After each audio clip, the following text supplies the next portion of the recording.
Welcome, and thank you for joining today's conference, Market Surveillance Committee meeting. Please note that all lines will be muted until the Q&A portion of today's call. We will provide you instructions on how to enter the question queue at that time. If you require technical assistance, please send a chat to your event producer. With that, I'd like to turn it over to Dr. Benjamin Hobbs, Chair of the Market Surveillance Committee. Please go ahead. Okay, thanks very much, Silas. And thank you to the 56 participants who are joining us on the phones here. We're going to be talking about the day ahead market enhancements. There's quite a bit of unfinished business. And I wanted to thank many of you for participating in the meetings that the ISO has been holding over the last couple of weeks on various features of the proposal, especially the zonal proposal. What we're going to be doing today is, as usual, we'll have open comment at the beginning of the meeting. For anybody who wants to make a comment or ask a question about any market matter, other than the ones that we'll be addressing later today. Then we will follow with, in the morning, we'll have a presentation. First of all, James Friedrich will tee things up to talk about where the DAME proposal is now and summarize the issues. Scott Harvey has a presentation on zonal versus nodal designs, all the ideas that have been bandied about these last few weeks. And many of you out there on the phones can take credit for that. We're scheduling a lunch break at noon. And then subsequently, Jim Bushnell of the MSC will be making a presentation on the development of the demand curve, followed by a discussion of 4 issues that will close off the meeting. Scott will make a presentation about 3 of them first. The 15-minute ramp requirement that imbalanced reserves will have to satisfy, some considerations in market power mitigation, and then some interactions in the between RUC and the IFM delivery test for imbalanced reserve. Closing out the afternoon then will be a 4th issue, which James Friedrich will tee up on congestion revenues, which Scott Harvey also has a slide on that. So we do have a full day, and let me first start by introducing the folks around the virtual table. So from the Market Surveillance Committee, there's myself, Ben Hobbs, Jim Bushnell, who's one of at least 3 or 4 James who are on the call at the ISO end, and Scott Harvey. And then in terms of ISO staff, we have James Friedrich and James Lynn, John Gooden, Shami Davis, Guillermo Bautista, Alderette, and joining us a little bit later will be Becky Robinson, Anna McKenna, and George Angelidis. Unless any, Becky, Anna, and George, you there now? Okay, they will be joining us shortly. Ethan, Becky's on now. Oh, okay, great. Welcome, Becky. So we'll start the meeting with open phone lines for any questions or comments that stakeholders have about issues other than what we're going to be addressing this morning and this afternoon. So Silas, can you check and see whether anybody would like to queue up to make a comment or ask a question? Absolutely. If you would like to make a comment or ask a question on WebEx, please press the raise hand icon located just above the chat panel. If you are called into our phone-only line, please dial #2 to indicate that you wish to ask a question. We do have one hand up on the WebEx. That's terrific. Caller, you are unmuted. Hey, this is Michelle Kito from the CPUC. This is just a process-related question, and I just thought I wanted to get it in before we start. Are you guys have you already done an opinion or on Dame? Or are you in the process of doing an opinion, and what's the timing on that? I'm just trying to understand how this meeting fits in with what we're doing. Great. Michelle, thanks for that question.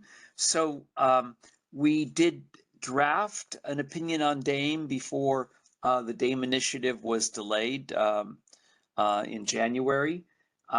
And that opinion hasn't been touched since. So this process is going to be will be informing our revision, updating, perhaps wholesale rewriting of that. And that opinion will be, a draft of that will be posted and then will be considered for adoption before the, whichever board meeting it is that Dame will be considered by the board. And I don't have a final date on that. I don't know. Let's see whether if there's anybody on the phone line from the ISO who can update us on when you think the board might be considering Dame. James, perhaps? Yeah, this is James. So the target board date is in May, and I believe that board decision date would be May 17th. So you'd work backwards from there. Yeah, so sometime probably in the first couple of weeks of May. Thanks. That was a good thing to start off with. Okay, Michelle. Thanks for the question, and I'm sure we'll be talking more this afternoon. This morning. I look forward to that. Anybody else? There are no further questions in the queue at this time. Okay. Thanks very much, Silas. So I'd like to welcome ISO staff member James Friedrich, who I don't see any snow on the trees in the background, but I understand it is snowing where you are. No snow where I am, and this is a virtual background. The view behind me is much less pretty than what you see on the screen. Okay. All right, so we're going to start off with about a half-hour teeing up by James. Thank you for preparing this, James. Thank you, Dr. Hobbs. Yeah, thanks for having us. So, so I'm just going to provide a few slides to, again, the intention is sort of to tee up the discussion, and the presentation is going to focus more on the what than the why.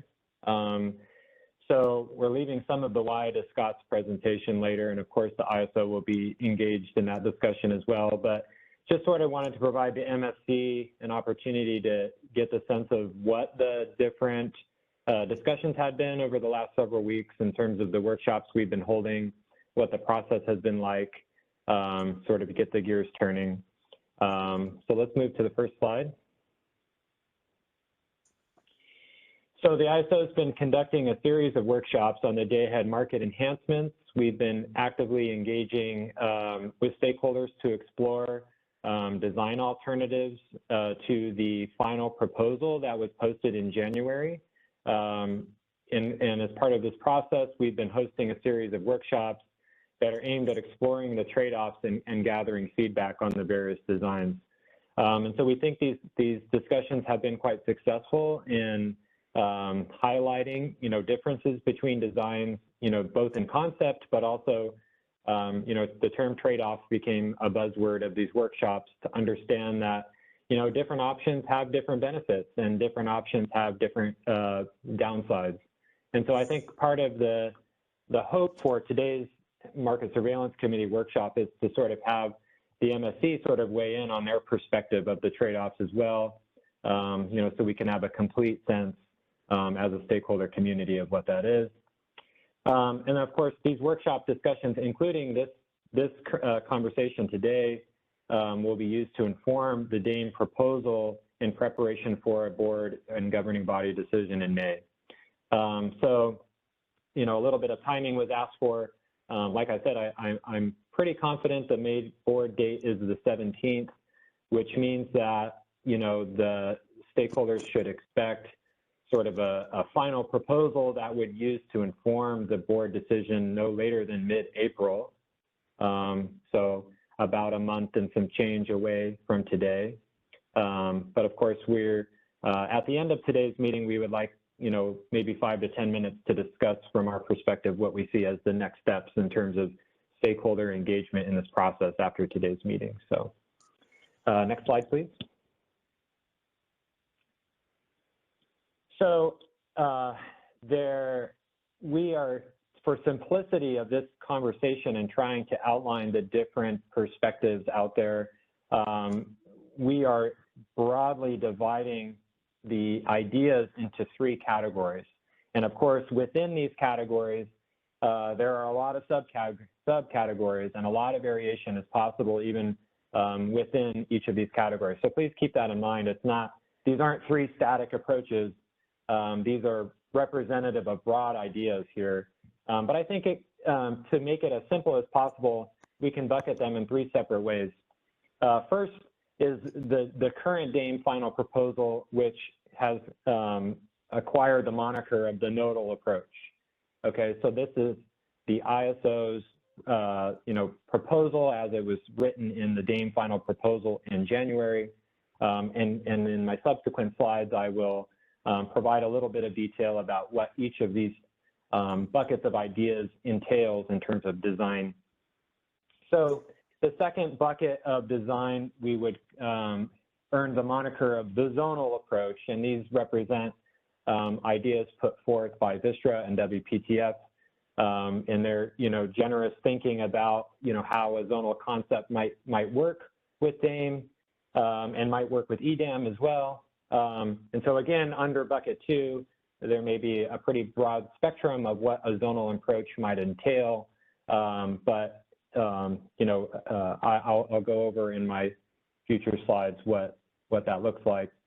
And then number 3 doesn't really have a name, so I apologize to Edison if they would have come up with something more creative than this, but we'll call item 3 essentially the SCE approach, or ideas put forth by Southern California Edison in the workshop. That did generate some interesting discussion and gain some traction with some parties, so we'd like the MSC to opine on those ideas as well, which I believe they're prepared to do. So I see a comment from Jeff in the chat that he likes the name, the SCE approach, so thanks, Jeff. Okay, so let's go to the next slide. So I'm going to talk, and again, this is going to be extremely high level, breaking down the 3 different buckets into the broadest categories possible. But in terms of the DAME final proposal, or the nickname, the nodal approach, you basically have 2 concepts that are at play here. And the key distinction between all of these approaches, in my mind, focuses on how imbalance reserves are procured. Okay, so there's different options about how to procure imbalance reserve that these approaches attempt to distinguish. So the DAME final proposal procures the imbalance reserve product in the integrated forward market process of the day-ahead market, which means that the imbalance reserves are co-optimized with energy and ancillary service schedules. So the market essentially takes all 3 of these products, their bids and their demand for these products, and attempts to find the most efficient use of that capacity to form these 3 different products. So the second bullet explains that you procure the imbalance reserve in the integrated forward market, but you also procure them through the use of deployment scenarios, which are created to ensure that the imbalance reserves are transmission feasible if they're fully deployed. And so I have a few slides to discuss a little bit more to describe what the deployment scenarios do for some context. Next slide, please. So this is a flow chart that I'll go through to describe essentially what the deployment scenarios are and how you get to the nodal part of the nodal approach. But just for everyone's benefit, it starts with a calculation. If we move from the top of the screen down, it starts with a calculation of BAA level uncertainty requirements. So we're trying to make this clear that we are not calculating nodal uncertainty. We are calculating BAA level uncertainty. And we spent some time in the workshops to discuss why, we think it's beneficial to calculate the uncertainty at the BAA level and not, potentially any levels lower than that. So the calculation of the BAA uncertainty requirements, let's just say, for example, you get 1,000 megawatts in both directions, just to make the numbers easy. Essentially what we do is we take that 1,000 megawatts in each direction and we break that 1,000 megawatts up into 3 separate buckets. We determine the portion of that 1,000 megawatts that are due to contributions from solar uncertainty, wind uncertainty, and load uncertainty. And we can do that through the use of the regression functions that calculate the requirements. So once we've broken up that 1,000 megawatts into 3 separate buckets, each of the individual buckets of uncertainty then involves their own nodal distribution of that requirement down to the nodes. So let's go to the next slide, and that will give some more detail on that. So essentially, the nodal approach, again, it doesn't involve nodal calculation of uncertainty. It requires BAA level calculation of uncertainty that's distributed down to the node. That forms the nodal requirement. So each of the buckets of uncertainty are allocated in different ways. The load uncertainty is essentially distributed to load nodes using the same load distribution factors used in RUC. So if you had, for example, of that 1,000 megawatt uncertainty requirement, if you attributed 50% of it to load uncertainty, then you would take the 500 megawatt load uncertainty requirement and distribute that 500 megawatts in proportion to the distribution factors used in RUC.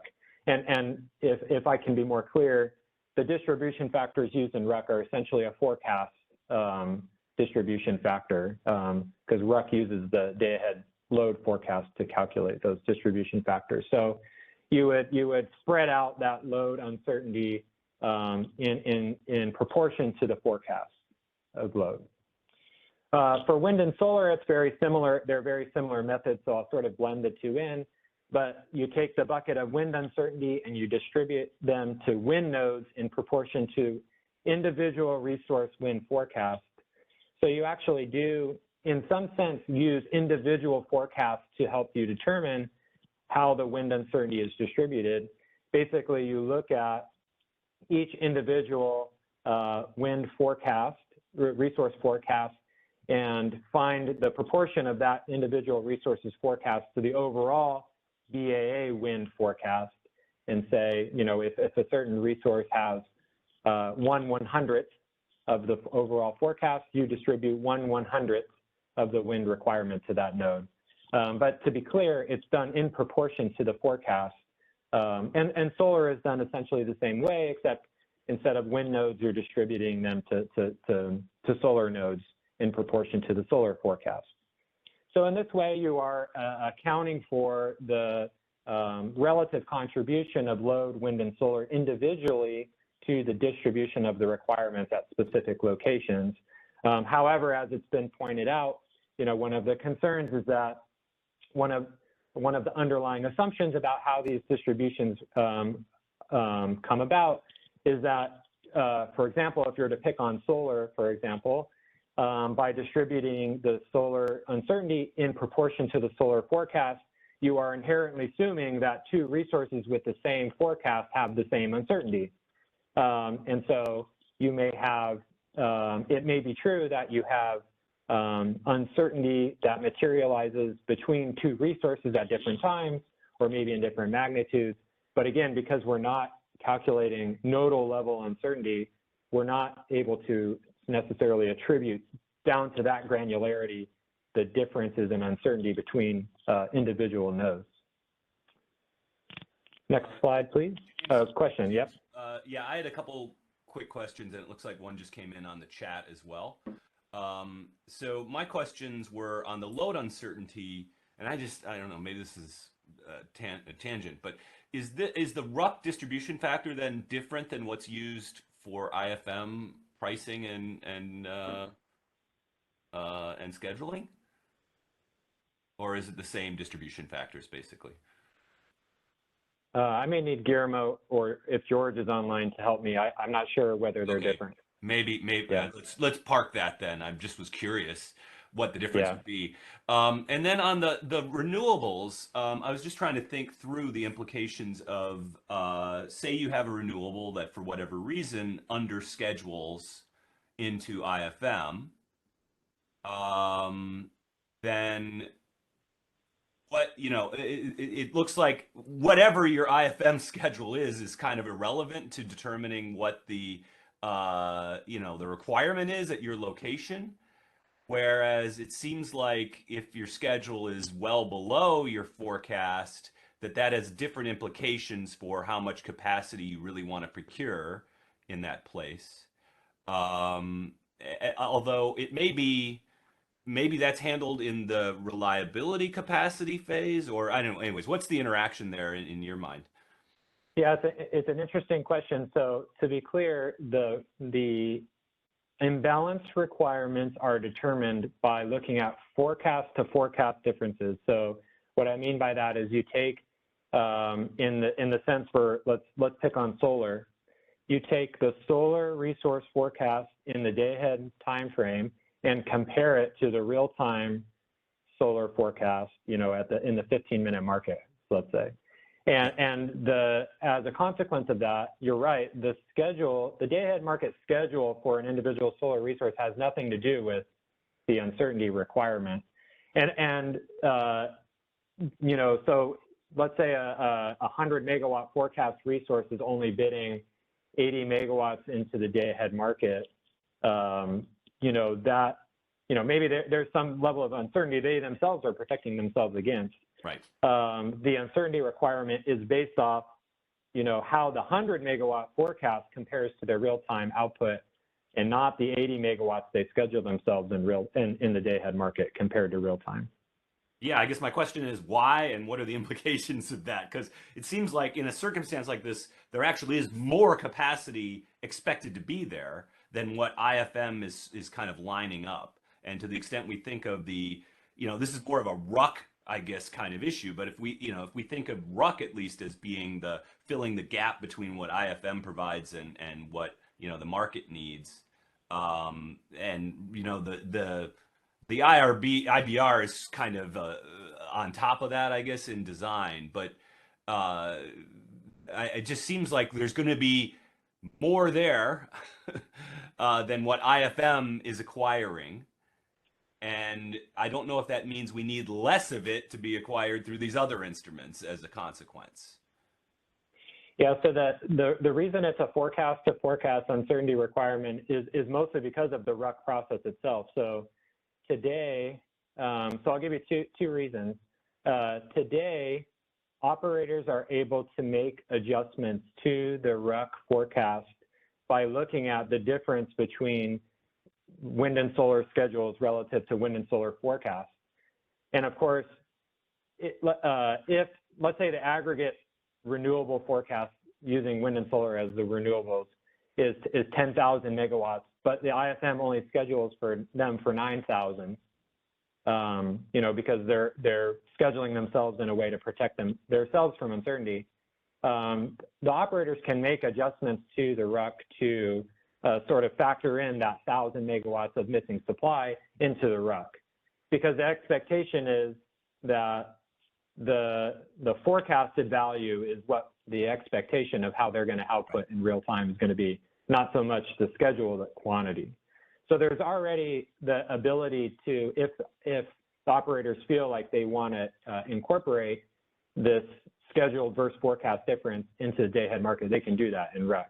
But the second thing is, they also sort of question that assumption a little bit in the sense that what we've seen in the ISO market, and there's evidence for in other markets, MISO and New England ISO have provided us some evidence to demonstrate that a lot of times what happens is that virtuals come in to these locations and they bid in representation of the missing supply from these renewables, in sense.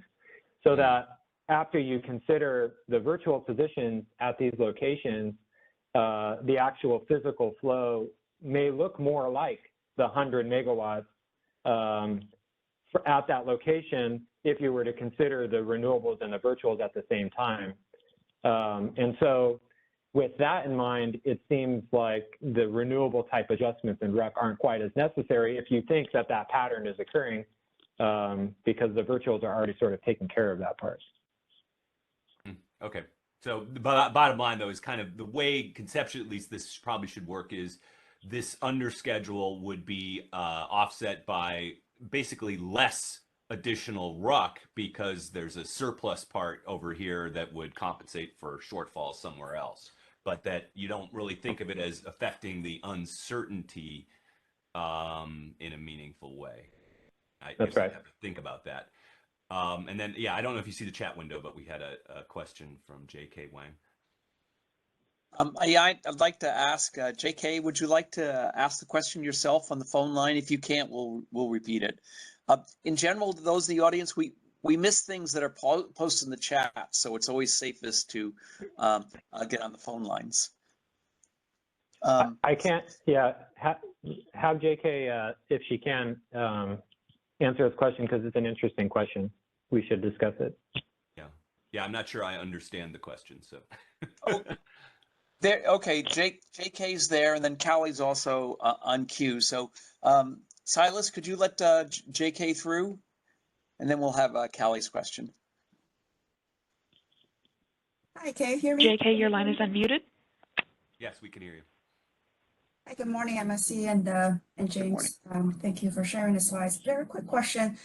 James, from your presentation and from the final proposal, I understand that when you estimate the distribution factor, well, the requirements, you have the load uncertainty, wind uncertainty, and solar uncertainty, and you think some of them because as these points that they may have a correlation that the peak may not have at the same time, right?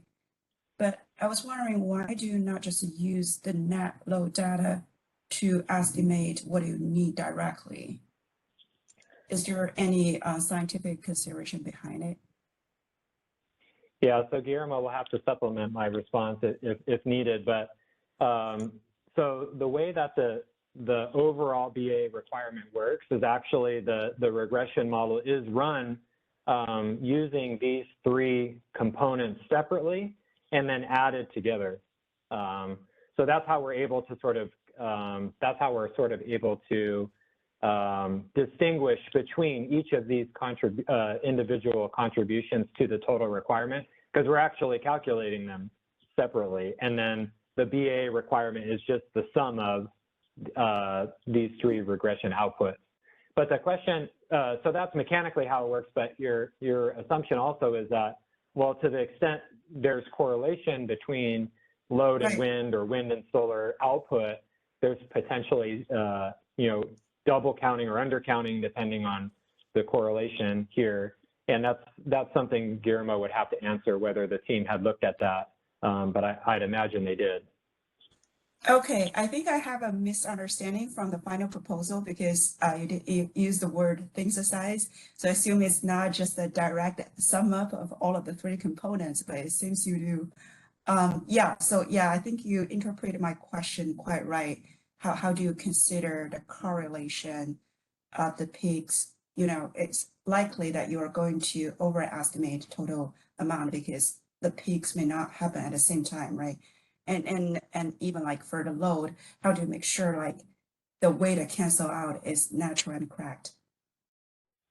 Yeah, and I think that if I may point you to in the DAME final proposal, there's a link to a technical document on how the regression, it's called the mosaic quantile regression. That's what we call how we calculate the requirements. There's a technical document in there that describes that the regression actually is running on the load, wind, and solar individually, and then sums to the net load identity of load minus wind minus solar.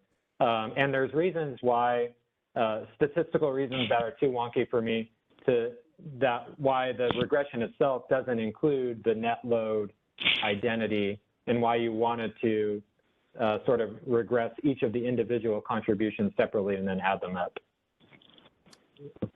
Hi, James. This is Guillermo. If I can add just some reference here. Yeah, when we came with the determination of using this approach, I can tell you we did so many permutations and analysis of the variations that we could potentially use. And this last version that we used was not the only one that we explored. And yes, we analyzed all the statistical conditions that we could take advantage of. And this approach happened to be the more robust, the one that we could really find merits to implement. And all this initiated not just with the day-ahead market imbalance approach, but actually we started with the flexible ramping requirement that applies to the real time. The same idea is extrapolated to the day ahead. I would suggest to point to the, as we indicated, to the paper that we posted back in 2019, 2020 about the procedure, the quantile regression. So that hopefully there is some material there. Otherwise, we can dig into all the analysis that we did behind the scenes to arrive to this final solution. Yeah, I think I understand how the quantile regression works. I'm just wondering, why do you want to do the 3 components individually and then add those up? Because you can also apply the quantile regression directly to net load data, right? Yes, JK. I think we are going to go back to the foundation as to why use one methodology over other, and that is the point I was trying to make. This is not specific just to the imbalance reserve construct that we have here for the DIM. It goes back all the way to the analysis that we start doing for the FRP in the real time. And I would be cautioning about making simplistic conclusions just on the surface when we spend so many efforts to explore many different permutations. As you may know, this quantile is not a very trivial approach to come for.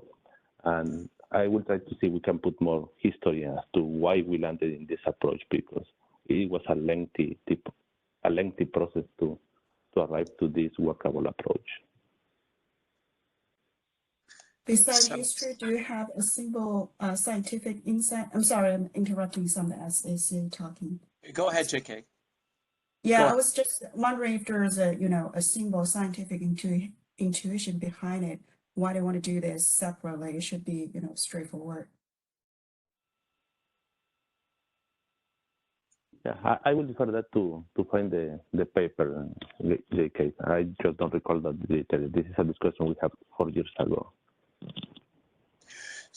Yes, so maybe I can provide a little bit of information on this aspect. We did perform a lot of analysis, as Guillermo said.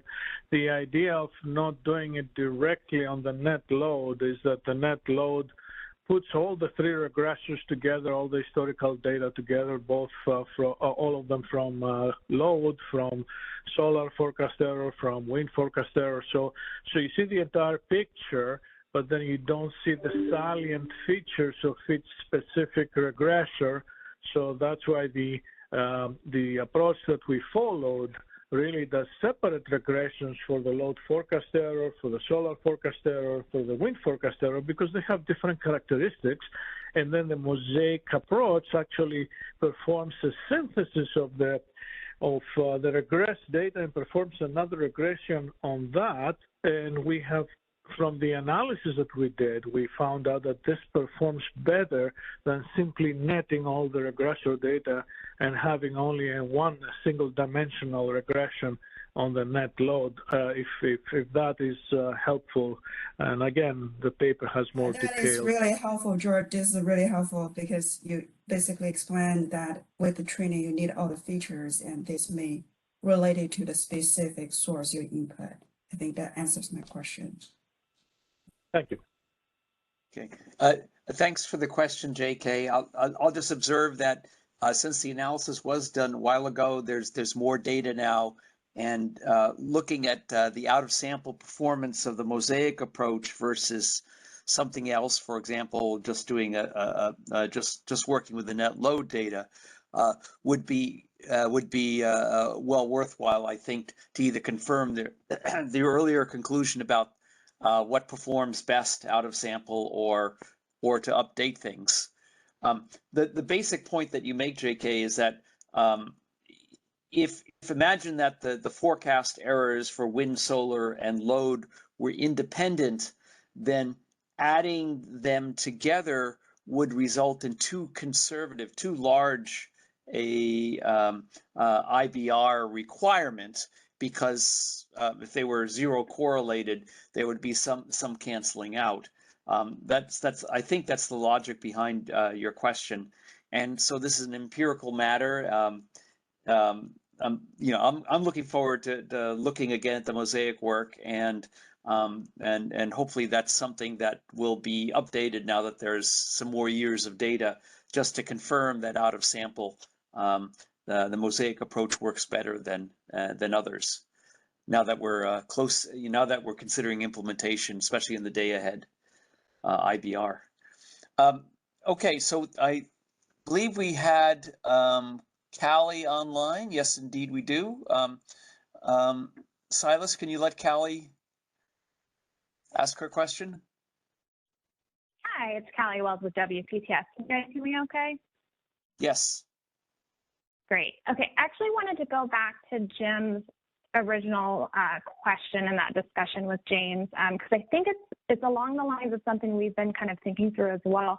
So Jim, were you contemplating whether or not in the way they distribute the uncertainty down to the nodal level, they might need to consider some sort of cap on how much is distributed to like VER nodes, for example, just because of the underscheduling example you went through?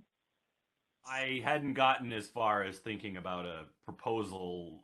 I just was trying to think through the implications of, is there really, is the nature of the uncertainty different at nodes where there is underscheduling versus nodes where there is not? Okay, that makes sense. Yeah, because we've been kind of thinking through that too, whether or not if you have, for example, a wind resource that's 100 megawatt forecast, but it's only scheduled at 20 megawatts, does it make sense to distribute more than 20 megawatts of uncertainty up at that location if the most that might not show up is only 20 megawatts based on what it's scheduled in the ISM? And James, I think I heard your response is that gets accounted for in the RUC process. It can be. It's not. My understanding is that these renewable adjustments are not an automated part of RUC, but that operators certainly have the ability, and I know that they look at it in their tools to see if there's a significant quantity of VERs underscheduled in the day-ahead market. They can make adjustments to account for that oversupply, I guess, condition, and sort of reduce the RUC target if they think it's necessary. Okay. Okay, yeah, we'll continue to think through that, but I wanted to see if kind of what we've been thinking through is along the same lines of Jim's original question. Great, thanks. Yeah, I can see two sides of this. One is that, your example is a very useful one, because if it's only scheduled 20, then from an IFM perspective, the downward uncertainty is only 20 because the market's only expecting 20.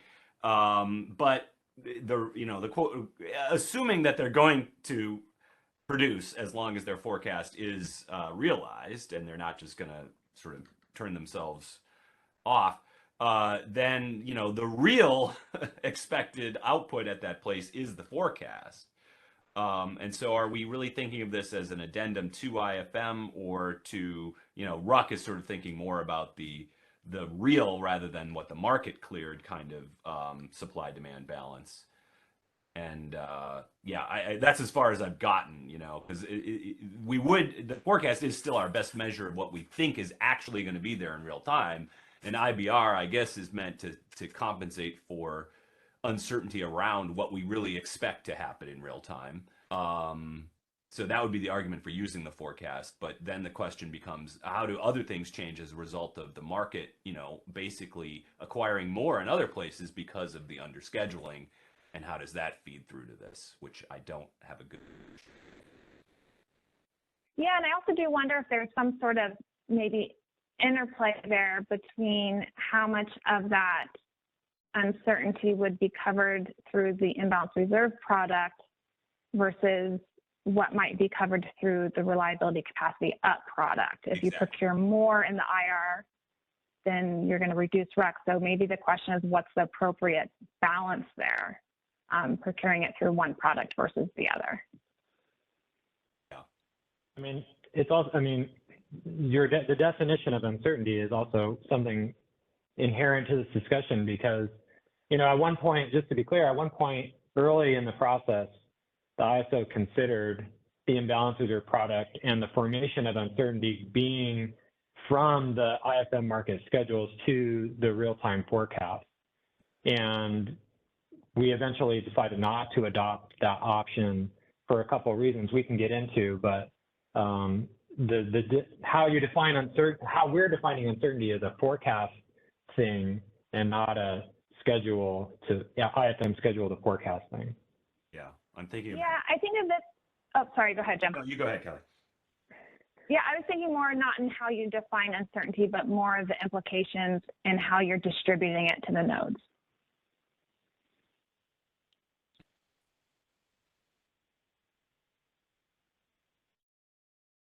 Right, whether or not you might be potentially over distributing to some resources, to some nodal locations versus others. But yeah, interesting line of thinking. So we'll keep thinking through that one as well.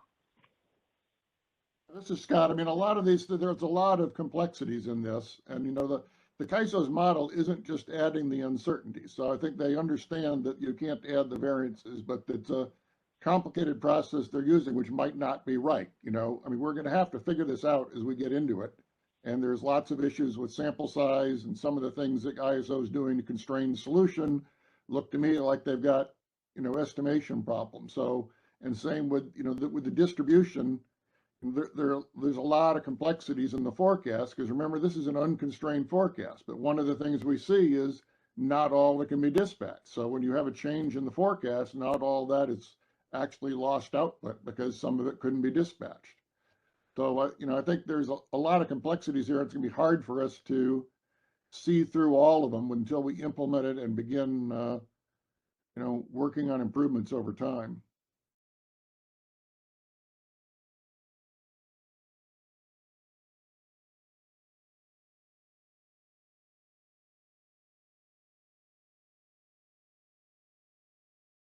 Okay, I think we're ready to And continue. I think you're muted. Sorry, Michelle, I believe you're the next one on the phone line. Yeah, so this is Michelle with CPUC.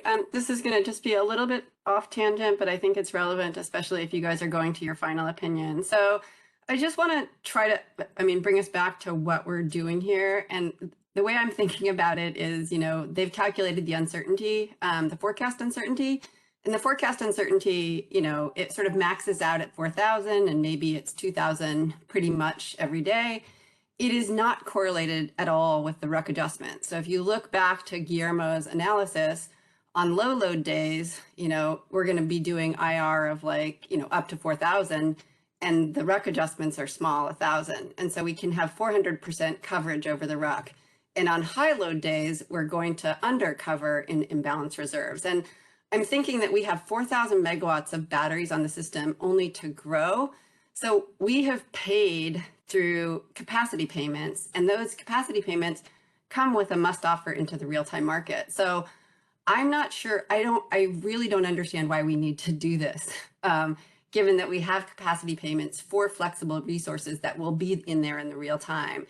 And so given Scott Harvey's comments about how this is so incredibly complicated and we're going to need to adjust it, I struggle with why we're doing this. I mean, do you guys have a straightforward answer of why we would do this?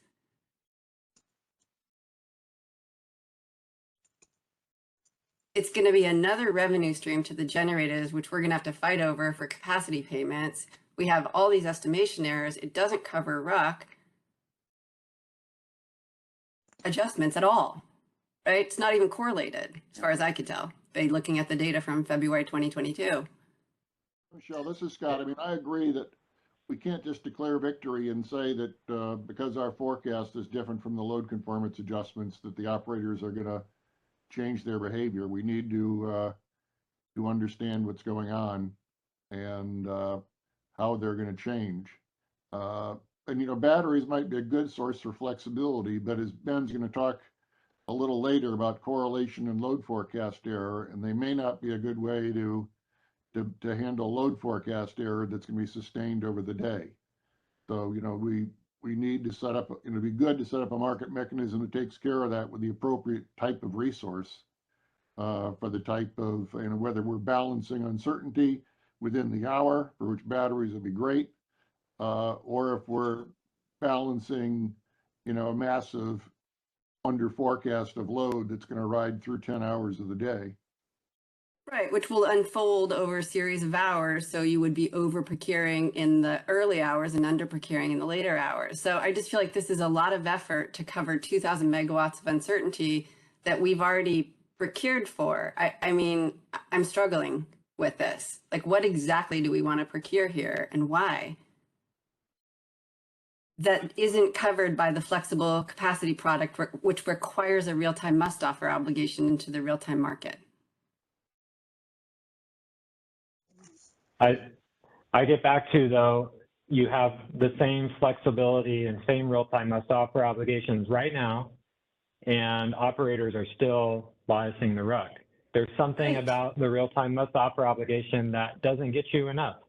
Right, it's exports. I mean, we have to think about it. It's reliability. When are the biggest load adjustments? The biggest load adjustments are when there's a high load. In spring, do they adjust? There's a lot of uncertainty in the spring, right? Hydro uncertainty, solar uncertainty, but are they worried about it? No, it's a reliability issue.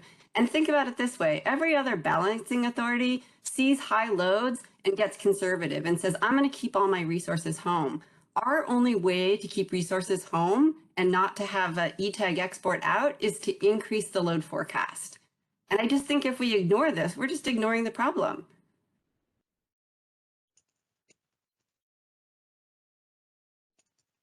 Okay.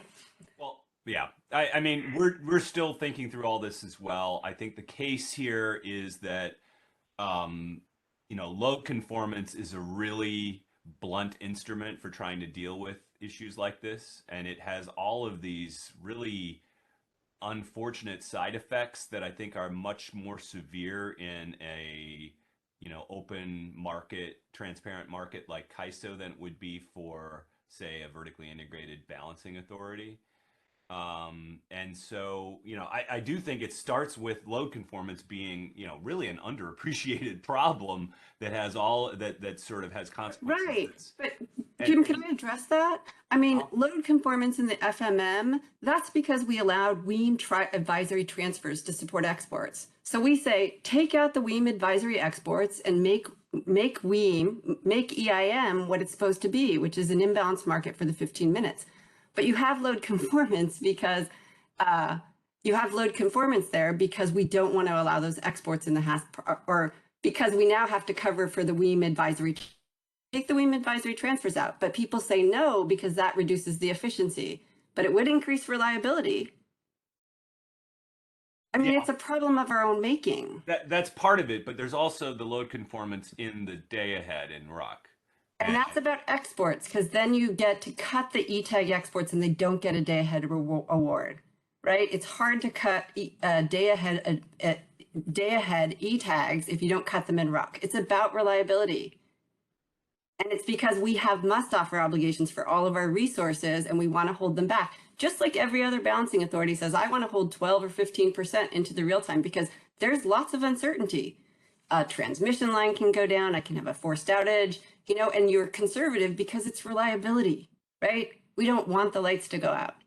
And now we're going to put it in the IFM and we're going to have to pay for it again. It just, and it's going to be even more expensive, even though we bought all these batteries. Michelle, would this, might there be hypothesis, if you're right, so with the 4 gig of batteries, and if that's the same magnitude of the IBR that's acquired, might we see a zero price for the IBR then? Yeah, but then we've spent so much time creating a worthless product. Is that really what we want to do? I mean, here, let me see. Have we even considered that most of the batteries are sited near solar? What's the effect of that? Yeah. I mean, Michelle, that's still getting to the variability during the day that the batteries can cushion for when the solar goes through a cloud, but they can't cushion for when we completely screw up the forecast over the day. Okay, and so in EDAM, we have the net export constraint. So we can hold back those resources that we don't want to leave, right? That's what this is about, isn't it? I don't know if that's all this is about or not. I mean, that's a good question about what the operators are doing. It's hard for us to, disembowel the chicken and read the innards about what's going on. And we have less Just visibility. look at if you look at George's or Guillermo's study and look how much the uncertainty covers the rock, it is uncorrelated, right? It's absolutely uncorrelated. And when does it overcover? In low load times. When does it undercover? High load times. What does that tell you? But Michelle, we've gone over this so many times in this process that they're uncorrelated because they're using different methods to determine the REC adjustments today relative to the imbalance reserve requirement. And the imbalance reserve requirement is a more accurate assessment of the imbalance that's needed. And the operators know that. The REC adjustments are uncorrelated because they're just completely different methods. And so we shouldn't equate, to be clear, we shouldn't equate REC adjustments for the operators' informed decision about what's needed to manage reliability in the day-ahead market. They're using REC adjustments based on 100th percentile load forecast, the highest possible load that can come up, and that's what they're biasing towards. And they're recognizing that that load forecast adjustment is way too much than they need, sometimes double the amount that the imbalance that actually occurs. And the imbalance reserve requirement is a much more accurate way of figuring out how much imbalance you need to cover for. So they're uncorrelated because why don't the operators cover for less if they know it's too much? And these conversations have been occurring. And my understanding is that in the summer 2022 sort of debrief, you look at REC adjustments on the magnitude of over 10,000 megawatts, and you're scratching your head and thinking like, what's going on here? And my understanding is that operators, even if the day-ahead market enhancements doesn't go forward and imbalance reserve doesn't go forward, that the operators like the imbalance reserve requirement and the way it's calculated as a better way to inform their REC adjustments relative to the method they're using today. So they acknowledge that what they have today is sort of overdoing it. So what I'm trying to say is, we shouldn't take any lessons about the when the REC adjustments occur at higher levels relative to the imbalance reserve requirement, because it's just an artifact of using two separate requirements and those two separate requirements are not correlated. Right, but your adjustments are always the same, right? The uncertainty is roughly the same all the time, but we don't really care about the spring season. So we're going to create this entire thing for most of the year we don't even care about. And when do we care about it? We care about it for the summer, and then it's going to under forecast it. Like I said, the imbalance reserve requirement is a better estimate of the imbalance needs relative to the method they're using today. So it's not going to under forecast it. It's going to forecast it more accurately than the method they're using right now. Okay, well, I'll send you guys a picture of the RUC versus the imbalance reserve product, and we can think and talk about it, but it still doesn't get away from the fact that we're creating a new product in the IFM that we're going to have to pay for, and that it's going to clear at if there's no transmission constraint, it's going to clear at the market clearing price, even though we've bought all this flexible capacity that has a real-time must-offer obligation into the real-time. So I get it, but I think that this is a lot of work for anyway, for something I'm not sure is going to do the job. I mean, I think we figured out why the FRP isn't necessarily working. And I think it's a lot of work for, I struggle. So, okay, thanks. Okay, thank you, Michelle. Let's go to Petar, who's the next person in line. Hi there, everybody. This is Petar from SGM. Can you hear me? Yes. Okay, so my understanding is that deliverability of IR product is going to result in preventive repositioning of energy schedules to make sure that in any case of 97.5 or 2.5, we still satisfy the load and we don't have transmission constraints. There are two sets of NERC standards that are applicable to this situation. One set of NERC standards is reliability operation under normal conditions and reliability operation under contingency conditions. And my understanding is that CAISO is not going to treat the reliability of IR as a contingency condition, and they are not going to run contingency simulation, which is, in my opinion, correct approach.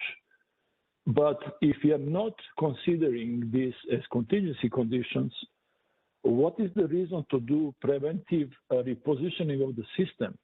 You have to do that in contingency conditions. That's why for contingency simulation, for energy, for generation outages, you have to allocate reserves, and that results of the higher cost of the system operation because you have to position in a way that whatever happens from critical contingency list, you don't have violations. But that doesn't apply to normal operation. And then the question is, if we don't have to do that and it costs us something, why we cannot do in corrective mode? That will follow up on what just Michelle said. If you have must offer, and in, let's say, RAC, you do simulation of the reliability, and you say that you can act correctively in real time, you have enough resources, why repositioning system to have higher cost and respond to normal operation event, which is the net load forecast error? In addition to that, if you see that you cannot address with must offer, that you have to buy something that is not covered by RA or RSC of others, then it makes sense maybe to pay for that and reposition system, because for people who are not covered by RA or RSC or whatever, you cannot expect them to be there to cover your feasibility in corrective mode.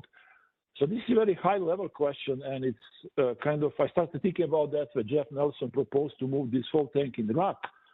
And one approach, maybe I was thinking, very shortly about that, to run two racks in parallel, one without the reliability and the other with the reliability with IR product. And if we see that one with the reliability doesn't require anything outside the must offer, we just ignore it, we have a plan. And this is exactly how NERC standard tells you for operational events. They don't say that you have to position system to kind of not have anything if something happens. It just says that for operational events, you have to have a plan how to react if that event happens. And you can exactly achieve that by running RAC with deliverability. Thank you very much. Okay, thanks, Petar. So I think Scott is going to address this a little bit this afternoon when she's talking about the 15-minute requirement, what sort of resources are needed, as opposed to, say, 30-minute reserves or other reserves that you can, if you see it coming. So Petar, you drew a distinction between preventive positioning in anticipation of something that might happen, as opposed to corrective actions. Is it not that the philosophy of the flexible ramp product is that you are in a preventive mode, you're trying to make sure you have enough headroom and foot room, that's probably not the right expression, that you can move this, so the system can move if the ramp is unexpectedly high or low. And likewise with the IBR, if the net load is higher or lower than expected, you have the resources there then, rather than responding in corrective mode, minutes later. It's Ben, I understand that, but I'm just saying that has a cost, and as Michelle said, that's rarely happening during the year, and every hour of the year will be paying that high cost, and a reliability standard doesn't require that. And it's not gonna, be impossible to have a plan that that if you follow, let's say, energy schedule without the reliability, this plan will tell you what to do if you face that change. But let me tell you something else. You guys are very familiar. Operators used to, when I would follow up on that, used to bias in their head to kind of compensate for peak load error. And in real time, they used to bias because too short time for a horizon of stock, only 4.5 hours. So didn't catch things later in the afternoon, early in the evening. And I don't know how this is going to help that. Maybe that can be justification, but you really need to have a good justification for this increased cost of operation that is not, again, mandated by NERC standards. So, Farah, I think it's interesting to consider what MISO did before it implemented its flexible ramp product, which is to assess the benefits versus the costs. It might not be required by NERC standards, but in their assessment, they found that having some flexible ramp capacity decreased costs to the consumer, that the benefits exceeded the costs. This benefit cost assessment has not been done insofar as I know with IBR, but this is something that is worth doing either ahead of time or carefully scrutinized when it's implemented to see whether what is being bought and the price that's being paid for this preventive mode is worth the benefits that it's giving to consumers. Anybody else on the MSC want to say anything? Ben, I'm aware of that MISO study, but there is a difference between MISO market and CAISO market. They don't have look ahead like RTPD, STATCOM, even RTD. So their ramping issue is different because they are single interval RTD. So maybe something like that should be kind of analyzed for CAISO case and see the value of that product and how to implement it. And rather than, I think what you're implying is assuming that its benefits exceed the costs, actually provide evidence. Exactly. Thank you.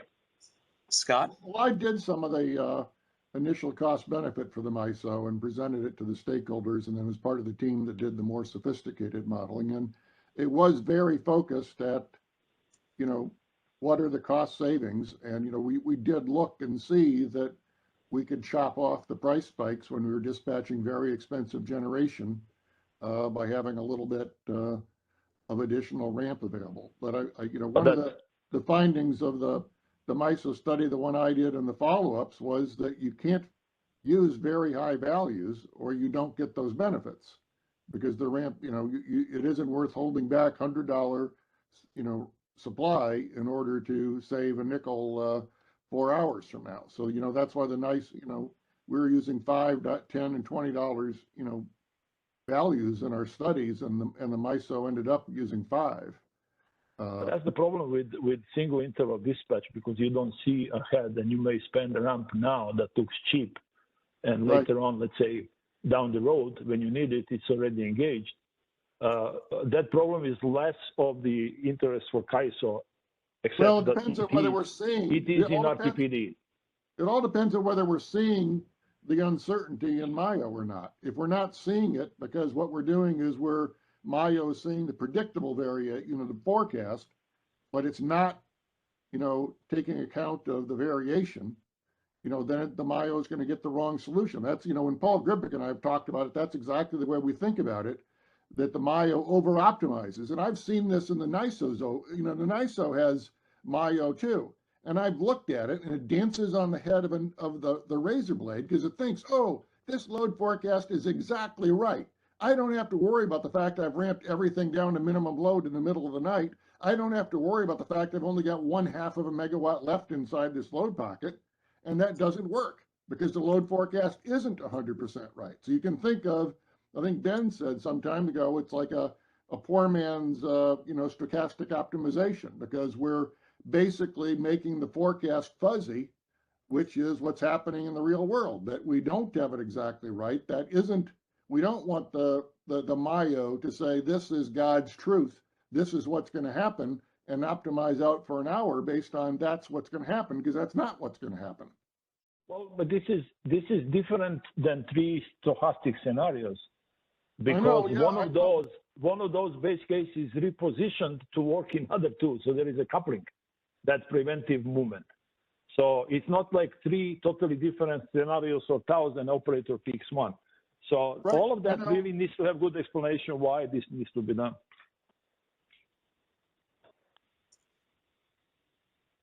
Well, I mean, the reason it needs to be done is to make sure that we hold back some ramp capability so that we can respond to the outcomes that are not in MIO because they're not forecasted. They're not the forecast. They're above forecast, and we don't want to be ramp constrained.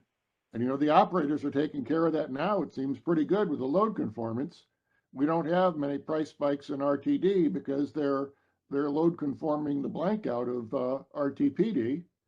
So we've got a 1,000 megawatts of extra energy. So what basically we've got plenty of ability to dispatch it down in RTD. We're actually going to dispatch, we're dispatching down because we got everything being biased up.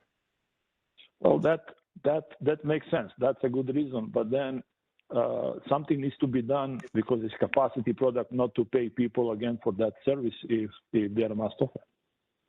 Right, but I mean we're getting. I think if we got some contract issue that we don't want to pay people for it, that's separate than what do we need to do from an operations standpoint.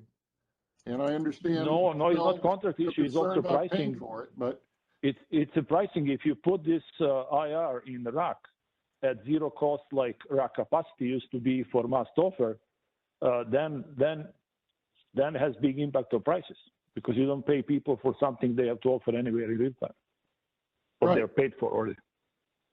Right.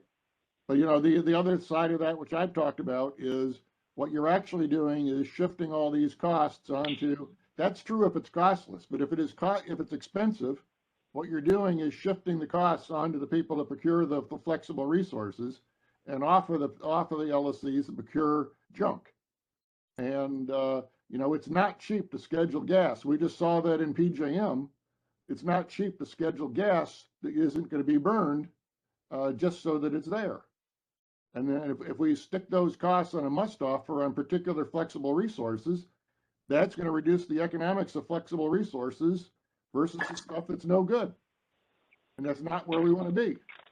But yeah, we don't want to shuffle money unnecessarily off the contracts, but there's a shuffling that's occurring right now, perhaps, from the people that buy junk and the people that buy flexible capacity.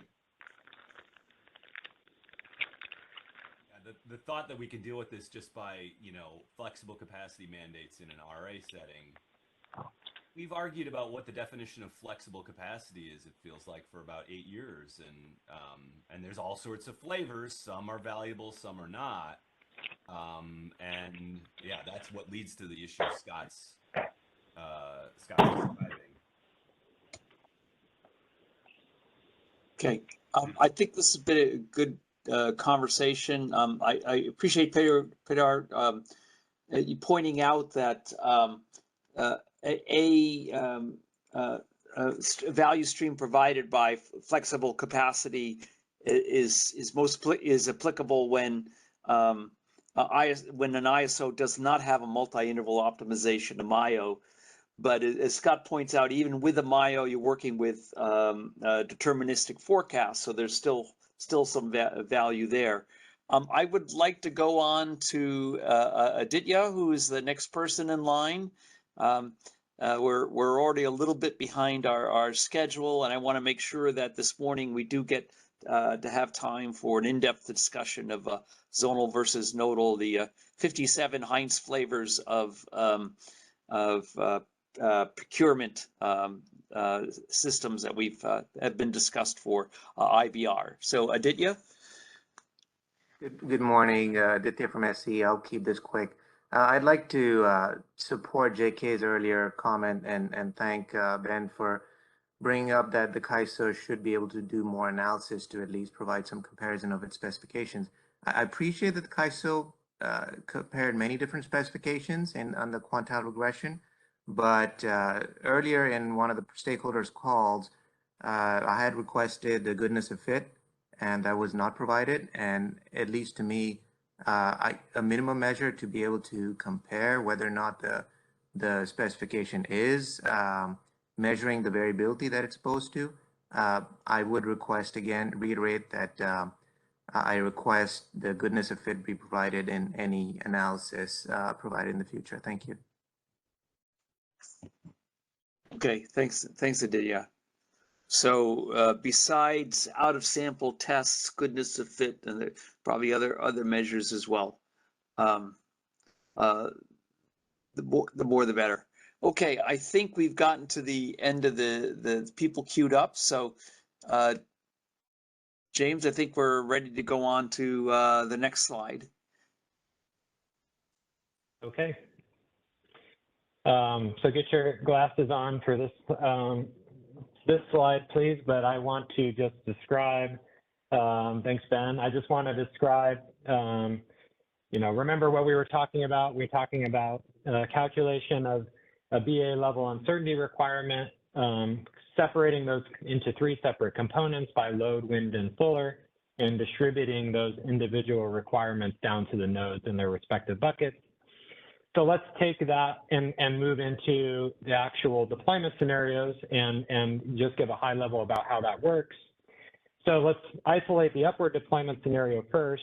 But if I may, before I say that, I actually might want to talk to the third bullet first, which is that all 3 scenarios are kind of, as Petter pointed out, the base scenario, the upward scenario, the downward scenario are simultaneously optimized to respect transmission constraints. So they're coupled, as is the word Petter put in. I like that term. So in the upward deployment scenario, essentially what you do is you have the award or the award of imbalance reserve up to suppliers based on bids. Then you take that supply, or you assume that supply is added to the system, assuming that all of the imbalance reserve up awards deploy as energy. So you see increased injections of energy at those locations where you have imbalance reserve up awards. And at the same time, you're also adding demand to the system based on the distribution of the upward requirements as previously described. So your load, solar, and wind distribution to the nodal level adds demand at those locations. And essentially the power flow is run where you have injections at these supply locations and withdrawals at these demand locations. And you evaluate those flows to respect transmission constraints. And a similar thing is done in a downward deployment scenario where essentially the opposite is happening. You award imbalance reserve down to suppliers based on bids. The supply then is removed from the system, assuming that all of the imbalance reserve down awards reduce energy at those supply locations. And then demand is subtracted from the system based on the distribution of the downward requirements. So you have supply being reduced at certain injection points and demand being reduced at certain withdrawal points. And again, you run the power flow to make sure that, that scenario is transmission feasible. And so the optimization will orient the energy schedules, as Petter points out, to assure that no matter which way the market goes, either the 50 percentile, the 97.5 percentile, or the 2.5 percentile band of uncertainty materializes, that the resulting energy that flows from the awards and from the energy schedules is feasible from a transmission perspective. So hopefully that helps provide some more context about what's actually happening in terms of the transmission part of the deployment scenarios. Okay, next slide. So in my description of the ISO's nodal approach or the final proposal, again, I focused on 2 separate things, both related to the procurement of imbalance reserves. First is the procurement of the imbalance reserve product in the ISM. And second is the procurement of the imbalance reserve product through the use of deployment scenarios, as just described. So in terms of describing the zonal approach, essentially the assumption that is sort of being reconsidered here is the second one, that do we really need to evaluate the procurement of imbalance reserves through the use of deployment scenarios, or at least the ones that I just described in the previous slide. So broadly, a zonal approach can be defined as procuring imbalance reserves within the ISM still, but doing so within zones that enforce fewer transmission constraints relative to the ISO's nodal approach. So I say fewer transmission constraints because, of course, there are some transmission constraints that can be enforced, between zones or between regions. but you may not be modeling all of the transmission constraints within some sort of regional area. So WPTF nicely puts it in their presentation to say, you know, a simple way of thinking about it may be that if the nodal approach is procuring imbalance reserves more like energy, then you can think of a zonal approach as procuring imbalance reserves more like ancillary services, the way the ISO IFM does today. So at a very high level, the requirements for the imbalance reserve up and down, the procurement of the imbalance reserve up and down, and the pricing of the imbalance reserve up and down would be separated by region. Again, or zone. Again, there may be some opportunities for some intrazonal intrazonal transfers, but that just depends on the assumptions that you use. I'll point out that Vistra presented a detailed conceptual design as an example of how a zonal approach could work, and we appreciate that work, them doing that. And of course, WPTF had added some other conceptual ideas to help, you know, define what a zonal approach might look like. But again, there's, you know, really a broad spectrum of how the zonal approach might look and different considerations and trade-offs for doing that. And then the last thing I want to mention is that, you know, the ISO, you know, presented what could be seen as sort of a hybrid approach where the market could still make some limited use of deployment scenarios. For example, just using deployment scenarios, as George described, to model EDAM transfers between BAAs, but in other words, not, you know, not modeling the internal congestion within the zone. So a zonal approach doesn't necessarily get rid of the use of deployment scenarios. It could be the fact that you would still have a zonal approach, but that makes just more limited use of the deployment scenarios, at least as they're described in the ISO's current proposal. So again, that's a high level, and I'm gonna spare the discussion of trade-offs for my presentation, but I just wanted to provide this context. Next slide. So the Jeff Nelson approved name of the SCE approach sort of reflects questioning of a different type of assumption relative to the zonal approach, which is that should we be buying the imbalance reserves in the IFM? So essentially the SCE approach put forward is saying you could still possibly make use of a nodal procurement and even the use of the deployment scenarios, but you just move it into the RUC process as opposed to the integrated forward market. And there are reasons, there are reasons to doing that may make sense that I won't go too deep into. But essentially, I think Petter is right that it wasn't clear from the Edison proposal, but Jeff can come on and correct us. But it seems that you would have sequential procurement of two different products in RUC if you were to go down this path. You would have RUC procure reliability capacity as it's envisioned today, and then sequentially procure imbalance reserve after the reliability capacity. I don't think they envision them being sort of co-optimized together as capacity products, but Jeff is jumping in the queue to confirm that, so he can speak to that when I'm done. And again, you can continue to use deployment scenarios in RUC. They just won't be, they just won't look exactly the same as they are in the IFM, but you could still have up and down scenarios. And again, RUC today is procured nodally. So you could still make use of nodal procurement and make sure that the imbalance reserve awards you're buying aren't violating transmission constraints. It's just that the energy schedules from the IFM are fixed in these deployment scenarios. So as Petter describes this coupling, you would no longer have the coupling of energy schedules with the deployment scenarios in this case.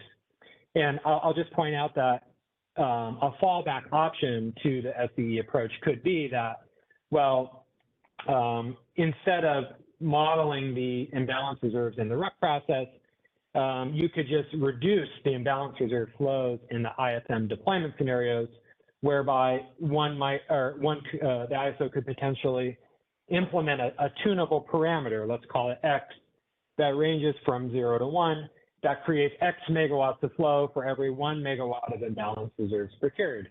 So, for example, a simple example could be if you set that parameter to 0.5, you might be able to model half of the megawatt flow for every 1 megawatt of imbalance reserves procured.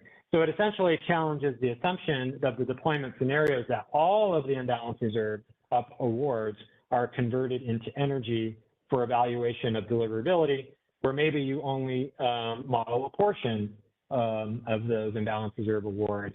And so, George can help speak to, from an implementation perspective, how the market may be able to do something like that. But that's certainly an option that's worth discussing the trade-offs too.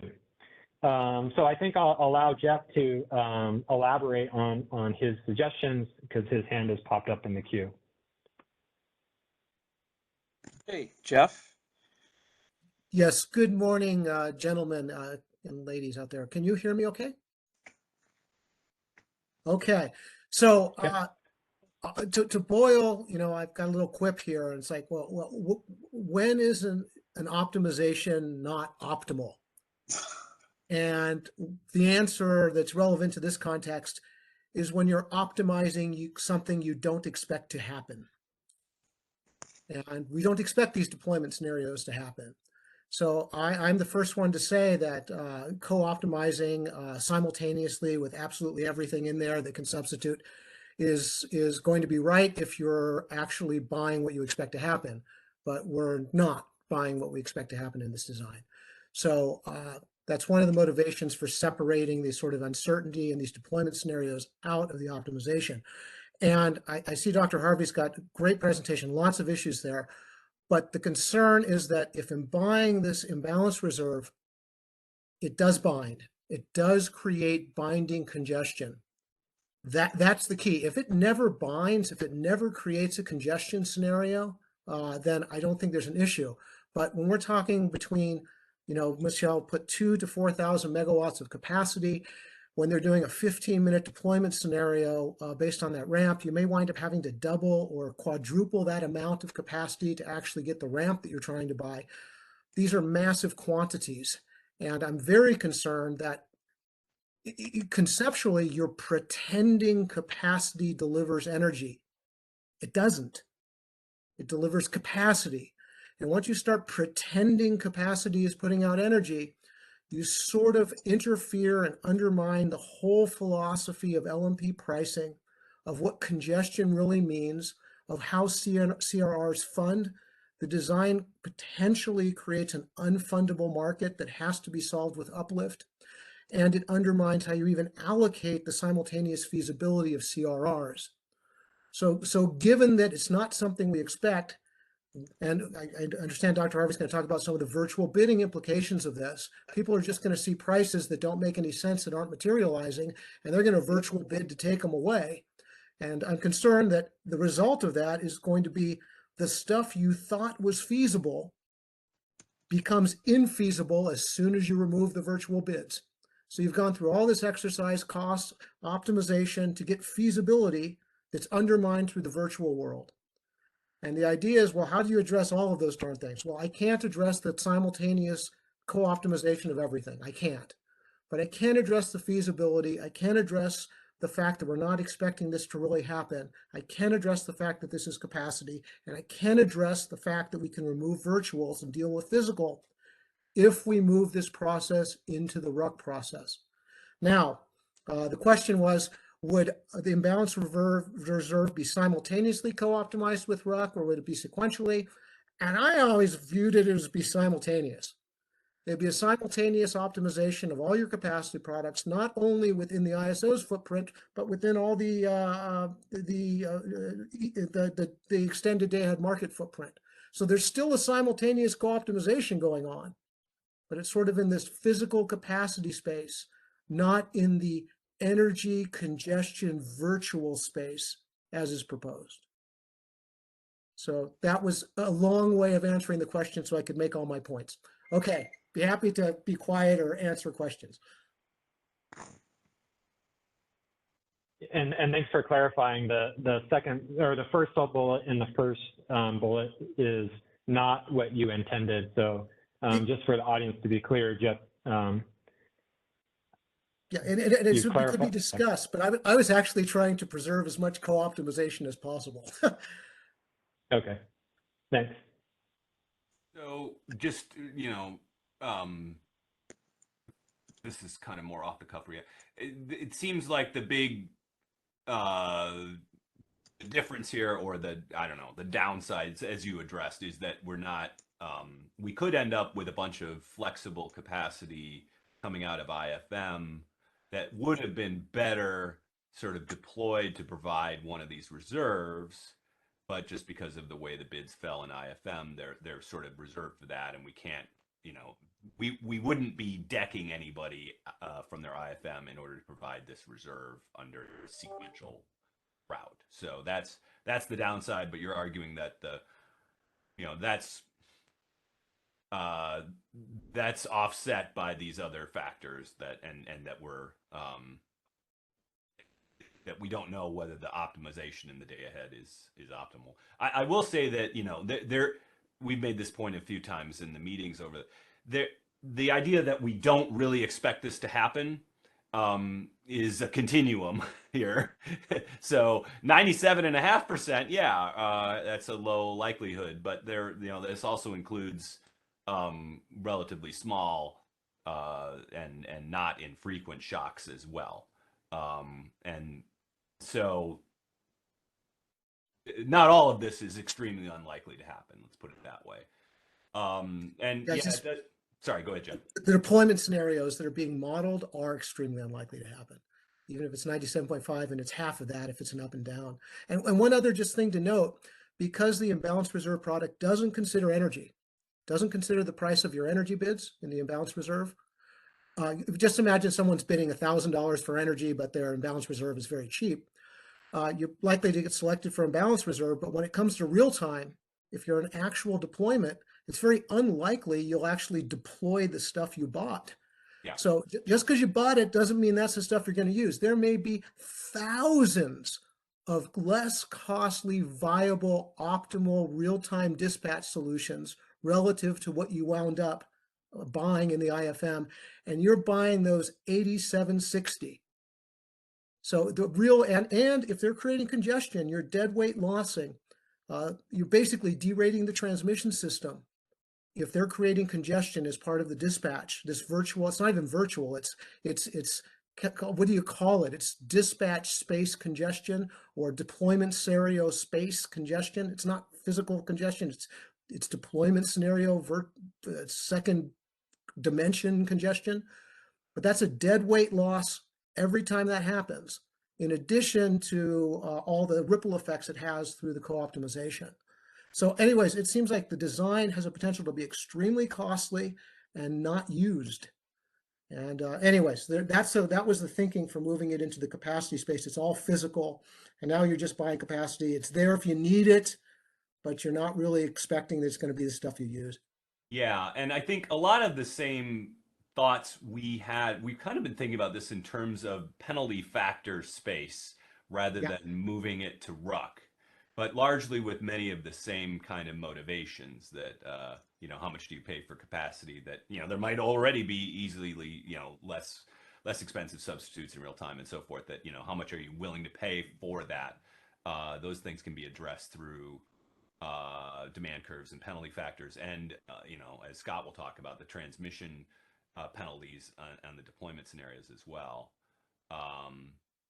And I guess, so that's kind of, I don't know if it's a middle ground, but it does kind of approach some of these things. It preserves more of the current design elements, which I guess for some people is a big negative, and for others, maybe not. Yeah, I really agree with the parameters and the costing and the demand curves. That is an important way to mitigate some of the cost concerns. But you may not wind up buying the product. Yeah, right. But I mean, same thing could be true in RUC if we had demand curves there too. If I may, can I add one point, Ben, before you? Yeah, go ahead. Sorry, I do think the on the discussion of the, you may not procure real-time energy from the resources that you buy the imbalance reserve awards from, is an important point. But I do want to point out that there is a deviation settlement of the imbalance reserve product in real time, such that if you were to get imbalance reserve award day ahead and then not used for energy or FRP from that capacity, then you have a deviation settlement. Now, it does only apply to a portion of the award, so it's not a full buyback essentially, but it does, I think, mitigate that risk a little bit. Thank you. I think that's only true if they're not available. If they're available and they're just not dispatched, there's no buyback. Well, James can, if James is on the panel, he can correct me. But my understanding is that no, it's beyond just availability. It applies even if you're fully available and you offer and you're not taken for energy or flexible ramping products on that portion of the capacity, then there's a buyback for a portion of the award at least. Well, the only way you wouldn't be taken for flexible capacity is if the price was zero. So if the price is zero, you're buying back at zero. So that's not an issue. And if it's yes, positive, yeah, you're offering at zero, you'd be taken.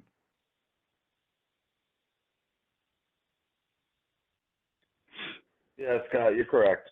So this is James Lynn with the ISO. Yeah, I think what James Friedrich is trying to get at is the split between the 5-minute ramp and the 10-minute ramp portion of the imbalance reserve. And you're right. It more than likely, if it's not procured for energy, it would be procured for flexible ramp. If for some reason it's not procured for flexible ramp because it's zero, there's a buyback, but the price is zero. So it would be a buyback of zero. So you're correct. Okay, thanks. I'd like to draw a line from what Jeff said to Pilar said. So Jeff, you were saying that this this deadweight loss because you're basically positioning generators and energy to free up transmission capacity in case it might be used in one of the scenarios. This is, Pilar referred to preventive pre-positioning, and you can do that for units, and of course do that for units in order to free up transmission capacity. It's really the same thing. And so the point that Pilar made was that, are we getting benefits for that cost in terms of ultimately lowering costs for consumers because you have pre-positioned things to accommodate the 2.5% and 97.5% scenarios, and that remains an open question, but it's not necessarily deadweight loss. It may be a cost that's worth incurring because of the benefits that having the capacity in case extreme cases happen more than outweigh that. But of course, we don't know that at this point. But it's that the question that Pilar raised, I think, is and that MISO and Scott tried to address in the case of MISO is worth addressing here about the cost of this versus the benefits.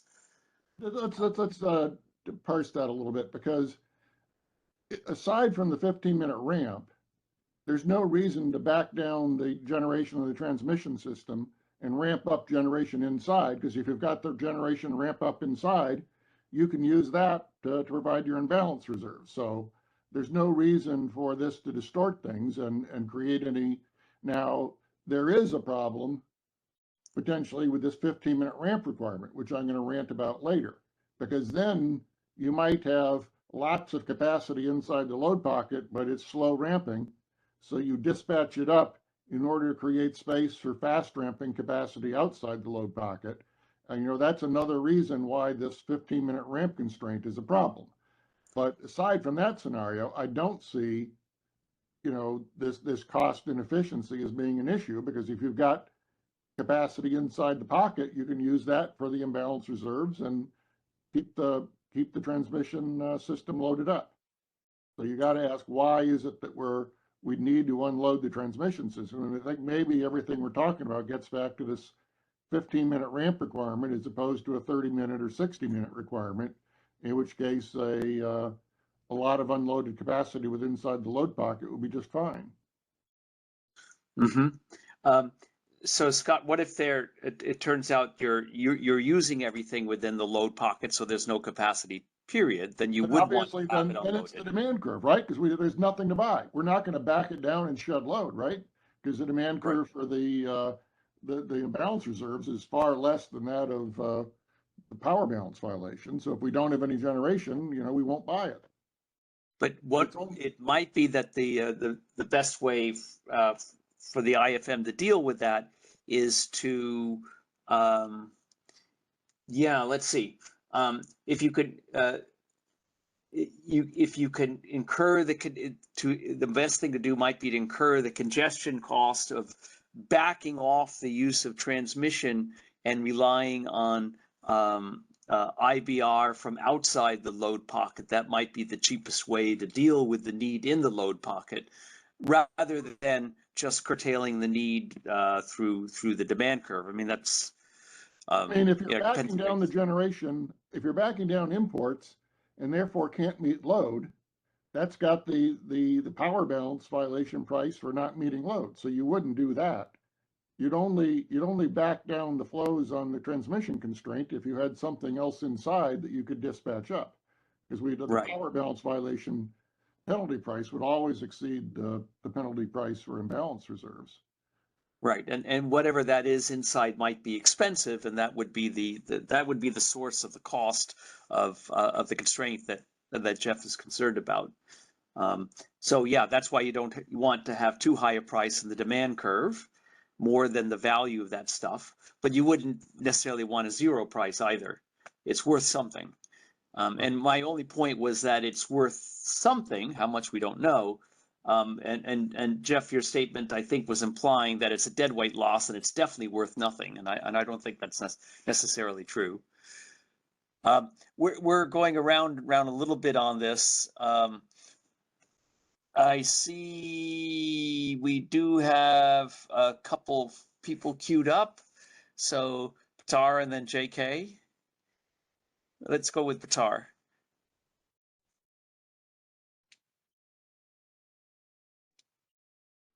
Are we sure this is not their hands still raised from the earlier discussion? Okay, might be. I'm not sure. Pitar, are you unmuted? And okay, if the queue had been cleared out, JK, you want to unmute yourself? Hi, I do have a question. Really appreciate a chance. Okay. Can you hear me? Oh, Pitar, now we can hear you. Let's let you. Okay. So quick comment, really quick. Scott, with this, you're gonna definitely get cost increase from two sources, because by positioning generators to enforce additional constraints with the existing one, that will increase the cost, plus whatever you have to pay for providers of this product.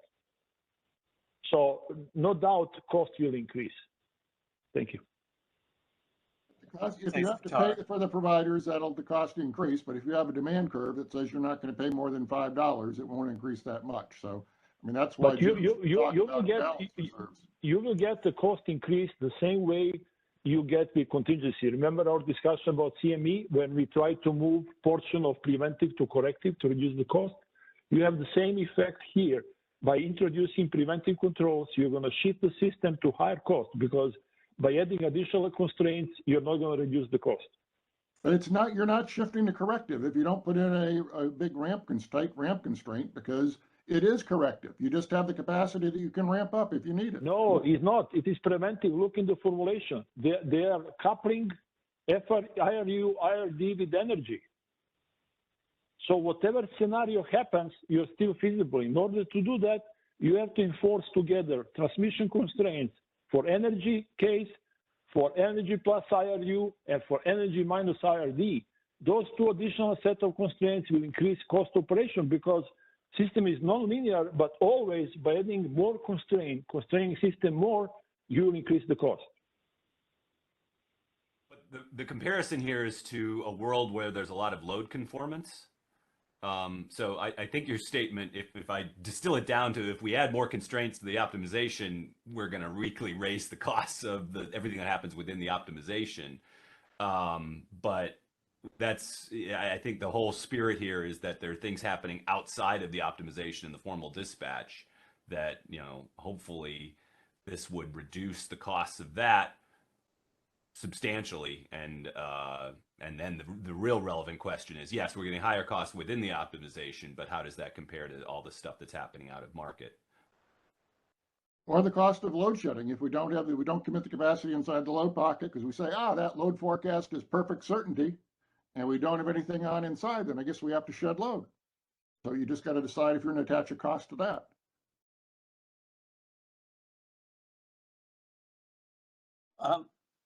Let's see, JK, I'm sorry, we interrupted you. What, can you unmute and ask your question again? Yes, I can. Yeah, I have a quick question. I maybe Scott, Dr. Harvey will revisit this again in the later slides. But when we discuss, I have the impression that the benefits of IRP now is more onto providing this ramping capability other than, the capacity that RA itself could cover. So my question is, do you think the estimation of the IRP is fair? Because based on, the CAISO's proposal method is basically the uncertainty between day ahead and real time. And, I'm translating from another context. If from a signal processing view, basically you have faster ramping components and slow varying components superposed together.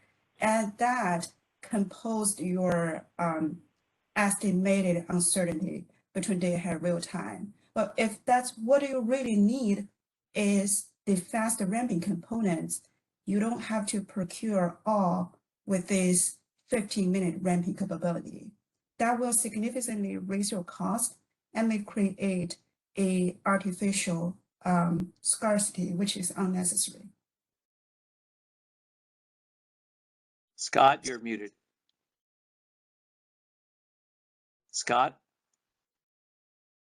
Wouldn't let me unmute. Okay. Too many things popping up on the computer. I think we agree with you. That's the concern that Ben and I are going to talk about later, that there's load forecast uncertainty, which realizes slowly over the day, and Ben's going to talk about correlations. And then there's the need for 15-minute ramp, which is different. And, that's the issue we're going to talk about, that these are not the same thing. And Right. We don't need to have all of that. We question whether we need to have all of this load forecast uncertainty covered within 15 minutes. And that we think we ought to be looking at longer timeframes. So we're going to talk about that later today. Okay, thanks very much. And then, a very quick thought on that. If we continue to use the CAISO's estimation method, which is the mosaic quantile regression, inspired by Dr. Hobbs' publication earlier, can just push through a low pass or a high pass filter, just getting the faster ramping component that you're needed. It will be very straightforward estimation. Or what you can do is to estimate what you needed by the FRP to be procured using that data instead of the difference between day ahead and real time. Just a very quick thought. Okay, thanks, JK. Thanks, Scott. Let's go on, James. Oh, I think this may have been my last slide. Maybe, operator, can you move on? I think that my slide 10 is going to be discussed later in the afternoon. Okay, that's good. All right, so that was a terrific discussion. We had planned a half hour for that. We said got an hour and a half, but I think we looked ahead to some issues. I'm speaking wishfully now that some issues that otherwise we won't need to talk about later. But at any rate, it's now time for Scott to, as I said, deliver the 57 Heinz flavors of zonal and nodal delivery tests. I think it's more in the order of a dozen rather than 57. And looking forward to this synthesis, which James actually hinted ahead of time when he had to two or three-way classification. But there are a lot of variants upon each of these that are important to discuss. So Scott? Before Scott dives into this, I just wanted to inject one more thought that came out of this previous discussion. Maybe we can circle back to it at the end. There was I got a lot of I heard a lot of, we're already doing this through flexible RA or various types of RA kind of elements here, and that strikes me as a very California-centric view. And I don't know where EDAM and or RAP and all of those sorts of outside of California considerations fit into all of this. Because DAME is going to apply to all of them. And I don't know how much the EDAM participants, really want to have DAME or are just kind of going along for the ride. But obviously if we're just going to say RA will take care of it all, well, that's only one part of the EDAM. And so maybe we can come back and hit on that meta point at the end. But thanks, Jim. This is Scott. As a preface, I tried to listen to a lot of the stakeholder discussions over the last 2 weeks. I wasn't able to listen to all of it. I did read over the slides, and I've tried to listen to what people talked about and interpret it, but I might not have understood everything correctly. I'm not going to talk about the SCE approach because I'm just going to talk about the nodal versus zonal, not whether it's covered in RUC or in the IFM. Just to keep this, it's already broad enough, and I'm trying to limit the scope a little bit. Let's go to slide 3.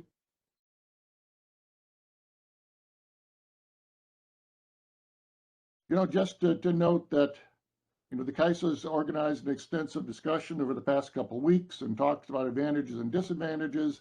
But I think as Jim and Ben foreshadowed a little bit, we also got to remember what the problem is that we're trying to deal with. Now, right now, we've got a mixed zonal regional model that procures a lot of FlexiRamp in regions where it can't be delivered, and we know that, we've seen that.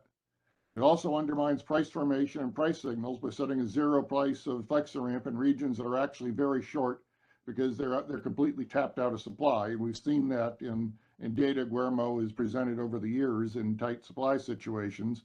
And it also sets a zero price for FlexiRamp in the Western EIM outside California, even when there's a large overall shortfall in FlexiRamp requirements. So there is an issue we need to address. Go to the next slide. Now, one of the problems we've got is we're in the position of assessing potential impacts of a design that hasn't been implemented or has been implemented, but for such a short period of time that really a lot of the things haven't been manifested in market outcomes. But they could appear as the CAISO adds constraints to deployment scenarios and as the Western EIM encounters higher load conditions. So right now, none of these things are happening, but they might. Go on to the next slide. As I said, I've tried to outline a few zonal designs based on this week's discussion and some offline conversations, but I might not have understood all of the options that people had in mind.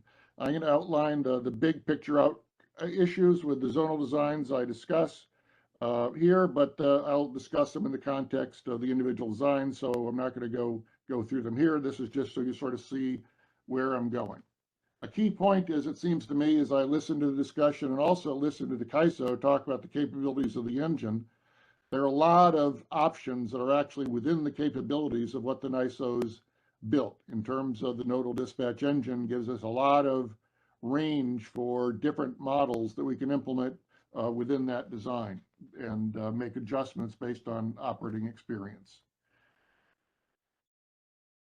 Go to slide 6, please. And this makes that point that some of the issues here, as we foreshadowed about 20 times in the conversation that we've talked about this week, don't really relate to the nodal dispatch per se, but to the shape of the demand curve. And I'm not going to go into that, but maybe I'll refer to now and then where the demand curve is relevant. But Jim's going to talk about that later because that's an important part of the design we need to talk about. Go to slide 7. Now, the next 2 slides are just a roadmap. I'm not going to go through it. I'm just going to tell you the ideas. I'm going to start with the nodal design as I understand the CAISO proposes. I'm then going to talk about a few zonal designs, and then I'm going to talk about some evolutionary variations off the CAISO design, and end up with where we are now with what are the consequences of dealing with load conformance adjustments, which is what the operators do, which is in fact, you know, the null choice. That's what, if we stay where we are, that's where we end up. So we can skip 8 because that's just more roadmap of where we're going. So go to the next slide. This is option 1. And this is the CAISO's design as I understand it. And the core goal is to provide some assurance that resources scheduled to provide imbalanced reserves can be dispatched to meet net load uncertainty. There is some degree of increase in the potential for the exercise of market power because we enforce transmission constraints, but some of that isn't really market power. We're just saying we're actually be able to actually meet load. We're not going to schedule resources that are behind a constraint so that we can never meet load. Go to the next slide.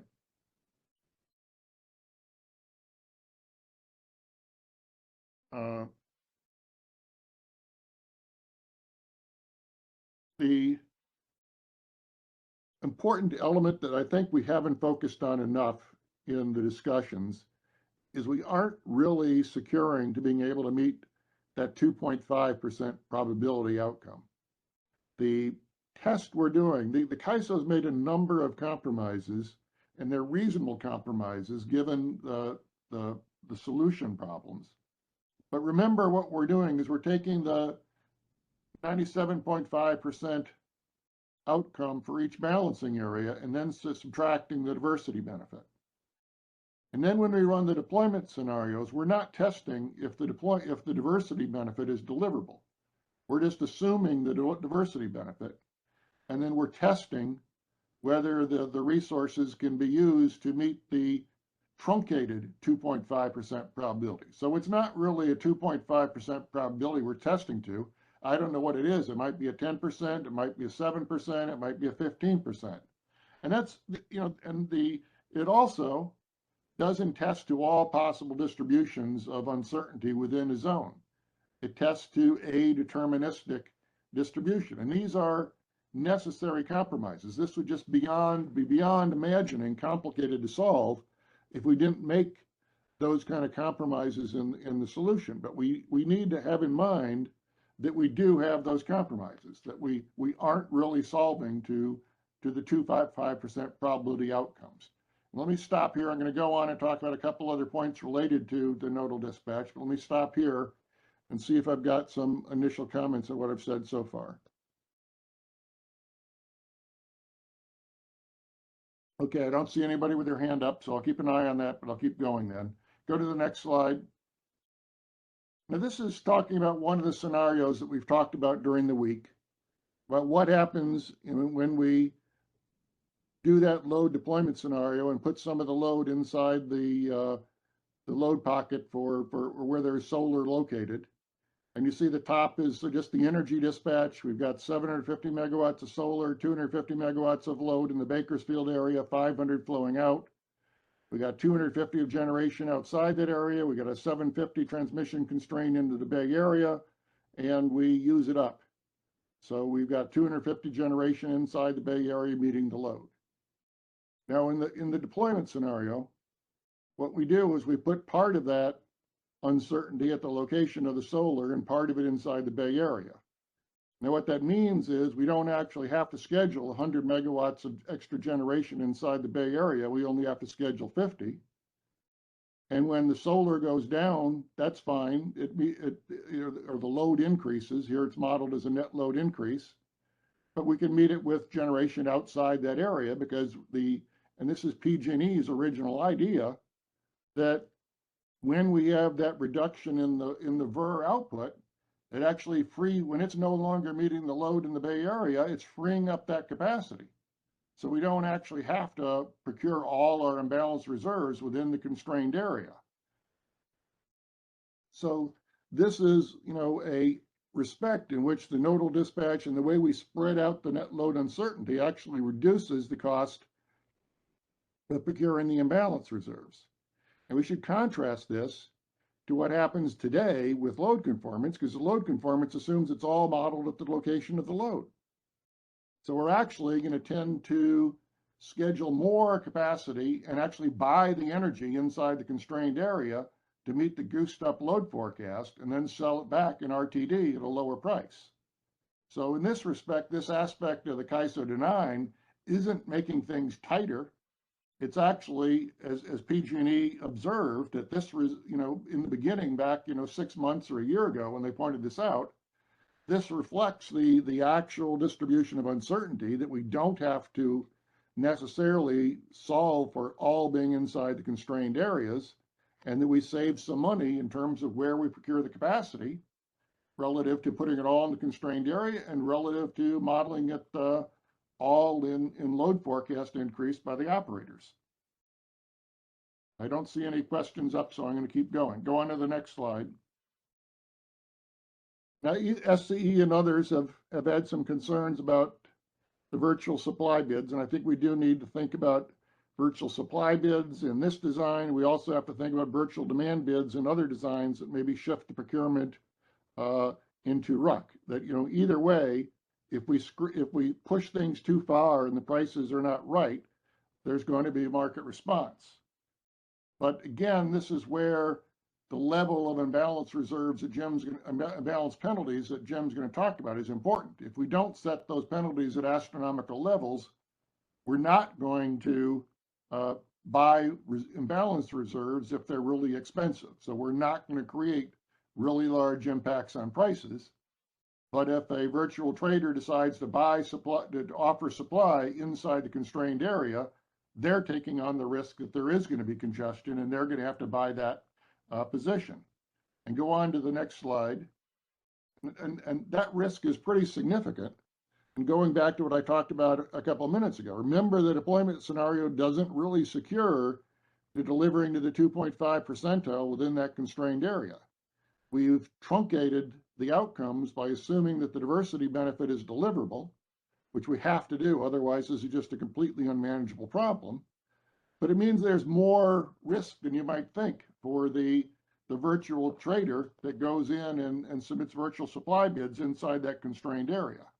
Because it isn't just a remote possibility we'll need their supply. There should be a decent probability, and it shouldn't be a huge price increase we're causing if we set reasonable values for the power balance, for the demand curve, so that this shouldn't be a problem. Now, it could be. We have to make intelligent choices, but I don't think that this design inherently creates problems in terms of virtual supply unwinding the outcomes. If we keep in mind a reasonable demand curve and recognize the risk that they're taking, that we're not really ensuring that the prices remain $1.99 inside the load pocket. Okay, I'll go on another couple slides in option one, then I'll stop again for more questions. Go on the next slide. And this is the big picture. We need to remember we struggled for 6 years, all the way back to 2016, with designs that set imbalance reserve prices that are almost always zero. That's the status quo. That's not an efficient price signal. And in practice, because the FlexiRamp delivery tests haven't worked, operators appear, there may be more to this. I agree with Michelle. We need to understand as much as we can what's driving it. But at least in FMM, we're seeing large, load conformance adjustments that ensure that, the energy is deliverable, but that has consequences too that we'll talk about. That's not really a good design for loads or anybody else. So I see Callie's popped up, so I'll stop and take questions.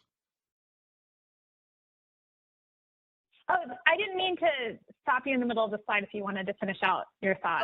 No, I'm pretty much done with this slide. I was going to go on, so it's a good time, Callie. Okay, Callie Wells with WPTF. So I actually had a couple questions to get your guys' thoughts on price formation, not necessarily how it relates to the issues we saw with FlexiRamp, but in general. So I know a couple issues or a couple questions here. One is, I know we might be assuming maybe less than the 2.5 percentile because of the diversity benefit, and I appreciated that clarification. But one thing that we've been struggling with is, does it make sense to have the prices reflect 24/7 that a high level of uncertainty is always going to materialize? Why do you say 24/7? I mean, I think the CAISO is estimating pretty tailored estimates of load forecast uncertainty to the hour. So I don't. Yeah, I'm sorry. I meant 24/7, meaning that the CAISO's modeling in every hour that it is optimizing in the market, which across the year is 8760, it is procuring and assuming that high level of uncertainty will actually materialize. Well, it'll assume that some level of uncertainty will materialize, but you know, in some that may not be a large megawatt amount in some hours, because there may not be much difference between the 50th and 97.5% or actually the 10th percentile or whatever it is in some hours, because there isn't that much variation. But presumably in a lot of hours they won't need to do much other than what's already unloaded on the system. Okay, yeah, no, that makes sense. That maybe the megawatt change from the 50th to a higher level isn't that significant. Okay, that was my first thought. That would be good to look at, Callie, though, to sort of get a sense for everybody of what are those numbers. And, you know, looking at things, that's what I sort of anticipate, but I may not have the right expectation. Yeah, and the other thing that would be nice that you brought up is the diversity benefit. What is that magnitude relative to the full uncertainty amount? To, you know, if it doesn't really drop it from the 97.5 down to, you know, 70 percentile, I guess we're not quite sure until we see those numbers. But my second question on price formation, this kind of ties back to the deployment scenarios. I wasn't sure when to bring it up. So it's my understanding that when they run the deployment scenarios, they have the three that you mentioned, the base, the up, the down. And if there is a shadow price on the same constraint in all three of those scenarios, which I know might be extreme, but you could envision a scenario where at least in the base and maybe the up, you're having a non-zero shadow price. And the energy prices that come out, those are actually getting pancaked together.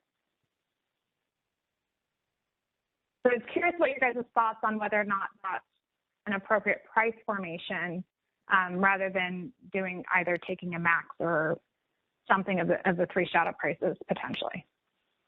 Yeah, I'd rather not speak off the cuff of that because, you know, this depends on the whole formulation that George has set up, and interpreting them in isolation, I don't want to do. It'd be fine, you know, we can sort of take this, you know, and have another meeting or something where we work through an example to understand this, but I don't want to express an opinion that may be wrong off the cuff, not understanding the whole formulation out of which that falls. Okay, yeah, fair enough. That's a cop out, but that's you know. No, that's okay. Fair enough. Yeah, throughout our conversations, because it's been a little unclear to us between kind of these workshop discussions, the paper, and the formulations, but that's kind of where my understanding left, is that they're essentially additive. But yeah, we can follow up offline. Yep, maybe the MSC will spend some time talking with the guys so to make sure we understand that before we finish the opinion. Okay, great. That's all I had. Thanks. Just to clarify, the pancaking is between the IBR shadow price and the energy shadow price, or between the different deployment scenario prices? Which things were additive or might be additive? I understood, Kelly, to be talking about the shadow prices and the deployment scenarios, but I might not have understood correctly. Okay, so that both the base and the up if they both had shadow prices, they might be added to each other. Yeah, and that might be right or wrong depending on the formulation, so I don't want to get into it.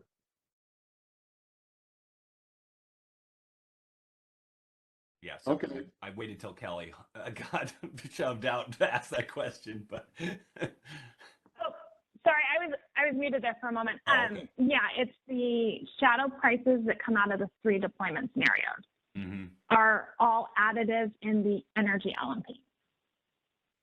Okay. Again, that's at least my understanding. So maybe the CAISO offline we can follow up and confirm that or not. Yep, I'm taking a note to make sure I understand that before we go further. Okay, let's go get one more slide. And we foreshadowed this, but my view is that we aren't going to be derating the transmission system, because most of the time imbalance reserves we're not going to dispatch down the system to bring in imbalance reserves from outside. Most of the time, what enforcing the transmission constraint is going to do is we're going to schedule the imbalance reserves where they can be delivered. So it's only in an unusual circumstance, which can happen, and we're going to talk later about, the issues with CRR and transfer revenue adequacy, because it could happen. But with reasonable shadow prices and energy price and energy offer prices on resources in and outside the constraint, you wouldn't expect to be displacing the energy transfers for the imports, unless there was something odd about the resource offers. But it could happen. But the key issue and I'm going to talk about a variation on the CAISO design, which uses reduced penalty prices for transfers in the deployment scenarios that would, impact this, although I think of it mostly as addressing another issue. But the core function is going to be is we mostly will just be scheduling the imbalance reserves where they can be dispatched. But as I'll talk about later, the realization of net load forecast uncertainty is actually uncertain. It's not just at the locations where we model it. So it's possible that we could be optimizing too finely and spending too much money to schedule it at locations where we don't really need it, if we recognize that there's actually a bunch of outcomes and in the distribution within the zone, and that we don't need to necessarily, isn't optimal to optimize to one particular distribution. So that aspect of this I'll loop back to later. Scott, I had a clarifying question that I think probably places me in the 5% of understanding of everybody on this call. It's a really simple. Okay, so we have two sources of uncertainty. We got the VERS that could be producing less than what the forecast is, and then we've got load over here. And so when people say we want to make sure it's deliverable, the from makes a lot of sense. We want to make sure it's deliverable from things. But it's the deliverable to part that's always confused me. So in the case of like a VER that has a downward shock in its output, are we requiring that the imbalance reserve be delivered to that VER's location? Or are we merely trying to compensate for the fact that it's not coming out of there? Right, it's the latter. And that's, if we go back to slide 11, that's what I was trying to explain here. Operator, could we go back to slide 11? Thank you. Yeah, actually, maybe you could walk through this, because yeah, I went too fast. So what I've got at the top is the energy dispatch, where we got 1,250 megawatts of load, and it's met with 1,250 megawatts of generation. And then the VER uncertainty is met by increasing the load to 300 megawatts. And we increased the load in the Bay Area to 1,050. But we're not actually getting more capacity inside the Bakersfield area to meet the load. What we're doing is recognizing that when the Bakersfield generation solar isn't there, well, that unloads capacity on the interface into the Bay Area, so we can buy this generation that's outside the Bay Area to meet the load that otherwise would have been met by the Bakersfield solar. So that's what happens in terms of when you add this net load in the supply area. What you're doing is making less supply available to flow out. The only time it would create more demand in the area is like the Bay Area situation, where the system is constrained going in, and then if you put more uncertainty in there, then you need more supply. So we're going to have to schedule more generation inside. We're going to have to make sure there's 50 megawatts more generation inside the Bay Area load pocket to meet that uncertainty. Yeah, okay, so this is what the load in Bakersfield, or the fact that the load goes up by 50 is capturing a VERS Right. uncertainty rather than actual load, upward load in Bakersfield. Right. Yeah, I think that's the idea, the CAISO's idea of what, the net load uncertainty. We could just represent it as an increase in load, and Okay, got it. Thanks. thing will solve. Okay, let's go back to slide 16, or let's go back to slide 15, and I'm about to switch to a zonal design. So are there any last comments about the nodal design? Okay, so let's go to flavor 1. Flavor is A. Go to the next slide, and this is zonal version A, and it's not necessarily anybody's, I'm not sure it's anybody's scenario at this point as I listen, but it's one of the possibilities, so I outlined it. And this would be a strict zonal requirement where you've got to meet the imbalance reserves with resources located within the zone or within the balancing area. There'd be no deployment scenarios, so you'd have reduced solution time. And it would work with a demand curve and a lot of other features of design. But it gives up some critical features. The first is it foregoes the benefits from efficient scheduling of imbalance reserves across the Western EIM, because you'd have to procure them all in your load zone, even if there was no congestion at all. So that's not a good outcome. The other is if we said it all had to be procured within the zone, that creates tremendous market power problems. And we got to think of just more than California. But if we say it all has to be procured within a single balancing area, there may only be one supplier. And that's would require, I think, a more stringent market power mitigation design than what the CAISO is proposing if we had that kind of requirement where there was absolutely no import competition. So as I said, I don't know if this is anybody's design, but I was trying to go through the logical possibilities. So I see Kathleen's got her hand up. Kathleen? Hey, Scott, can you hear me? It's Kathleen Colbert from Vistra. Right. Great. No, and I appreciate you going through it and kind of asking.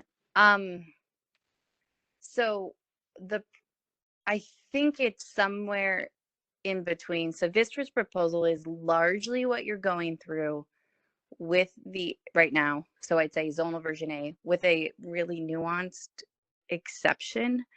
Our proposal does allow for intra BAA transfers of some kind. But between neighboring BAAs, so there'd have to be some level of confidence in the deliverability actually being there, right? Up to their total transfer capacity. Okay, well, I'll talk about that variation later then. Can I make one clarification though? I think the difference in ours is that we think about it as a requirement trade more than we have in there.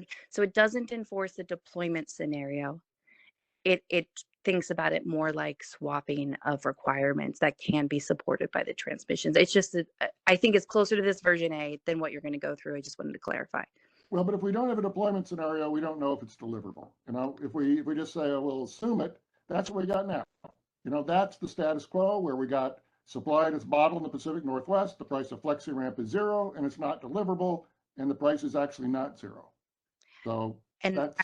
I fully respect. I'm not saying that our position is not movable. I'm just saying that that's where we put it to start for some implementation reasons, and hope that helps. Thanks.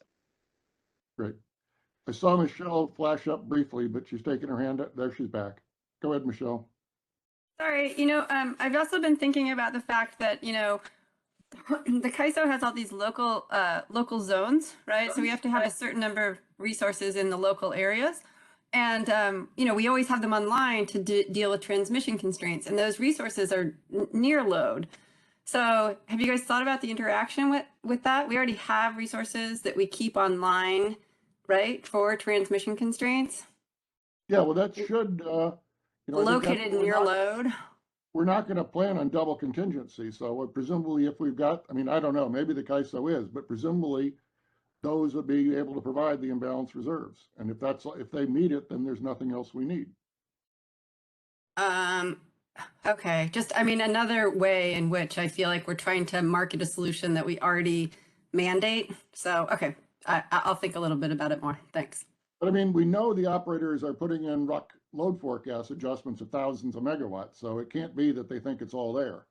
Well, So, you know, they're yeah, forcing out more capacity. yeah, I mean, maybe we should talk offline about that, but I get it. And I just am not seeing that this is doing it. So if you go to that figure, if you go to figures 14 through 16 on James's document and see that the uncertainty is pretty calculable, but that is not what the RUC adjustments are about. And so I don't think we're going to get what we think we're going to get, just like I don't think we're going to get FRP with what we think we're going to get, because I don't think it's uncertainty that they're dealing with. So anyway, okay, thanks. Alva, I see you got your hand up. Yep.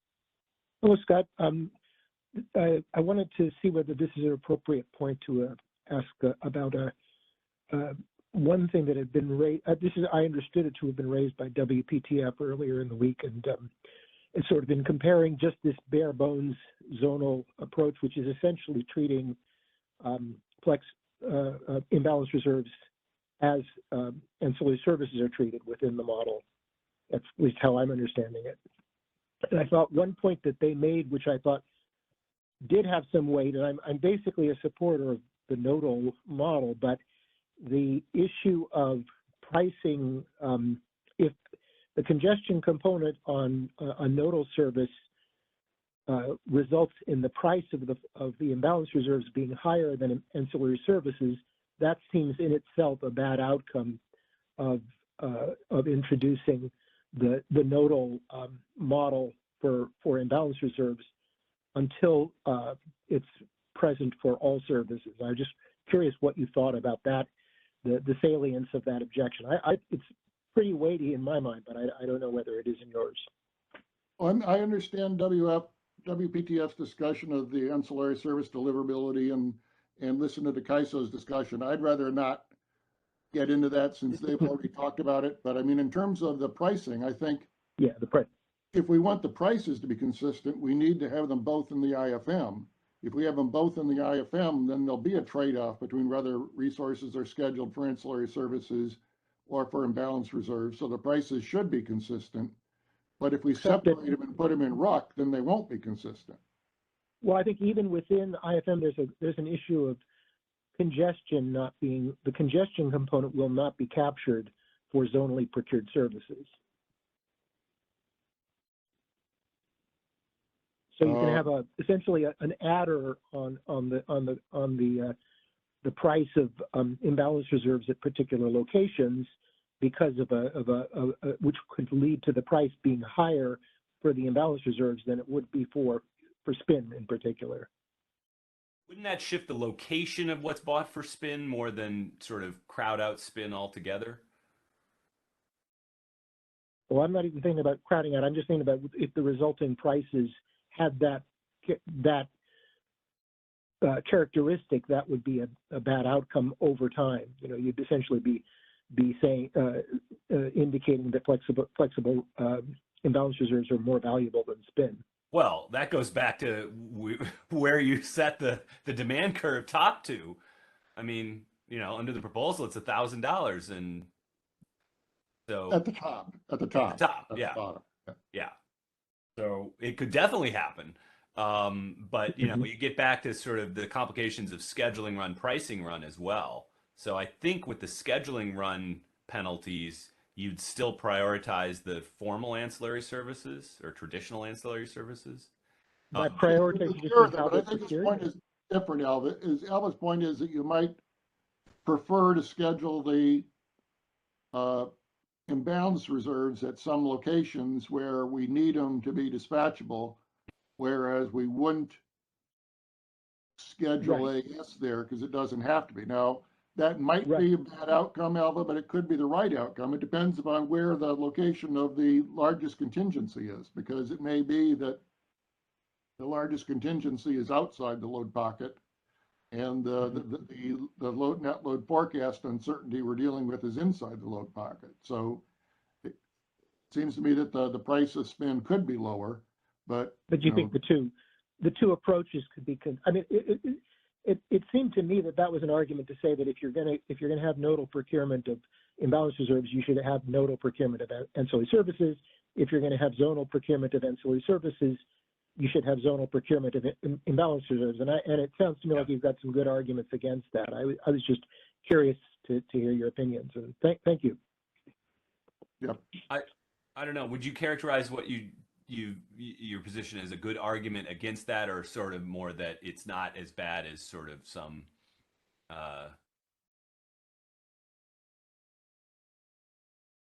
I was saying I think it all depends, and I can see why it might be the case that the price of spin or non-spin would be lower than the price of imbalance reserves, because they're potentially the outcome is at different locations, and one might be, you know, where the nuclear plants are, and that might be outside the constrained area, and the net load and forecast uncertainty for the Bay Area might be where it's more expensive. So and maybe we would schedule the imbalance reserves there and meet the spend with cheaper resources. I think the long run, as Kaiso said, it'd be better to model do some degree of modeling deployment scenarios for the spin as well. But that's one step at a time. And if we get this to work, then it'll make it easier to do that for the ancillary services.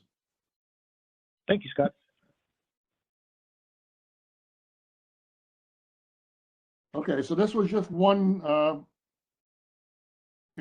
version. Let's go on to the, step a little bit more on zonal version A. Could you go to the next slide?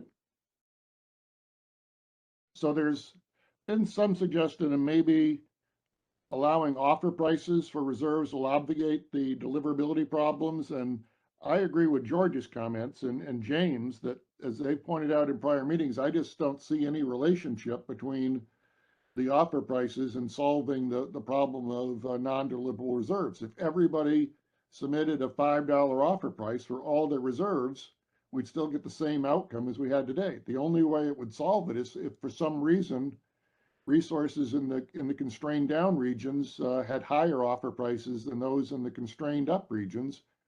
And I don't see any reason for that to happen. If anything, I think it'd be the other way around, that, gas scheduling costs might be lower outside the constrained region, and that's why they're constrained, because the gas supply system is less tight. So that you'd end up with lower offer prices for resources in the constrained down region. So it would sort of exacerbate the problem we got now. So I got Callie and Kathleen. Kathleen? Hi, great, Scott. No, I just actually need to go back to the last slide. Maybe make one large clarification for Alva is that I presented a proposal, so Vistra, not WPTF, has one out there.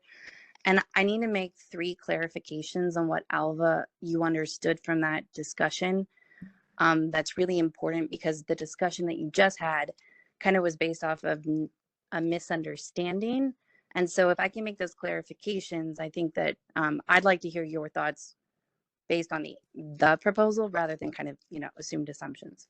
But the first one is, so speaking of IFM specifically, our proposal is that zones would be defined and enforced if there is a risk of deliverability. So that would be enforcing transmission, right, and an import limit into the area where there is a deliverability risk, and that would apply. Just a second. So there would be deployment scenarios based on those constraints. Not deployment scenarios. The same as we do for ancillary services. How do you know they're deliverable if you don't? I mean, the operators are making ad hoc adjustments. Actually, the proposal is for a whole process by which there would be intraday planning and pre-day ahead. I think that's the option I'm going to get to in a minute. Yeah, so, but Scott, please let me make these 3 clarifications, because the point that you were talking about was, is it giving priority to ancillary services or imbalance reserves or vice versa, which is incredibly important, and I need to make these clarifications. So the first is that the zones enforced would apply to all capacity services in the IFM, so that there wouldn't be this idea of more preference for imbalance reserves over a spin. The second clarification that's critical that I need to make, so that not just you but Alva can and every stakeholder can understand, is our proposal for the demand curve in the integrated forward market sets the top price point below that used for non-spin. So there is no chance from a penalty price perspective on how the demand curve was proposed that it would give preference for imbalanced reserves over spin. In fact, we've even taken feedback that at higher levels of that requirement, there's lower levels of uncertainty. And so the demand curve price points need to be a downward sloping demand curve. Below that are used for energy self-schedules to reflect the fact that there is a lower certainty for those higher amounts of that requirement. So I really strongly do not agree that the proposal that we provided preferences I over spin. And I want to make that crystal clear. The other thing is that I think there was confusion. What we proposed for the RUC adder was, so we proposed an imbalanced reserve price adder in RUC, but as you know, those RUC adders are actually negative prices.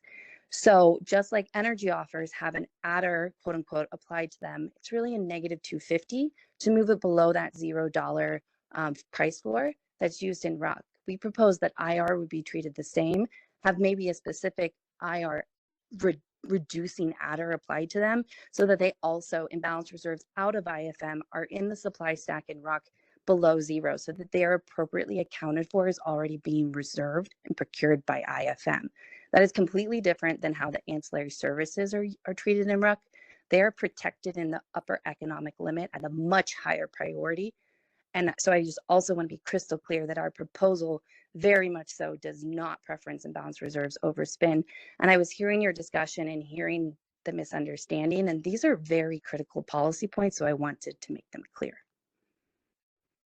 Thanks, Kathleen. I wanted to ask, and by the way, I heard Alva's point as being that the nodal might prefer IBR to ancillary services. Okay, yeah. Not that your proposal would. That was one of the arguments for zonal, was that nodal might have that effect.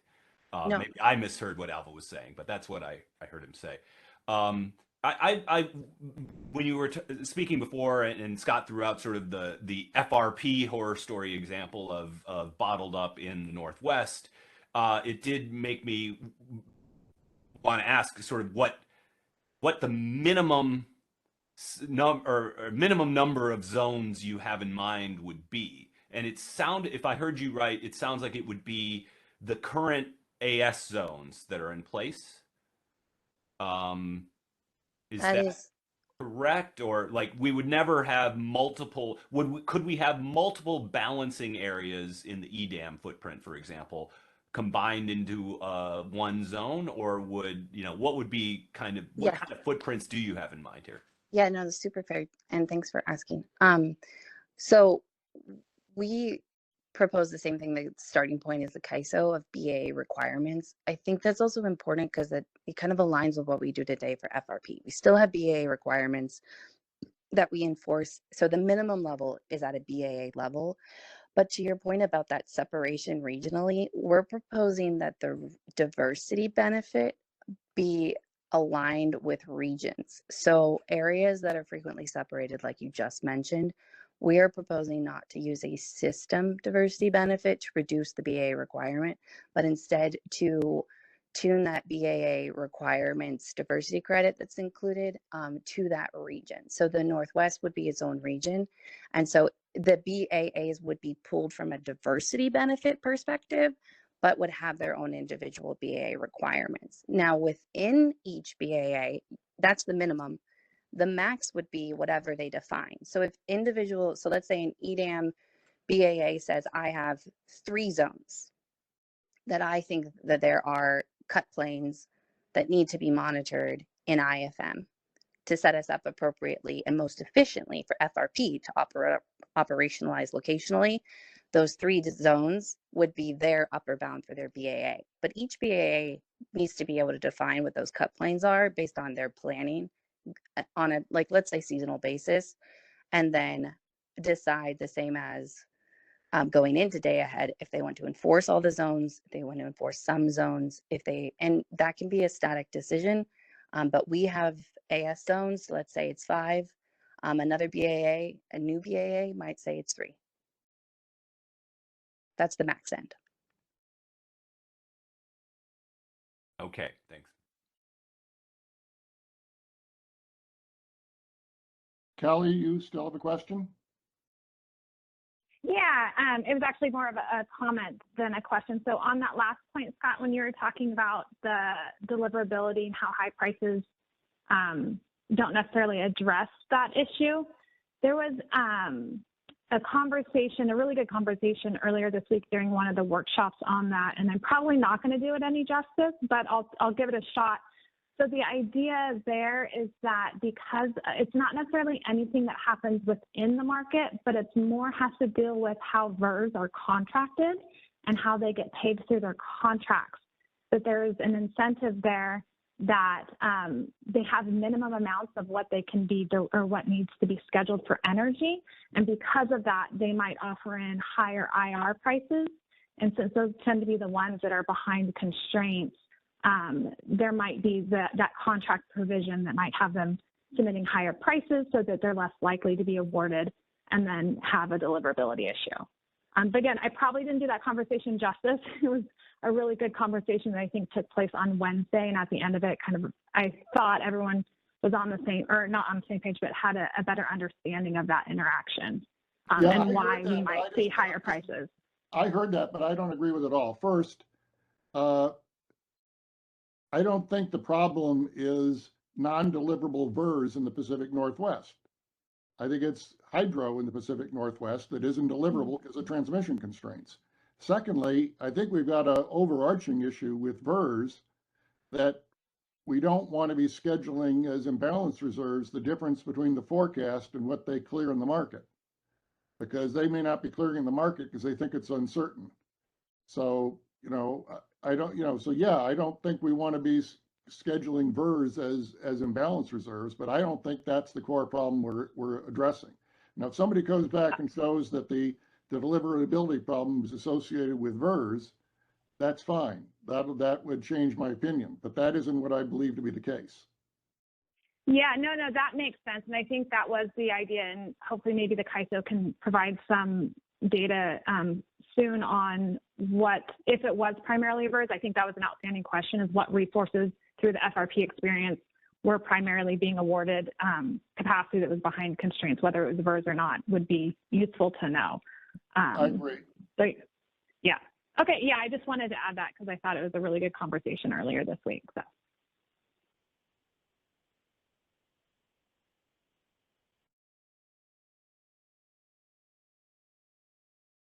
Okay, why don't we go to slide 18.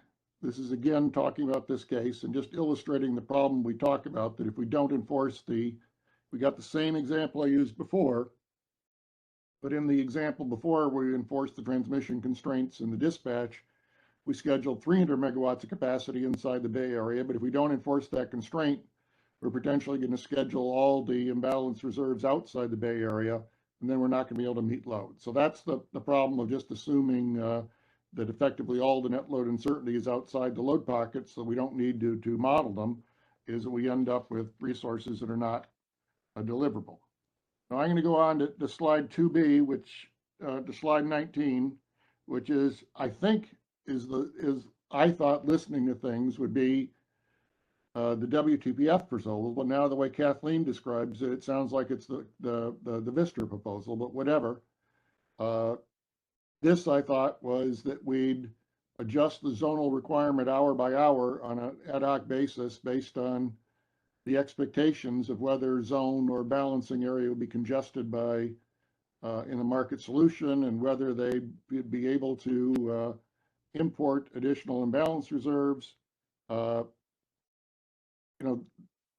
think that for one point is, these adjustments would help use imports, so we'd get more of the benefits.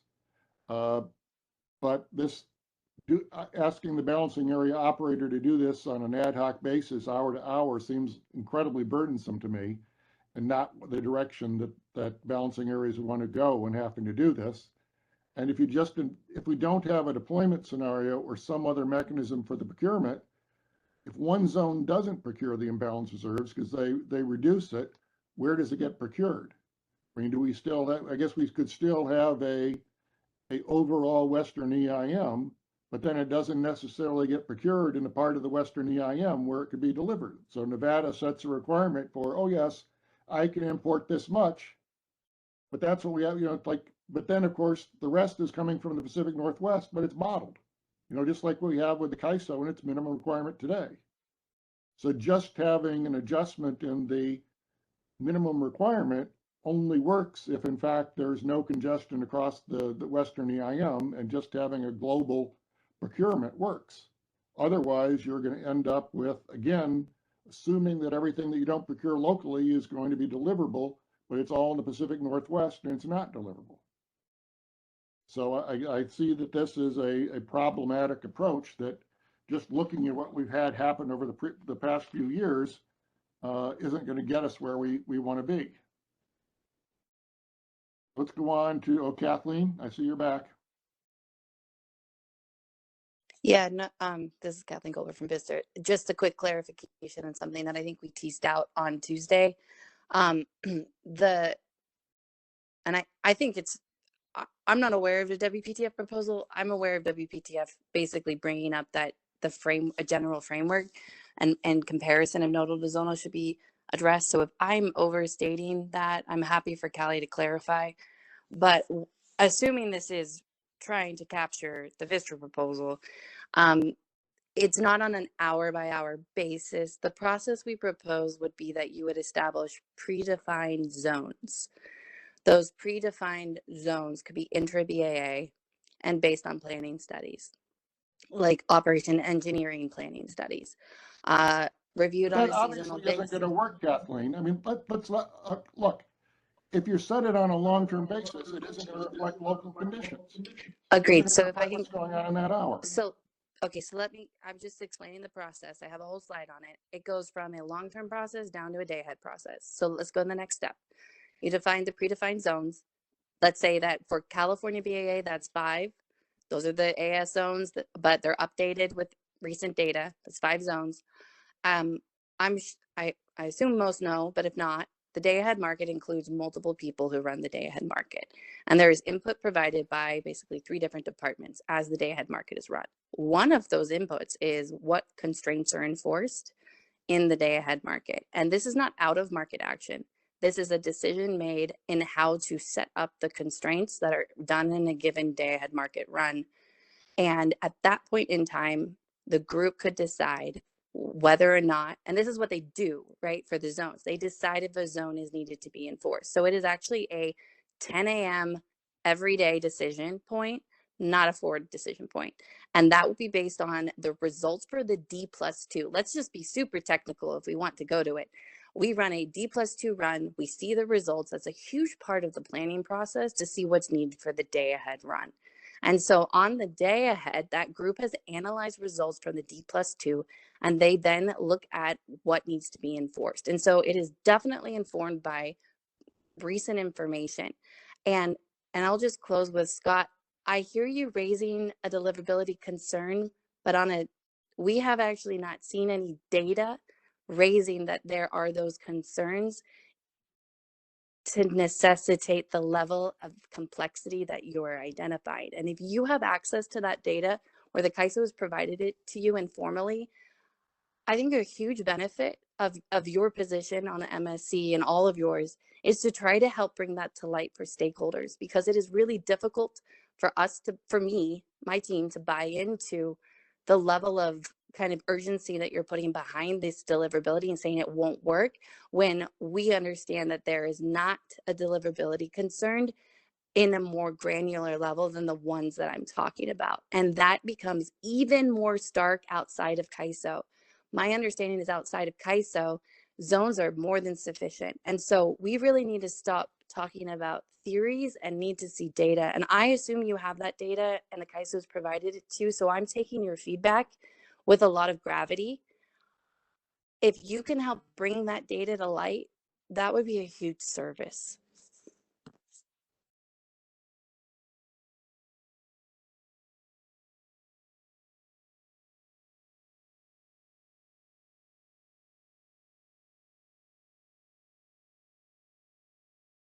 As I said, Kathleen, I think the CAISO and Guillermo have made a lot of analysis over the past couple of years that show the lack of deliverability. We've looked at the shadow prices, the price of FRP being zero in the constrained regions around California during events in which there was extreme shortage. But we'll take it back to the CAISO to put that together so that everybody's on the same page. So let's go on. Thank you, Scott. Doug? I just want to add too, I think part of what makes trying to kind of empirically demonstrate some of this stuff so difficult is the role of the load conformance here.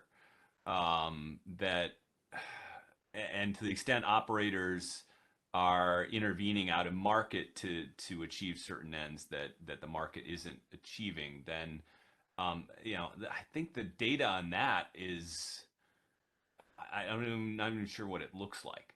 And so to the extent we're doing this to try to change load conformance practices, that's a much tougher empirical sort of test ahead of time. We won't really know maybe until after and see whether load conformance practices have changed substantially. Now that's a slightly different issue than what you're talking about, which is sort of would zonal be enough? But I think where the view on this is that, well, when you have, it's not necessarily the case that zonal is going to be substantially easier, less complicated, and so forth. It's a matter of kind of which constraints you turn on and off, kind of penalties you give to them. And I think that's my takeaway from the spirit of Scott's proposal, really, is that, well, if we really don't have a problem, then we'll procure it where it's cheapest anyways. And is it really that much easier to implement something that doesn't have that capability than doing it with nodal considerations and trying to address the unknowns of this, things like penalty prices and other aspects, rather than just sort of foregoing the ability to think about things more from the get-go.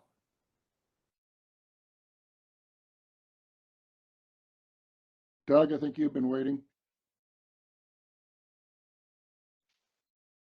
Thanks. Doug Boccignone, Bay Area Municipal Transmission Group. I guess I had been interpreting the zonal idea as, not saying that all of the requirements would need to be procured within the particular zone, but rather, because it seems like that would be completely inconsistent with the whole extended day-ahead market concept.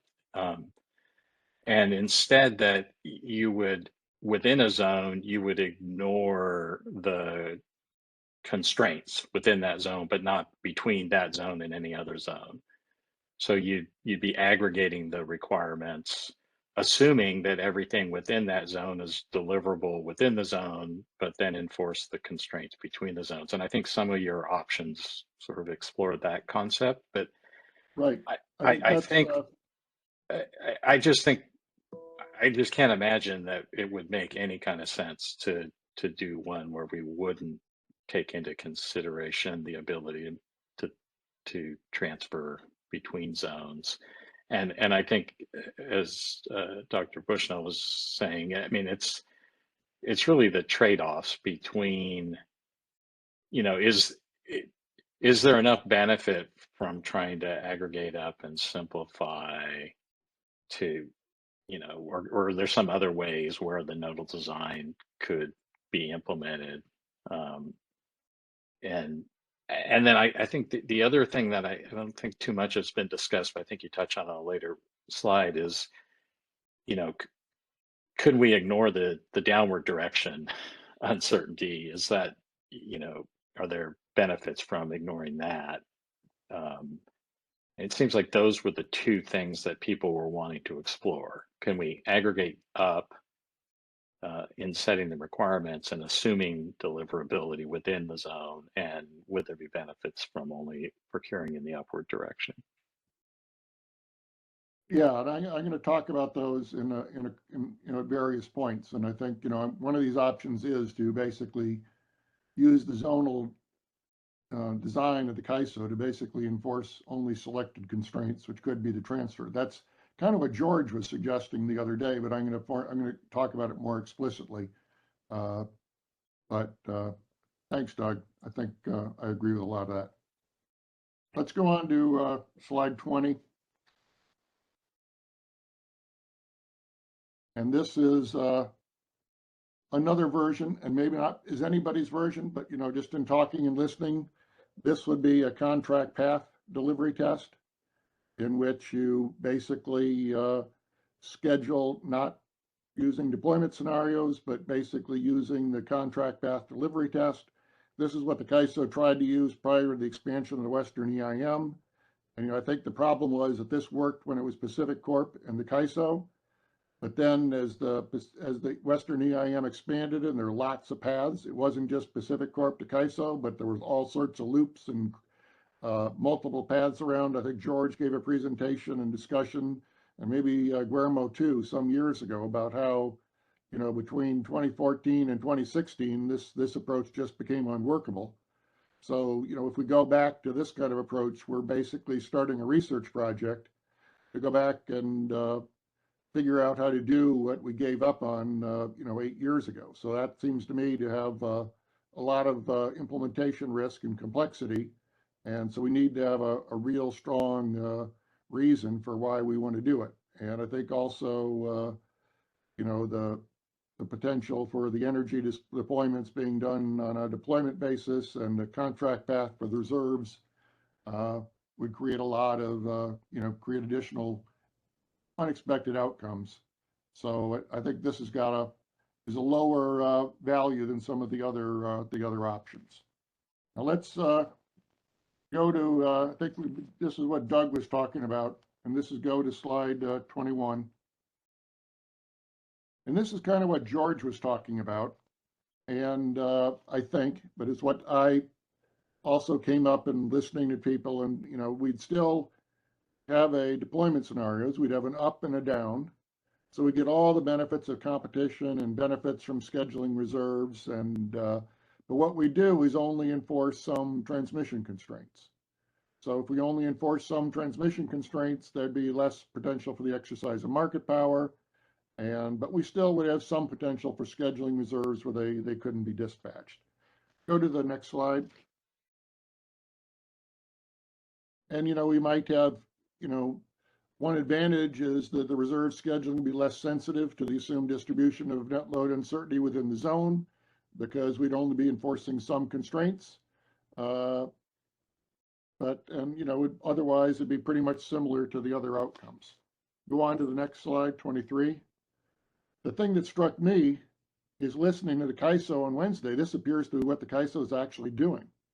And I'm quoting James from slide 6, that what we're doing is gradually introducing constraints in the deployment scenarios. So what the CAISO is doing is this design. We have the ability within the CAISO's nodal dispatch implementation to do this, that we can choose to stop anywhere the CAISO wants in how many constraints we introduce. And that at any point we see that we're getting into computational problems or other problems, we can say, okay, we stop here, we don't add any more constraints, but we can make sure that at least we got deliverability between the imbalancing areas, because we'll have the deployment scenarios to make sure we don't schedule it all in the Pacific Northwest. And if we've got a particular problem area within the CAISO that we know it's always scheduling imbalanced reserves that are going to be bottled, we enforce that constraint. And the fact that this is what the CAISO is doing, I think suggests that this is a viable option. If we don't want to go all the way to nodal, we've got the capability in terms of what constraints the CAISO enforces in the model to go to as far as we want. So I don't know if George wants to throw a stone at me or anybody else wants to say anything, but that's my thought, that this is a type of zonal dispatch. I think this is what Doug was talking about, that you can make sure you're not doing what we do now, which is procure a lot of imbalanced reserves in the Pacific Northwest that can't be delivered, and we can actually have nothing left inside the bottled area around the California. And that might be enough deliverability assurance for the operators to to lighten up a little bit on the load conformance. Yeah, Scott, this is George. Of course, this is a flexible design that will allow us to tune it as we go and learn from the results that we see how the approach performs. So you're right. I mean, we can start with a light set of constraints. You know, there are some nomograms that we want to enforce, but then, you know, we see how the performance is, and if we see that we still, a word imbalance reserve defines certain constraints that, you know, bind very frequently in the deployment scenarios, and we add these constraints. And because once you have the deployment scenarios, you can actually monitor constraints even if you don't enforce them. So we know if they're violating the deployment scenarios. So if we see them violated frequently, then we actually enforce them and we solve that problem. So it gives you a flexible design to navigate, you know, the space as you learn from it. Yeah, thanks, George. I think this is a great feature of the CAISO design, and that's why I highlighted it here, because I think it's really important. Okay, so let's go on to one. Now I'm going to go off into another variation, and it's picks up on some of the things that market participants were talking about. Again, it's using deployment scenarios, it's using the CAISO engine, and everything is basically the same as the nodal dispatch or option 4. But the key thing is that we could potentially use lower penalty prices for some of the transmission constraints in deployment scenarios. Now, the reason you might do this goes back to what I was talking about at the beginning, that we model a deterministic set of net load uncertainty distributions within the balancing area, but actually it's a probability cloud, that those outcomes, you know, there are a bunch of different places the uncertainty could be in, and it isn't really just this distribution that could materialize. So from that perspective, you might say what we want to do is, for some constraints, use a lower penalty price, because if it's really expensive to schedule capacity behind the constraint, we won't, because actually the net load uncertainty might not be behind that constraint, that there's so much uncertainty that we got this probability cloud. So if we're using this one distribution and some parts of it aren't really that important because it's only sometimes going to be distributed there, you could use a lower penalty price for those and a higher penalty price for ones you really wanted to enforce, like those between the balancing areas.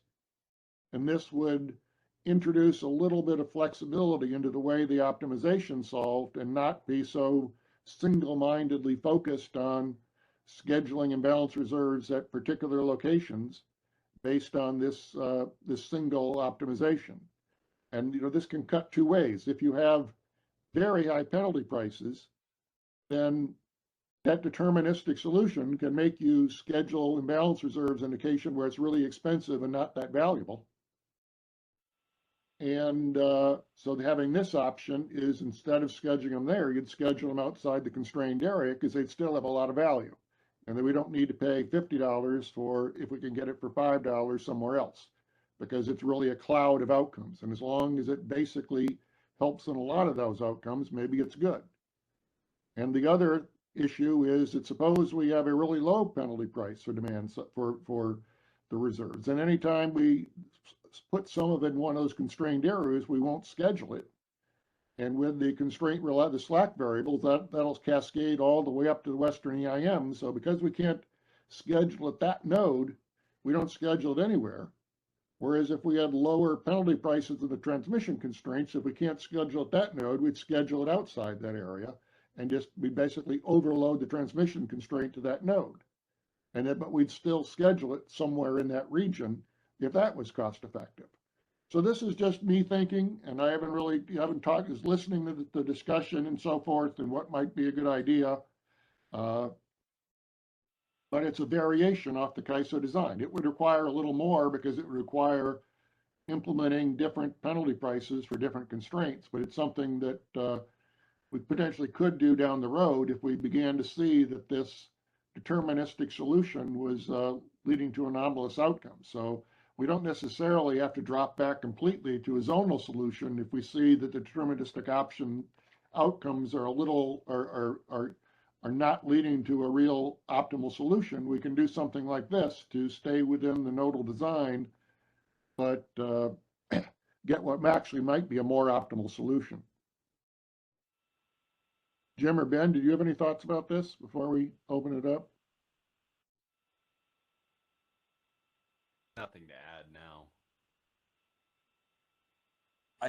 I think it's an interesting and plausible conjecture that it would be good to have simulation results that test that. We can see, I mean, as George said, we can see, you know, we'll be able to see the outcomes, we'll be able to see the shadow price. This is something we can learn. And if we see that we're getting, you know, these kind of outcomes because of the distribution, that we're not clearing it consistently, not clearing at some nodes, and then not clearing at all, we can think about how essential that is. But anyway, it's a thought to throw into the mix. Let's go on to the next slide. So this, no, go ahead, because I've covered this. Let's go to the next one. So this is options 6, 7, and 8. I'm not going to talk about them in detail, but they're all variations off the earlier slides, and they all use distinct up and down deployment scenarios for each balancing area. But what this would do, go back to what I said before, is, you know, we're not really testing deliverability today, because we don't test whether the diversity benefit is deliverable. So this down there in the down in that second bullet is we test multiple deployment scenarios. Now the CAISO said the engine can already do this. No, I think it's actually completely impossible and impractical now to take on this computational burden. But I think it's useful to know and think about the fact that the CAISO design, the nodal design, has this flexibility.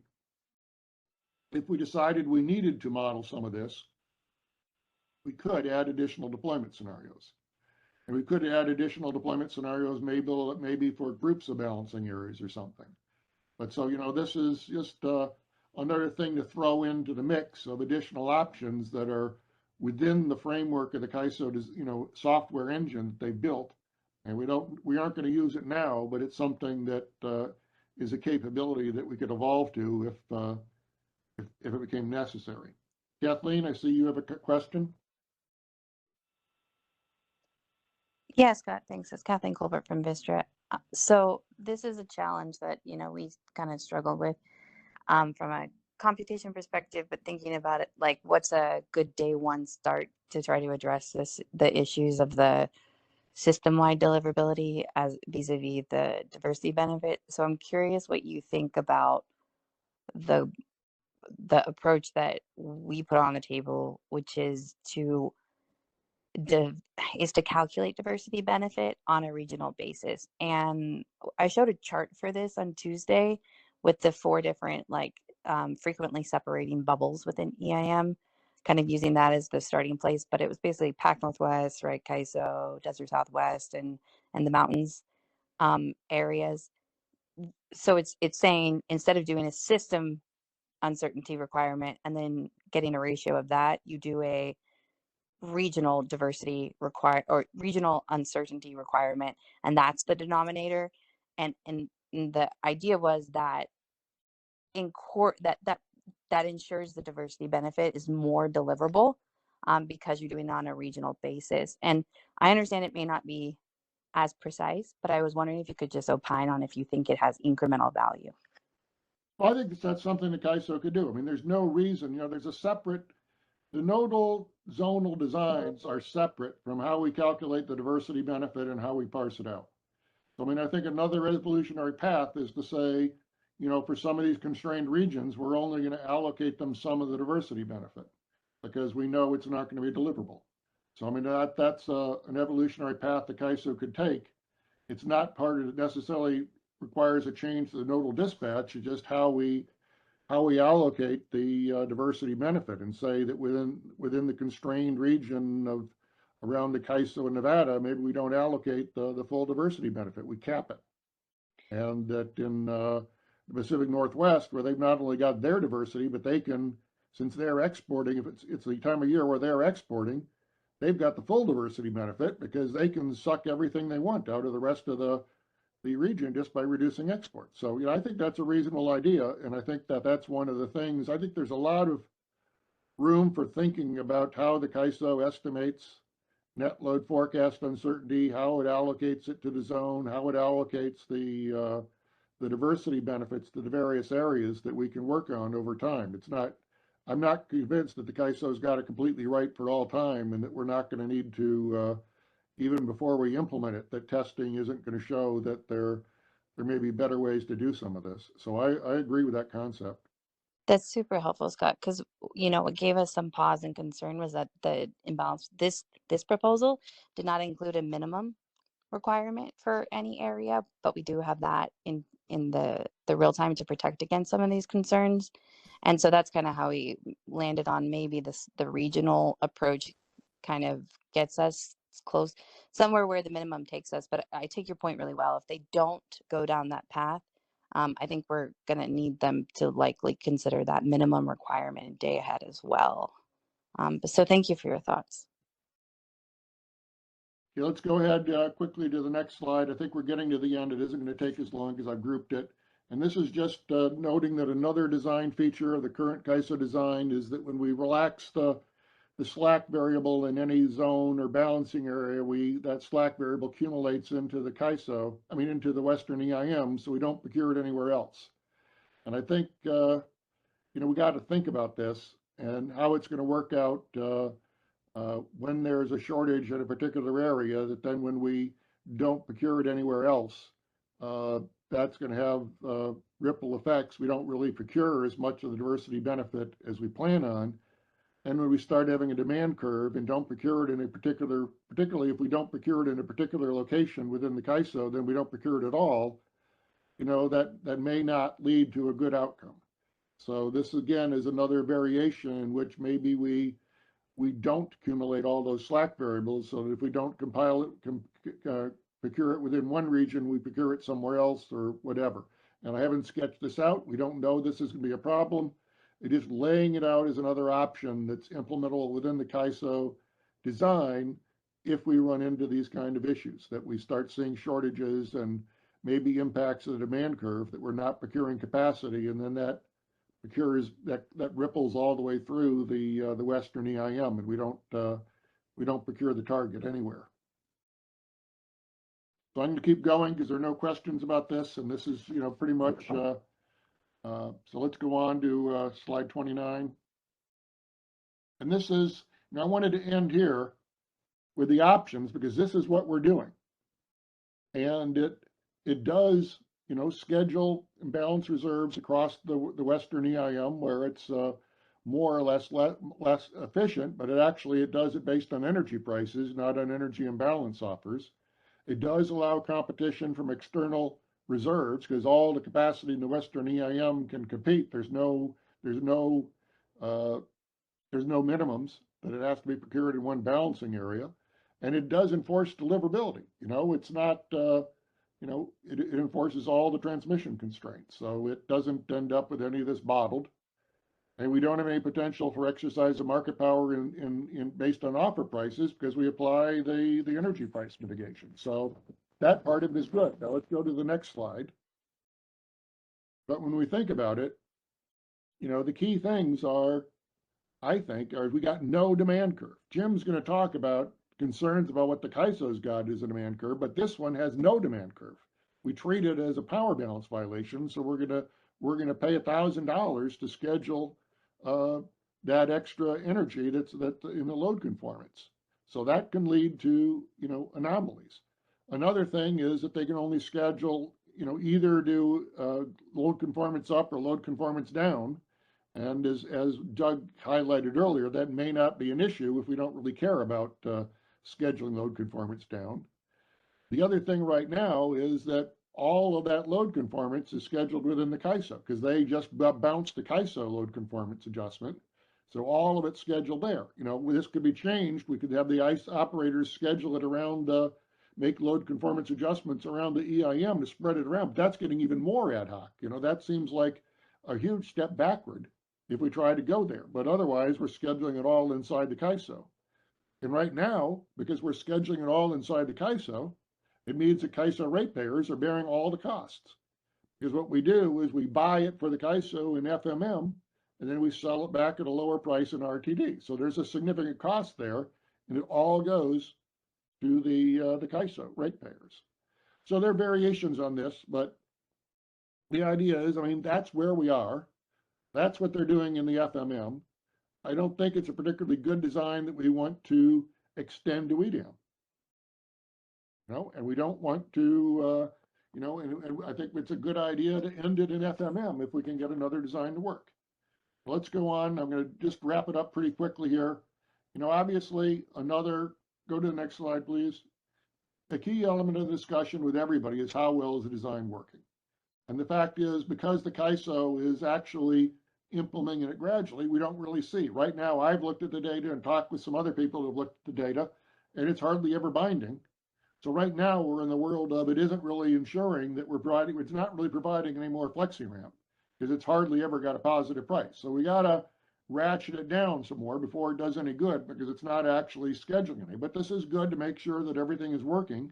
As George talked about, we can add constraints and see what's happening. And then it'll give us an idea of if there's a problem we need to solve and use some of these variations, or if actually a lot of these concerns turn out not to be important. So there's a couple more slides about conclusions and so forth, but I don't need to go into that now. We're already well into the lunch break. So I thought I'd stop and see if there are any concluding thoughts from Ben or Jim, and then anybody else. I just had a question. Maybe you know the answer, or maybe CAISO could answer it. But when load conformance happens, I always imagined it's sort of pushing the lap level total. But do they conform specific demand nodes, or could they? Or is it kind of just pushing up all of the nodes, a single DLAP adjustment? Somebody at CAISO could answer. George, Guillermo, anybody? This is James. I'll take an early stab, and George can back me up. But I don't know the answer of could they conform at individual locations. But my understanding is they don't. And my understanding is that essentially when the conformance happen, they're doing it at sort of a system level. And by the way the load distribution factors work themselves out in RUC, that system level requirement gets distributed down to individual locations. So there's not much of a locational tailoring of load conformance. Right. Yeah, I guess I was just trying to think about if deliverability internal to a zone, for example, was part of the issue. It's a really blunt instrument then. Or they can do it and they don't see the need to. I'm not, it's sort of an interesting, it'd be kind of good to know the answer. Well, you can imagine this would be pretty burdensome. It's enough to figure out the load conformance, but then also say, well, we're gonna adjust the dial. It'd be a lot of potential for missteps, and if that was an ad hoc process, I would think. But yeah, and to be fair, my understanding based on talking to operators about the process is that they're not really looking at sub-BAA regions in their determination of RUC, specifically for RUC load forecast adjustments.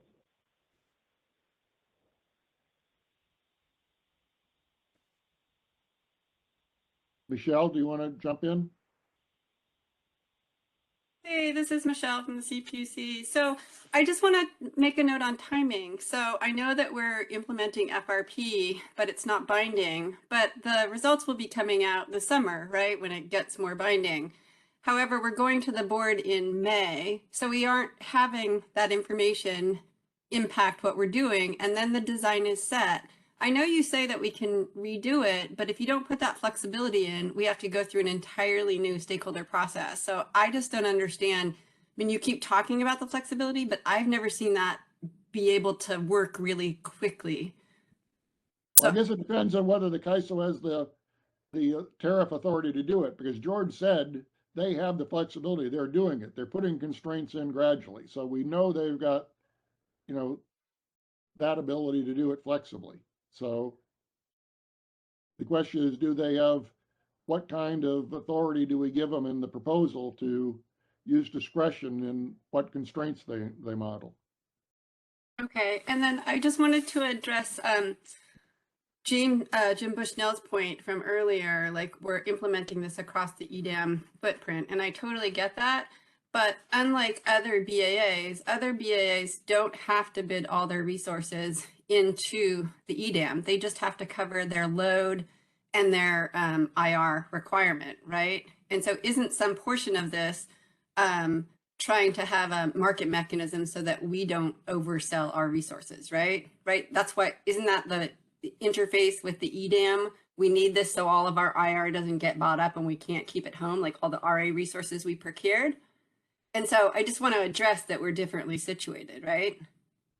Yeah, I recognize that. I guess I was just sort of asking the question of, it seemed like there's a view that, oh, well, we could tweak our RA program, or maybe our RA program already does what this, would do, so we don't really need to have IBR. Well, let me just present something a little differently. I mean, maybe they're indifferent to IBR prices because they're vertically integrated. So if IBR goes high, they don't care, right?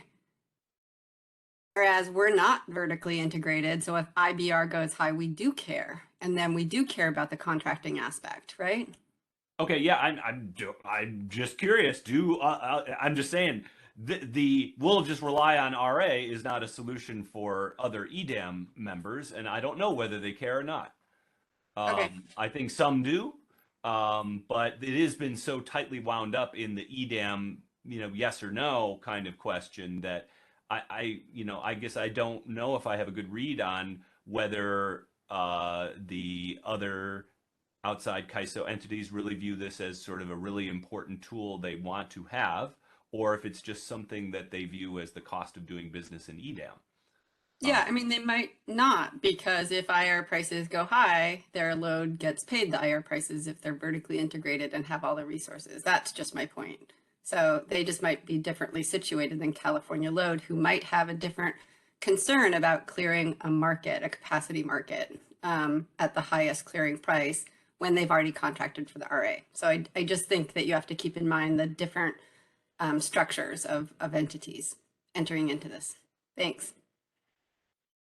But I mean, can I add this is James. Go ahead, Jim. Sorry, this is James. I just wanted to add in some context. I don't disagree with Michelle's question. I think it's important to think about, but when you think about EDAM transfers, though, I mean, even if you're vertically integrated, it doesn't necessarily mean the quantity that you sell and the quantity that you buy from your own resources is the same, because you could very well be vertically integrated. The EDAM solution procures imbalance reserves from some other BA's resources and gives them to you through transfers, and your load pays the price. And it could be the opposite too, where you're selling a surplus of supply to another BA, so it's not necessarily a one-to-one relationship when you include the transfers.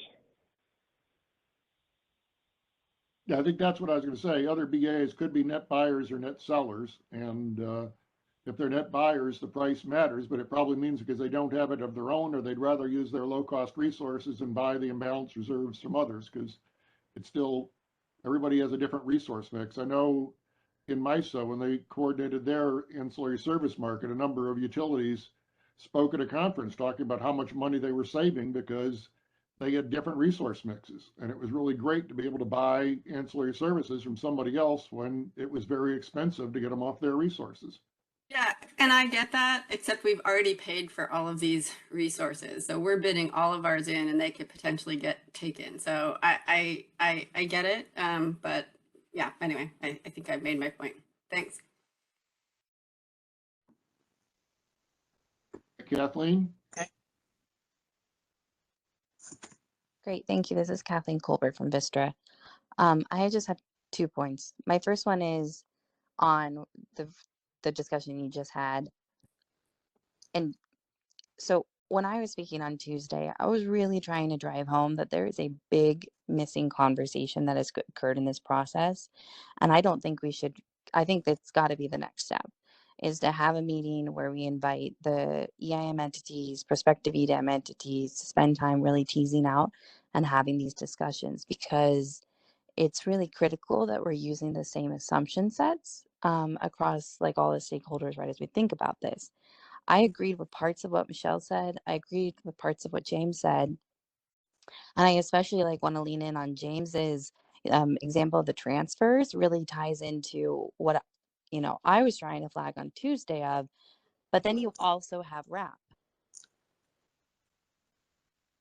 And in a RAP world, like, you know, just to kind of give a nuance to what, you know, Michelle, I think and I look forward to better understanding, you know, your thought process on this, but is assuming that other areas have not paid for or contracted for some of these services. And under a world of RAP agreements with transfers between two BAAs that may include uncertainty components to it, I think that assumption starts to break down. And so James's example was a really good example, but how do we think about that when that's already been secured through like a RAP agreement?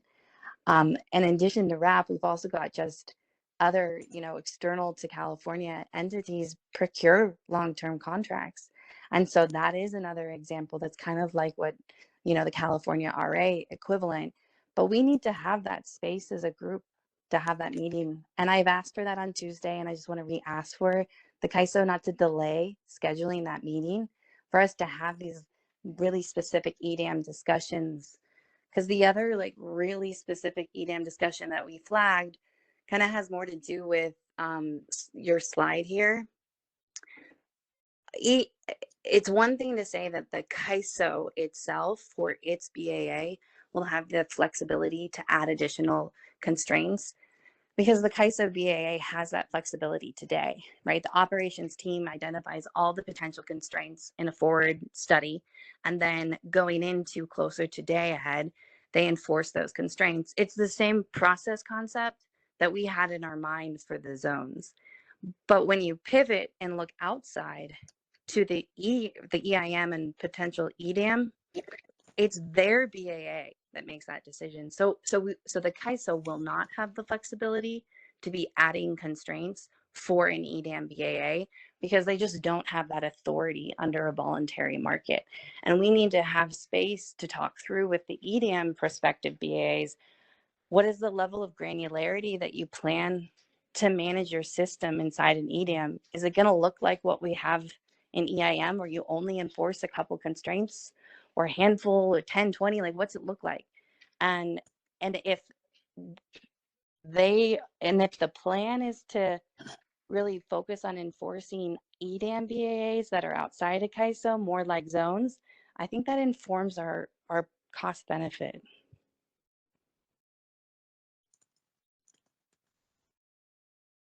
Ben, you want to break now, or what's your plan? I think we definitely should break now. It's 20 after. Thank you, Kathleen, by the way, for the comment. So we planned on a half hour for lunch. Let's adhere to that. And so we can get back together at 10 of 1. If that's Hey Ben, okay. can I make a quick announcement before we break? I just want to plug quickly that on this slide that there is planned discussion for some preliminary results of the nodal FRP performance at next Friday's NPPF meeting. So it's not going to be, you know, under the performance that we have now and to what we can say at this point will be discussed there. That's great. Thank you. Those meetings are always interesting. Okay, thanks, James. Okay, so hearing no objection, we'll see you at 12:50. Thanks, Silas. Thanks, Shami. Have a good lunch, everybody. Hello, everybody. Welcome back to the MSC meeting. This afternoon, we're going to continue discussion on DAME, and we'll have presentations from pair of Jims, or James and Jim, James Friedrich and Jim Bushnell. Jim Bushnell will start us off with a presentation, and we'll have a discussion about demand curves. And then Scott Harvey and James Friedrich will be leading discussions on 4 other aspects of the DAME proposal, each of which have been flagged as things that need work on this spring. Weren't the major issue that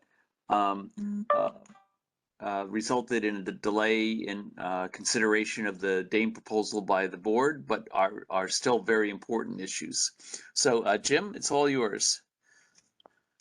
Yeah, I was gonna hit the same point, Ben, that I think we have a 22-page draft, and only about 2 pages were on zonal versus nodal, and so there was 90% were a lot of other issues that I think were not. We're worried weren't getting enough focus in the extensive discussion of nodal versus zonal, and we hit on a lot of those this morning. And so one of those, which is kind of a really overarching one, which again, I think we covered a lot of this already, but I'll kind of try to flesh it out a little bit more. But it has to do with what this demand curve for IBR would look like. And I discovered, Scott, that we can influence the slides ourselves. There's a little back forth button at the top here. So anyway, so this topic, I believe, is being slept on a little bit, or I don't know. It doesn't seem to have gotten enough, as much kind of airtime in some of the stakeholder meetings as I would have expected, perhaps. And really, I just wanted to have this topic as its own topic to make sure people are thinking about it. And from the discussion this morning, I think there is a lot of thought out there on it. But right now, I do think the proposal is kind of more of a placeholder than something that should be the final design. Okay, so just to highlight, this is we have a demand curve in the first place because there was this realization that, wow, there's a lot of uncertainty about how this design is going to work. And worst case, if this is binding a lot more often than anybody expects, it seems like there's all this focus on what the bids should be in market power mitigation, but it's really the scarcity of IBR that could cause major, impacts on pricing. And so if we hit shortfalls of IBR, how costly could that be? And that's why we developed a demand curve in the first place. But if you have a demand curve and all the prices are still really high, then that kind of still defeats the purpose of what the demand curve was supposed to provide. Then more recently, and I hadn't appreciated this much until the last couple of weeks, WPTF and others, we discussed this a bit this morning, raised concerns that IBR could even crowd out ancillary service procurements, or at least send strange price signals in the sense of IBR, which we might think of as a lower quality reserve than, say, spinning reserve. It's sort of, it's in the eye of the beholder, I guess. One might be contingency only, and the other is sort of more of a on-demand. But it seems odd to have IBR at the top of the reserve pyramid in terms of valuation, and that's kind of the implication of the current pricing policy that's proposed. There's this interaction between IBR and the energy market, where IBR represents basically, at least in my mind, an outward shift of the demand curve, because we're laying this additional requirement on top of demand. And if we didn't have a IBR demand curve, it would basically be a parallel shift of the energy demand curve. And I think the way I think of it now is, well, okay, if we add some more slope to that, then that probably better matches the value. This is a bit of a tangent, but I thought a lot about the RSC in EDAM, and came to the realization that the RSC is basically originally proposed as providing your full IBR requirements as well as your full energy requirements. And so the penalties associated with not having passed the RSC are very much influenced by how strict we're going to think about the value or cost of achieving IBR. So I think whatever the resolution of this is here, we'll have to go back and reconcile that with the logic of where some of the penalty thresholds in the RSE test should be as well, to make them more consistent with each other.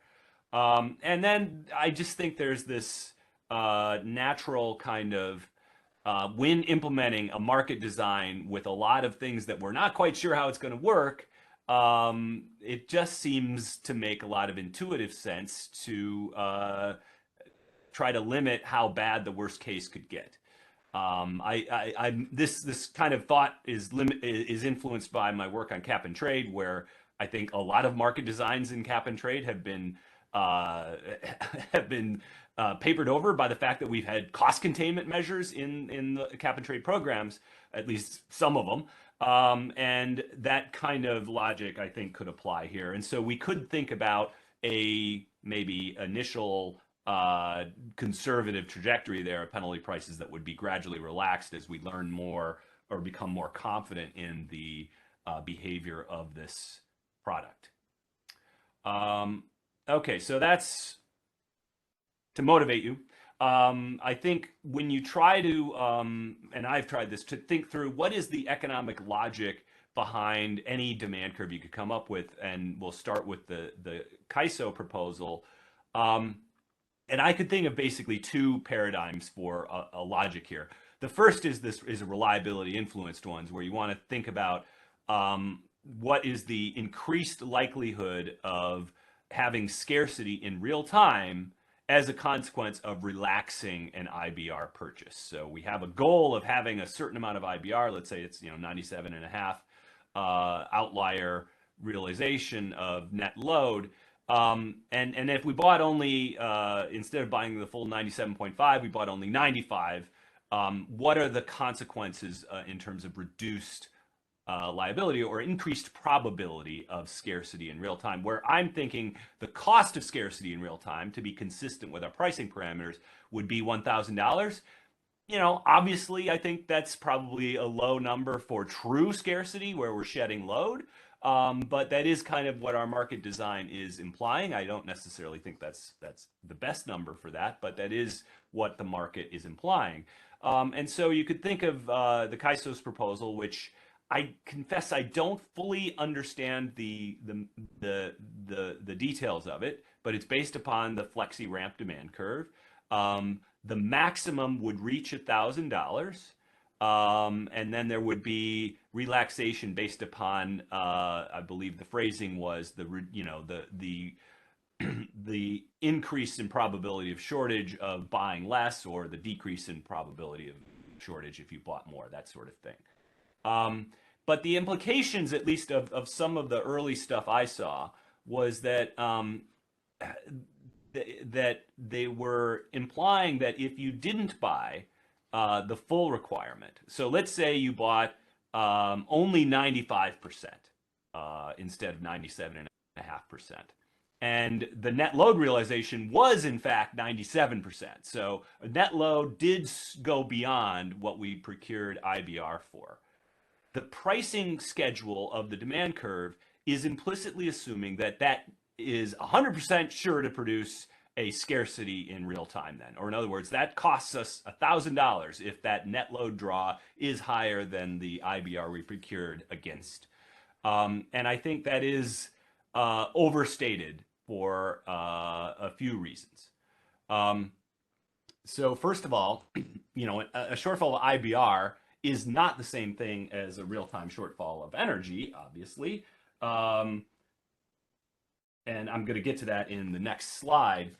The second economic logic you could think behind that you might apply to a demand curve would be, what is kind of, if you're a buyer and you wanted to sort of think about, should I buy energy or should I buy IBR? How much am I willing to pay for one or the other? And if we're not quite up to the penalty values in energy, let's say we're starting to run out of IBR, but energy is selling at $900 or even $400. Does it really make sense to not buy energy and instead buy IBR?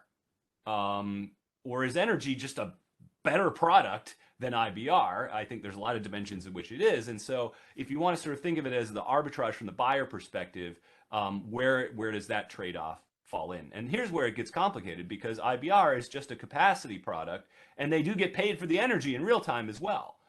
So as a seller, there's an appeal. It really, the seller's perspective would be an opportunity cost between not being able to sell energy and selling IBR, but still having an opportunity to sell energy in real time anyways. And that's, that logic is why a lot of people think in the absence of scarcity, IBR probably would be pretty cheap, especially if we have must offer requirements on a big chunk of this.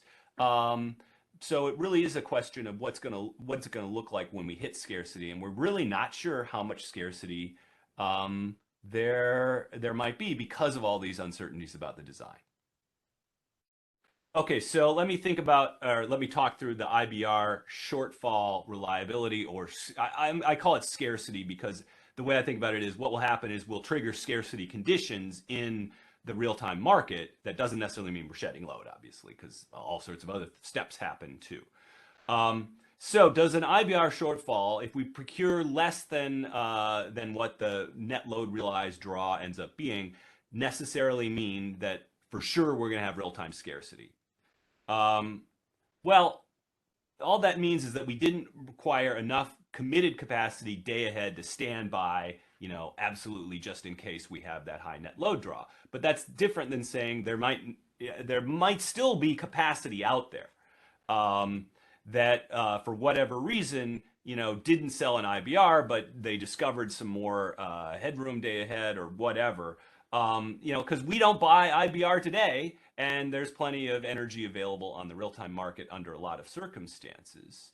But more, and I think more mechanically, the IBR, and this has been mentioned already, we'll talk about it again later, IBR is a pretty strict product. And so it could be that the net load draw exceeds the amount of uncertainty procured for. And if we have to relax that, that means we're not buying enough 15-minute rampable capacity, but we could still have plenty of 1 hour, 2 hour capacity, even though we may be running tight on 15-minute capacity. And as we're going to hear, a lot of the, the bad cases that might arise, we will see coming well before 15 minutes. And so even though we didn't necessarily acquire enough 15-minute capacity, that doesn't mean that we are for sure going to hit 15-minute scarcity, because there might still be enough longer ramp time frame capacity out there to prevent scarcity in real time. So my instinctive reaction was that to just assume that not buying enough IBR absolutely leads to real-time scarcity is definitely overstating things. How much lower we go is harder to pin down. And it depends on how much of this we want to sort of apply some rigorous objective economic metric versus a lot of this stuff is kind of a little bit of a negotiation, or basically a stakeholder process to sort of come up with what the tolerances are as well. And the other dimension of this that Scott alluded to earlier is that the demand curve itself is affecting the total amount of IBR being purchased. I guess within a zone. Actually, I have to think about whether that would be IBR over the entire footprint. We'll get some comments on that.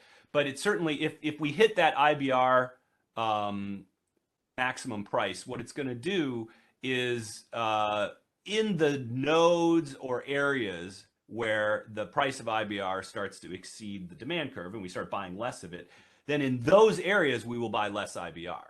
And that means overall, IBR will also be reduced. So we're not going to buy more in some other place because we're buying less in the places where it's really expensive. And so a variation on this, and I think it's Scott's option 5, I'm not sure if the numbers changed, was to think about using lower penalty values for laxing transmission constraints in these deployment scenarios. And that would allow for buying the same amount of total IBR, but shifting where we are buying it And that could be quite a lower threshold. And it seems like there's definite logic behind that because, you know, we're not really sure where we need the IBR in the first place.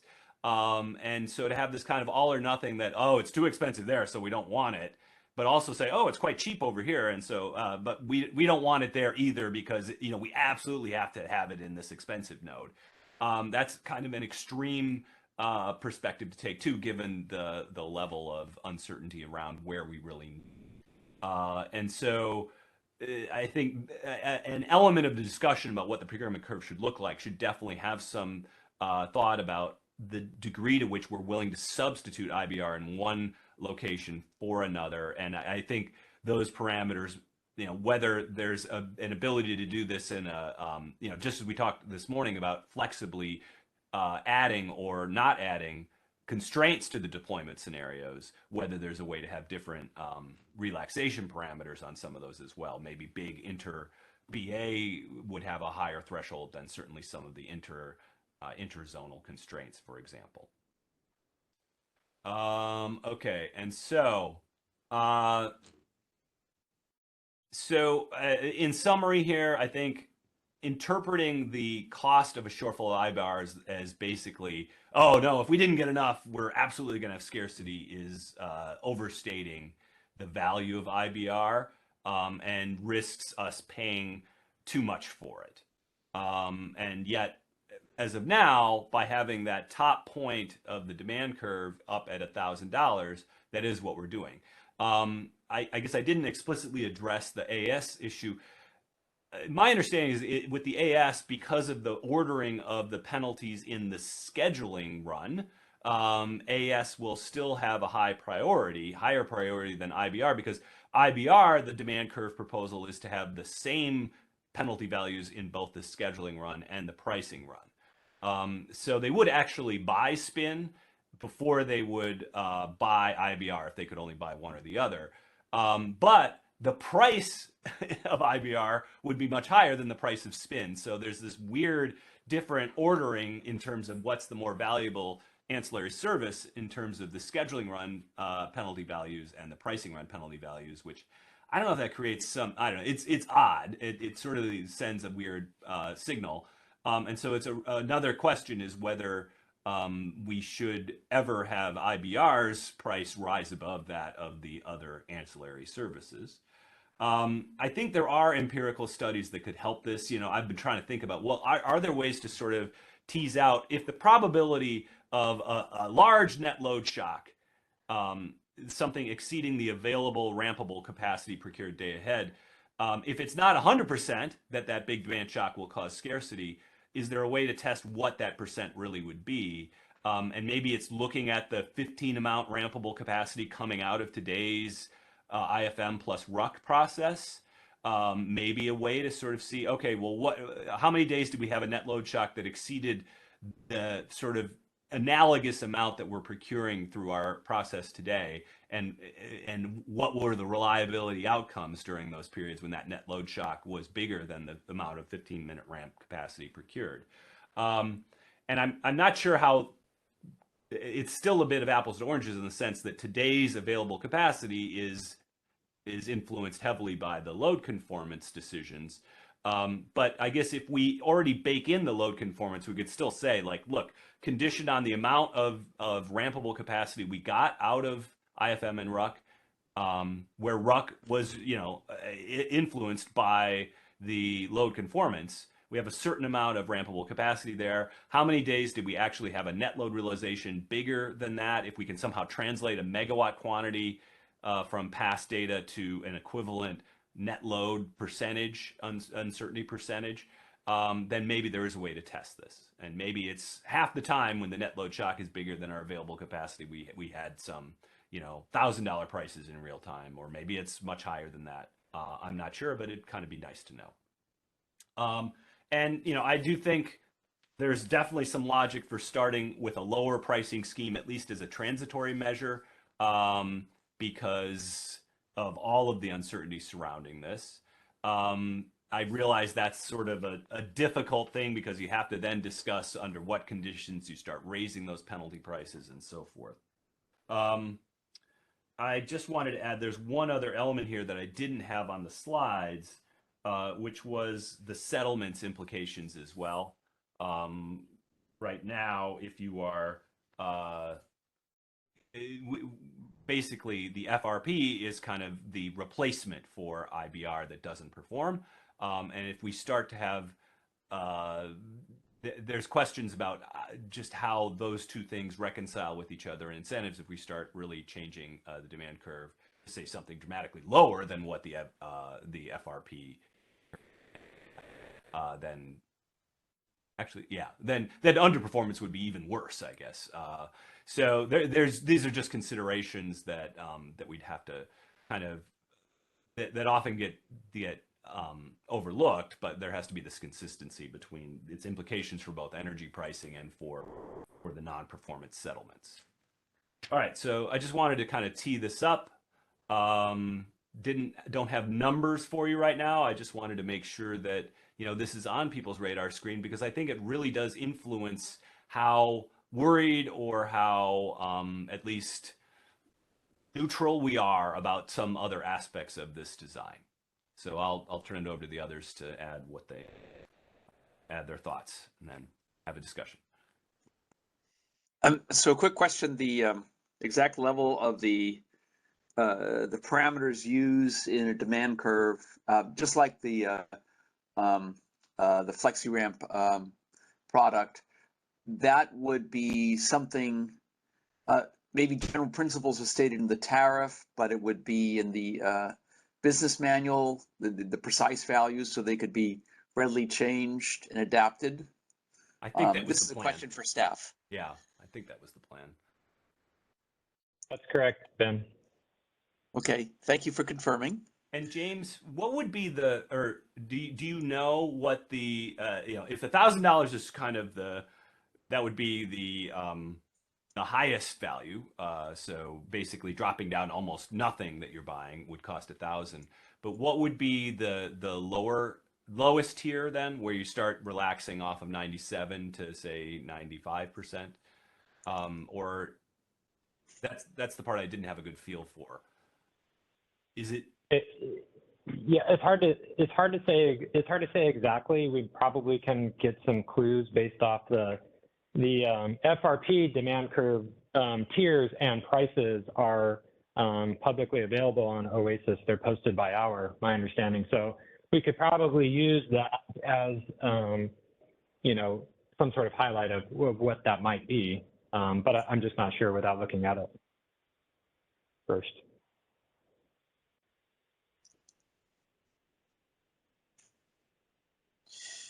James, you're saying that the demand curve would go all the way down to zero for the imbalance reserves, and basically you'd be stretching it from 0 to 1,000 instead of from 0 to 247. Some scenarios looked to me like it wasn't going to go down to 0. Yeah, that's what I was wondering.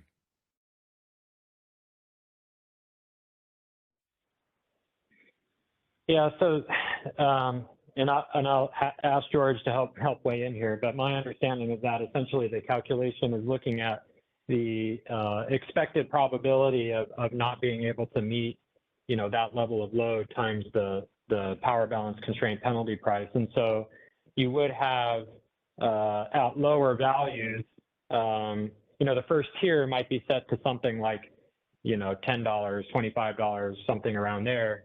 To relax. So the first tier of relaxation would occur at that level, and you'd gradually have higher requirements. But it's difficult to say exactly what the tiers would look like or the prices that form or are associated with those tiers without having the actual calculations done.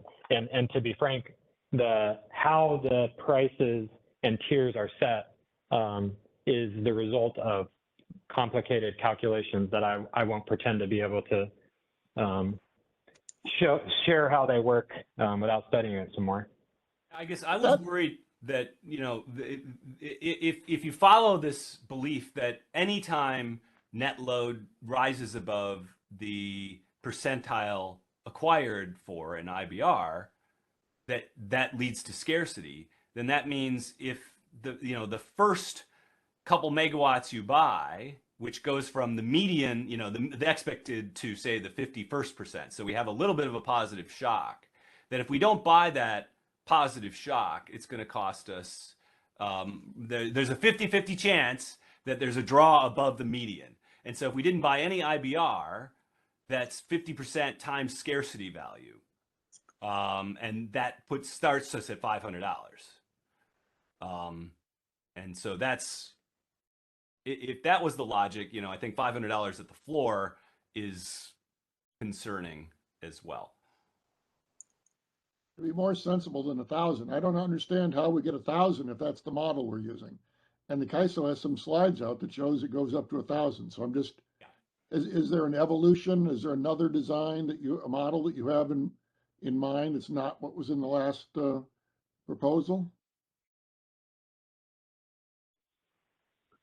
No, my understanding is that what's being proposed for imbalance reserve is essentially taking the same functionality for the flexible ramp and applying it to the imbalance reserve product, with the exception of where the $1,000 comes from is that there's a market penalty factor that limits the sort of the height of the demand curve for flexi ramp at 247. In which case, the proposal is for an imbalance reserve product that you wouldn't have that $247 cap, you would have a $1,000 cap. So you would never pay more than $247 for any increment at FRP, where you may be paying a little more than that, or more than that for imbalance reserve. Okay, but it isn't locked at 1,000. That's just a cap. Okay. That's right. Yeah. This is George. Yeah, I don't expect it to go to 1,000. I mean, the way we calculate the price for those segments of the demand curve is really the difference between the percentiles of the two ends of the segment multiplied by the relevant price cap. So if you're looking at the segment, let's say it has a 10% difference between the start and the end percentiles on the segment. Let's say that segment is from the 90th percentile to the 80th percentile, then you have the price for that segment being 10% times the prevalent price cap for flexible ramp up or for imbalance reserve up. That would be $1,000 or $2,000.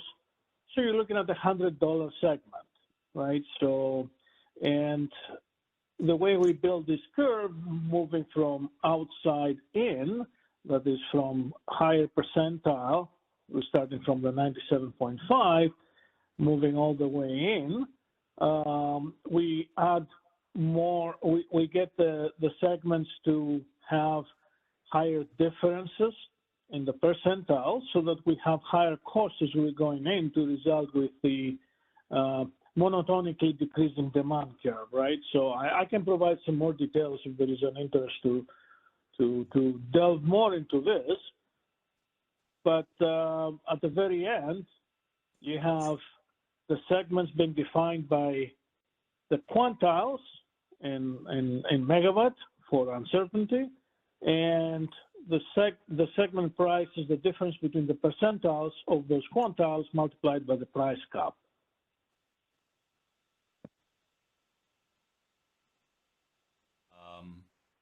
So, but it's still, okay, so let's say that the operating principle is basically that if you have a net load draw above the amount you procure.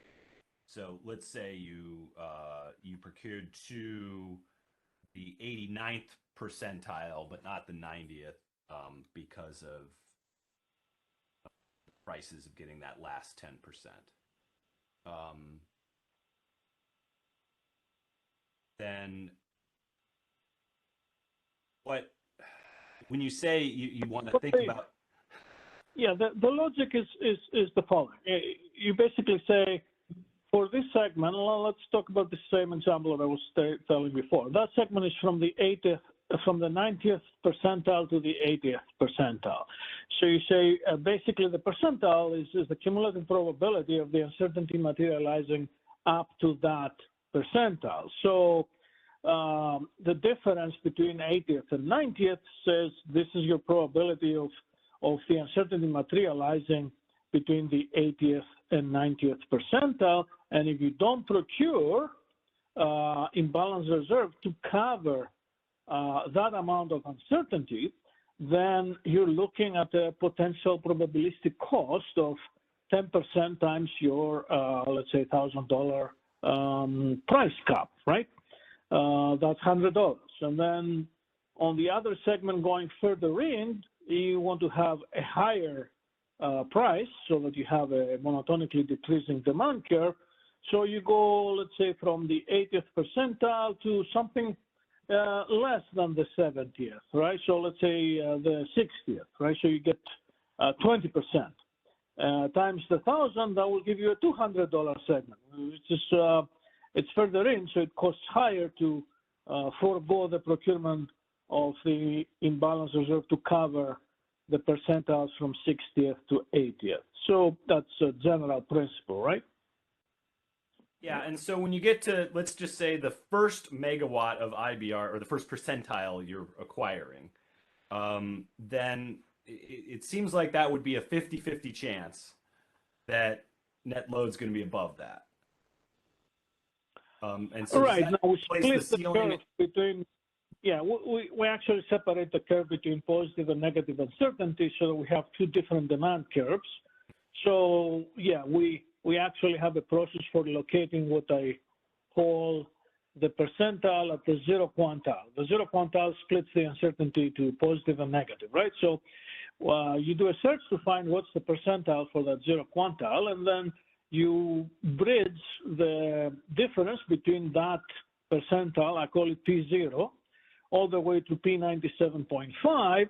You make 10 segments in there with some simple algorithm that enlarges the percentage difference across each segment as you're moving from outside in, so that you have the result of a monotonically decreasing demand curve that essentially tells the model, the market, that on that particular segment, if you forego the imbalance reserve procurement for those percentiles left and right of that segment ends, this is going to be the expected cost that you will have in real time.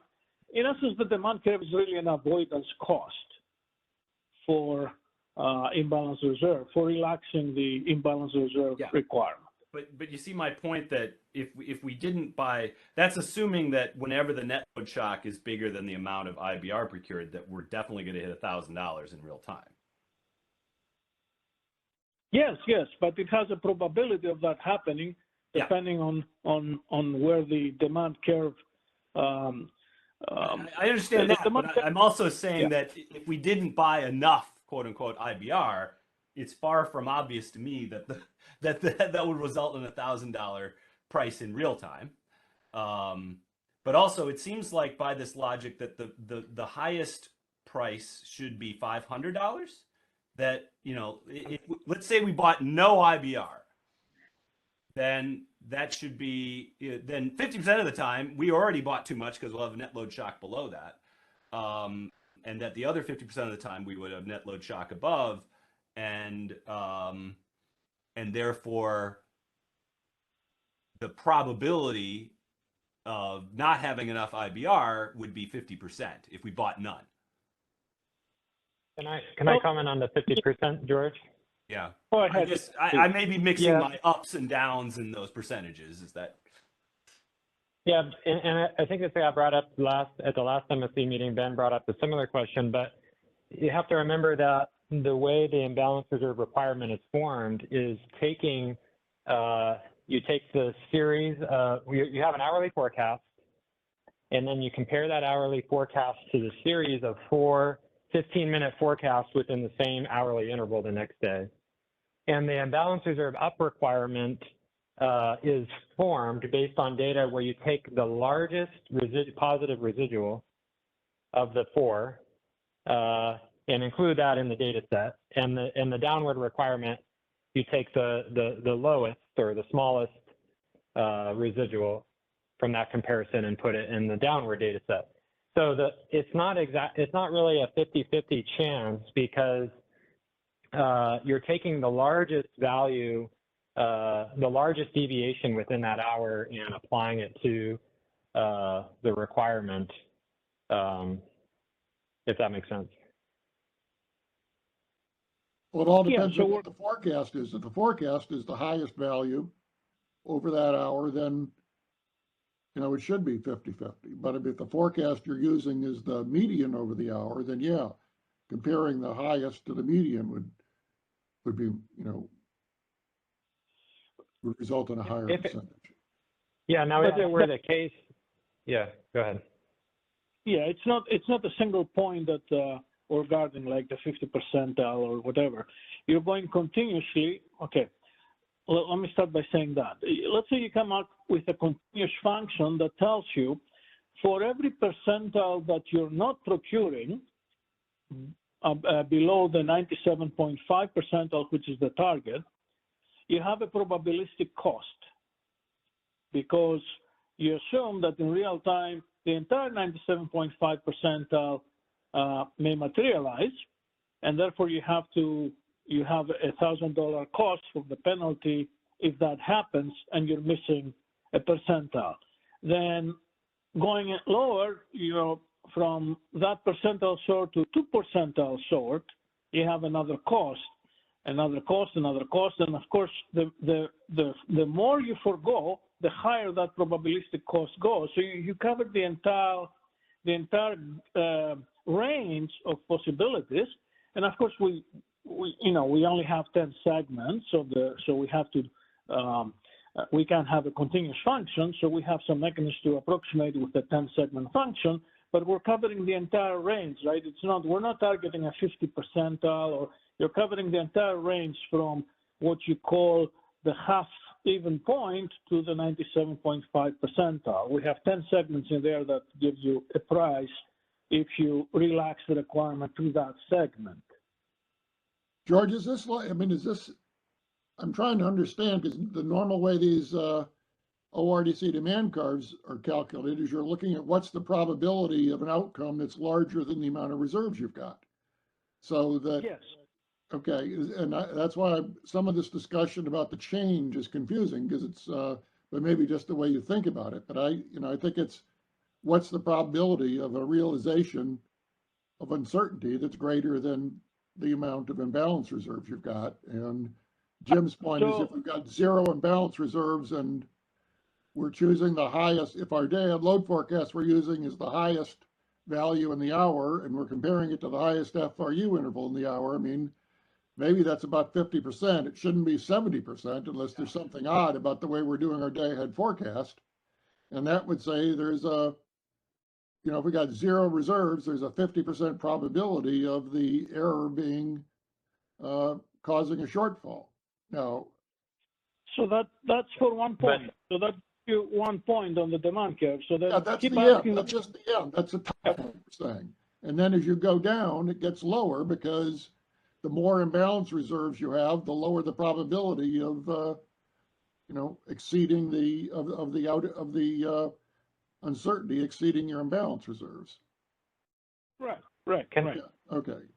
Yeah. So yeah, and then just to be clear, the P50 load forecast is the P0 upward uncertainty requirement. Okay. So so when we're talking about percentiles, if you're thinking about P50 as the load forecast, it's meaning that none of the upward uncertainty requirement comes out. So the P50 upward uncertainty percentile is not the same as the P50 load forecast, if that makes sense. So that's why I don't think the bottom tier would be $500 because it's something different. Not the bottom tier, we're talking about the top. Yeah. Jim and I are talking about the highest point. Yeah, the first megawatt of IBR you buy. Let's say you bought no IBR. How high does the price have to be for you to buy no IBR? And it seemed like, from your logic, it should be around $500. And so I don't know how you get to 1,000. Yeah. No. Yeah. Okay. That makes sense. I had it confused. Yeah. I would argue that even that's too high, because that's saying anytime you have a positive load shock, we're definitely going to have scarcity in real time, which seems kind of extreme. So that's correct. Now, if you adopt the procedure that the FlexiRamp demand curve has, there's also a cap, and it's the minimum of this cap, 247, and the number that you calculate, which could be 500 by that logic. But I don't know if there's a cap that's been proposed in this case. Well, but I would imagine that feature would be in there too. Yeah. It was $1,000 is what's been proposed. Oh, well, then you would never reach. So hopefully it only reach 500 or some Right. 550 or something like that. Right. And then, yeah, I guess I don't have a good feel for what it would look like on the other end, but it should approach zero. I would think if you had a continuum to, yeah, it's 10 discrete steps, so right. It's right. So it should be the average of zero and whatever the 10th point would be.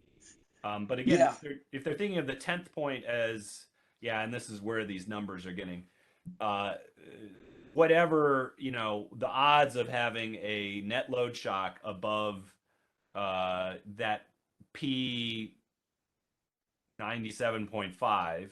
So say 2.5% or half that, depending on how they do the 2.5%, but discretization. again, multiplied by a number that I think is conceptually too high. So if it was multiplied by 1,000, that would be $25, which, right? If it's 2.5% times 1,000, yeah, 25. That is definitely higher than what we had in mind.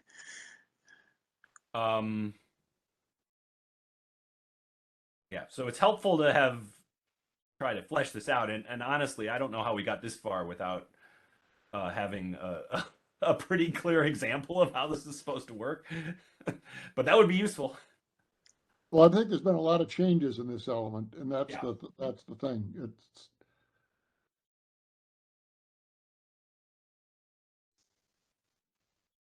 And it's a little different for the load forecast uncertainty than the FlexiRamp, because the FlexiRamp, every time you violate it, there's no time to do anything else, but you're going to be unable to balance load in the CAISO and potentially incur penalties for all of that stuff. So they might want to make sure they have enough to balance load, whereas if we don't have enough stuff day ahead, there are other actions we can potentially take. Yeah, and there's other supply that just may be out there that doesn't want to sell FRP. And then there's the whole ramping thing, which is the key here. There might be 4 times as much out there. Right. But assuming they got the ramping straightened out, then yeah. All right. Well, Okay, so we have Kathleen and Callie waiting. Great. To ask questions. So if I could ask Kathleen is first in queue. Great, thanks. This is Kathleen Colbert from Vistra. Very helpful conversation. So some of what we put out a proposal for the demand curve on Tuesday, and just in case this slipped past anyone's attention, you can see it on slide 22 to slide 24 of our presentation. At some point, it would be really helpful to kind of hear some of your opining on where we were trying to drive the conversation forward. This spent a lot of time on the pricing run element, and I think we touched on a couple different elements. So I wanted to flag those for you. I'd say the first thing that I heard you talk, first thing to flag that you talked a little bit about is this something that we see on a alignment in incentives at a zonal level versus a system level that you kind of flagged, Jim? It's interesting you flagged that because that was one thing that really jumped out at us from the proposal. We noticed that the CAISO, so one of the changes in our proposal relative to the CAISOs is that the penalty prices would be consistent for both the scheduling run and the pricing run across the whole system. And it's a starting place, and we can have, it'd be great to have some debate on this and move forward. But the CAISO was proposing, I believe, different prices for individual even potentially BAAs, and that I think that could have some unintended consequences on the quality of the market solution. And so we wanted to try to get better alignment when the market is solving as a system from an EDAM perspective by having a single penalty price. And when I say single, I mean for each of the points on the curve in the scheduling run or the pricing run, that it's a consistent incentive. And we delved into this. We provided some initial starting places for the priority levels. So like at slide 23 is the scheduling run. And so I wanted to share a little bit more of that with you too, because this pricing run conversation is very important. But when I think about the scheduling run, I think about it as really ensuring that the relative priority of different products are being respected in the outcome of that scheduling run, which is slightly different than where we've been going here. But I think some of the principles align, but we have to look at it relative to the other penalty prices, right, for the different products when we're talking about the scheduling run. So we put forward a few ideas. Same concept that you're putting out there. The top price point would be at the highest level of the requirements, let's say P0 to P10, and then go downward in downward sloping demand curve. We put out there basically P10, P25, P50, P75, P90, and the max, which is right, the 97.5. That's just a starting place because the CAISO hasn't provided the probabilities publicly. That might make more sense to them, and we're very open to it. But to illustrate the relative priority, what we're trying to emphasize is we need to think about it from like, okay, that P0 to P10 that we were just talking about, in a scheduling run perspective, it's a question of which product is higher or lower from a quality perspective. So we initially put out a proposal that had been treating in the scheduling run and balance reserves as all higher quality than the energy, including the energy self-schedules.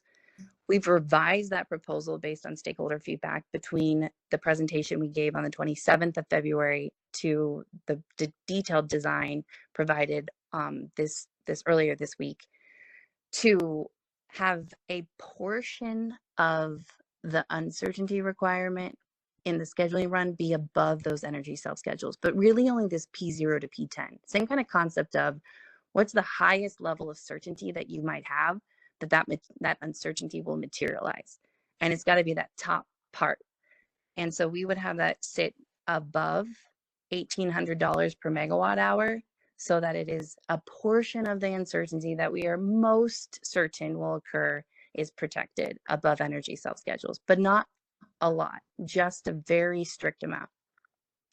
We would then step down from there. Kathleen, given what Jim just said, why does that make sense? I mean, why do we want to have a ridiculously high penalty price for the imbalanced reserves when we could just buy energy cheaper? And that's the feedback that we got between our 27th proposal and the one that we gave this week on the 7th.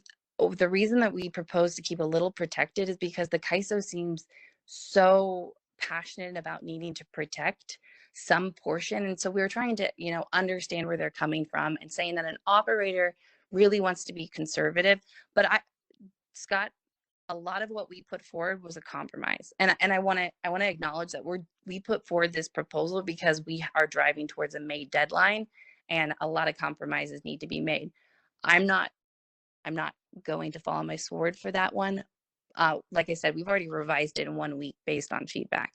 But the concept, I think, is if you disagree that it should be protected over energy, then you would reduce the scheduling run priority to under 1,800. That's a debate we need to have in more detail. But the concept of you set it relative to the other penalty prices is sound, right? And with this idea of what is the trade-offs. The next really important penalty price that I think we need to talk about the relative priority is the ancillary service region maximum limit on upward services. That scheduling run parameter is at $1,500 per megawatt hour. So our conceptual proposal is that somewhere along this downward sloping demand curve, there might be penalty prices that need to be above what operators want for their max AS, but not need. It's not their minimum. But that wouldn't be all of it. So we kind of said maybe you put P50 at that equivalent to that AS max limit on upward services, just as a starting place for this discussion. Kathleen, I don't understand. California isn't like the East. Our reserves are all mandatory. It isn't like it isn't operator discretion. If we can't maintain those reserves, we have to arm load. Actually, we do have a maximum, which is traded differently. So that max, so think about it like this, Scott, is our non-spin penalty price is at $2,000. Spins above that, reg up, the minimum regulation is all above that. You're right. But there is this concept that they can set an upper bound that is not the same level. It's not to meet those requirements. So, and I agree this is buried sometimes in the conversation, but it is true, and it is a real penalty price, and it's tied to 1,500. And these are really kind of for what you could think as a proxy for uncertainty, to be perfectly frank. So like, how is another way that you can get more uncertainty is you can increase your regulation requirement up to a max level, but that's not tied to your minimum requirement. And this is a functionality, and this is a penalty parameter, and it's set to 1,500. The next one that we think is really important is self-scheduled exports not using identified non-RA capacity. Now, this scheduling run parameter is at $1,050 per megawatt hour. And, we just suggested maybe P90 is kind of set to that. And then 100% of this requirement would be at a 1,000 scheduling run parameter. None of these prices are set in stone, but I am trying to drive home that relative priority is incredible. That's what matters for the scheduling run. So in addition to the great conversation on the pricing run and how once you go from these scheduling run outcomes and then adjust it so the pricing is reasonable, we need to also spend that same amount of time on the scheduling run and relative to these other parameters so that we are either relaxing or not in an order that makes rational sense. So that is something that we've introduced to this conversation. Would really appreciate your opining on.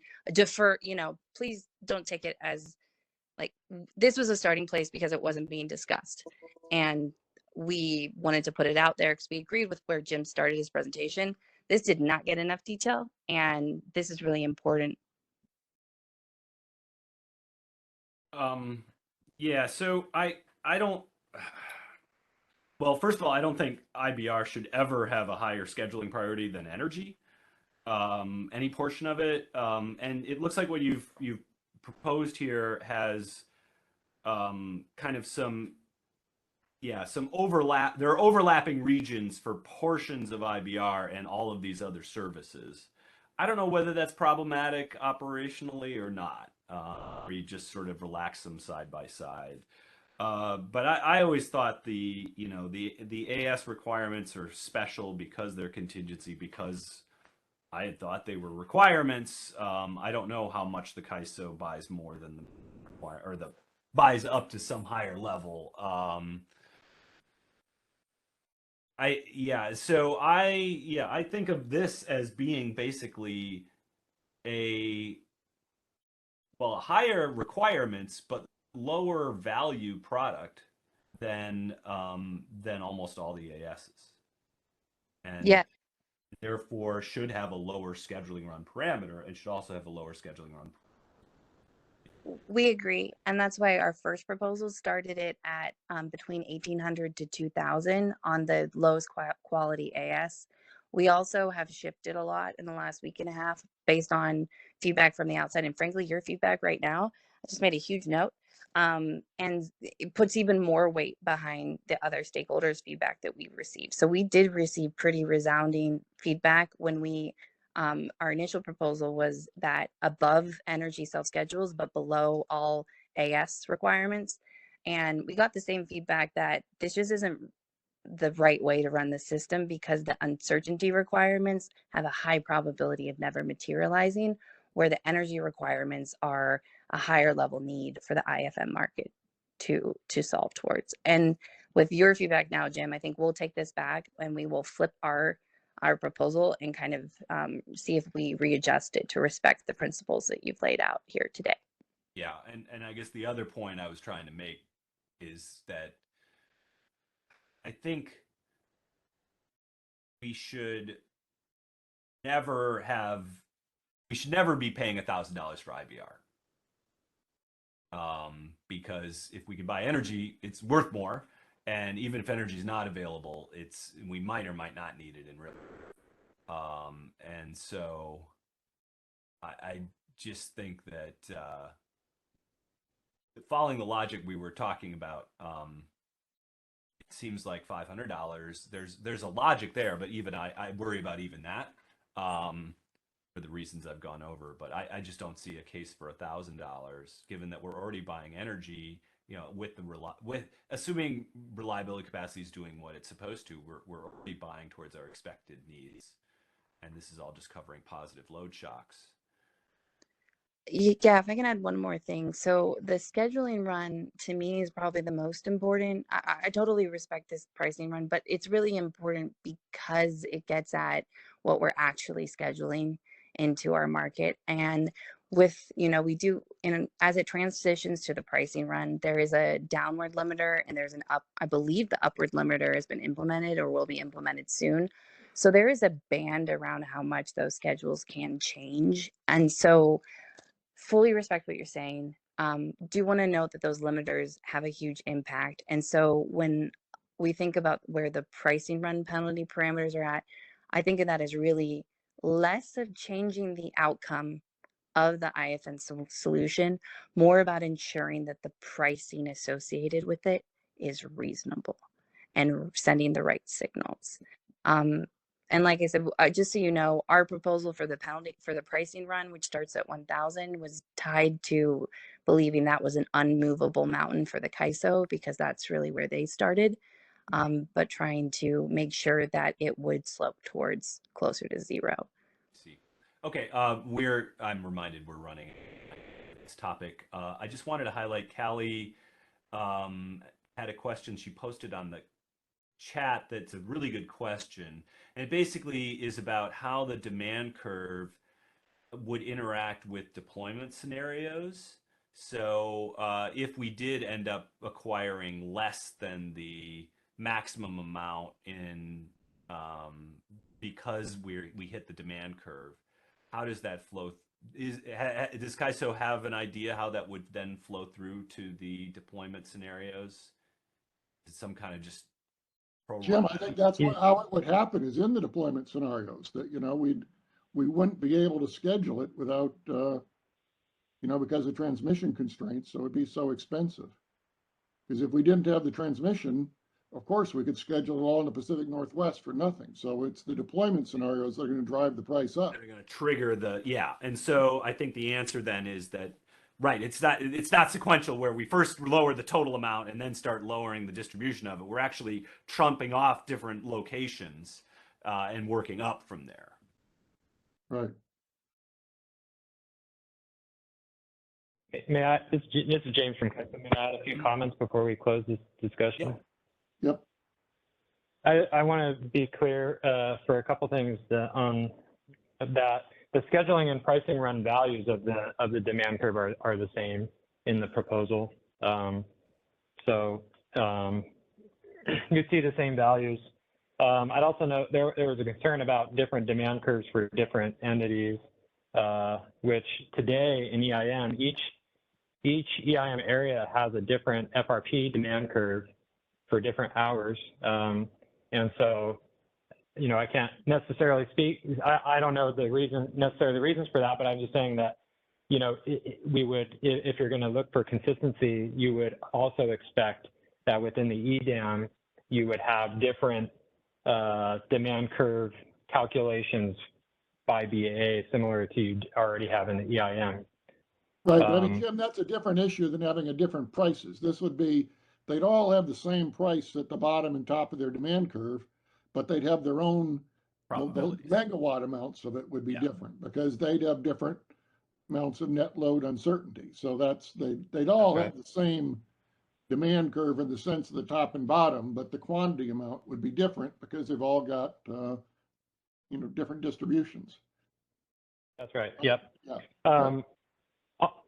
Quickly on the topic of, the scheduling run value for imbalance reserve, it's true that we had once considered scheduling run values for the imbalance reserve product above some level of self-scheduled. To be clear, never had considered scheduling run values of imbalance reserve above self-scheduled energy, but we did have at times considered whether or not we would have some semblance of imbalance reserve protected over low priority exports. And we eventually were talked out of the need to do that, for a couple of reasons. One, that, you still have the ability to cut low priority exports in real time. And if the uncertainty were to materialize, it shows up as real-time energy, which is protected in real time above those exports anyway. So you still maintain that level of protection in real time, even if in the IFM you're not necessarily, you're procuring low priority exports above the imbalance reserve and sort of letting it go. So we no longer really think that's an issue. So I just wanted to make clear that, at one time we were thinking about that, but we don't think that that's relevant anymore. Yeah, so my understanding now is that basically the scheduling run parameter is last in line for IBR. That's right. Yeah. And on the ancillary service, so the way I sort of think about it for ancillary services, honestly, is that the scheduling run protection of ancillary services is above self-scheduled energy, and that's on purpose because it's necessary and required that even if you're shedding load, you have some amount of minimum reserves required, and you don't need to have that same treatment for uncertainty. And the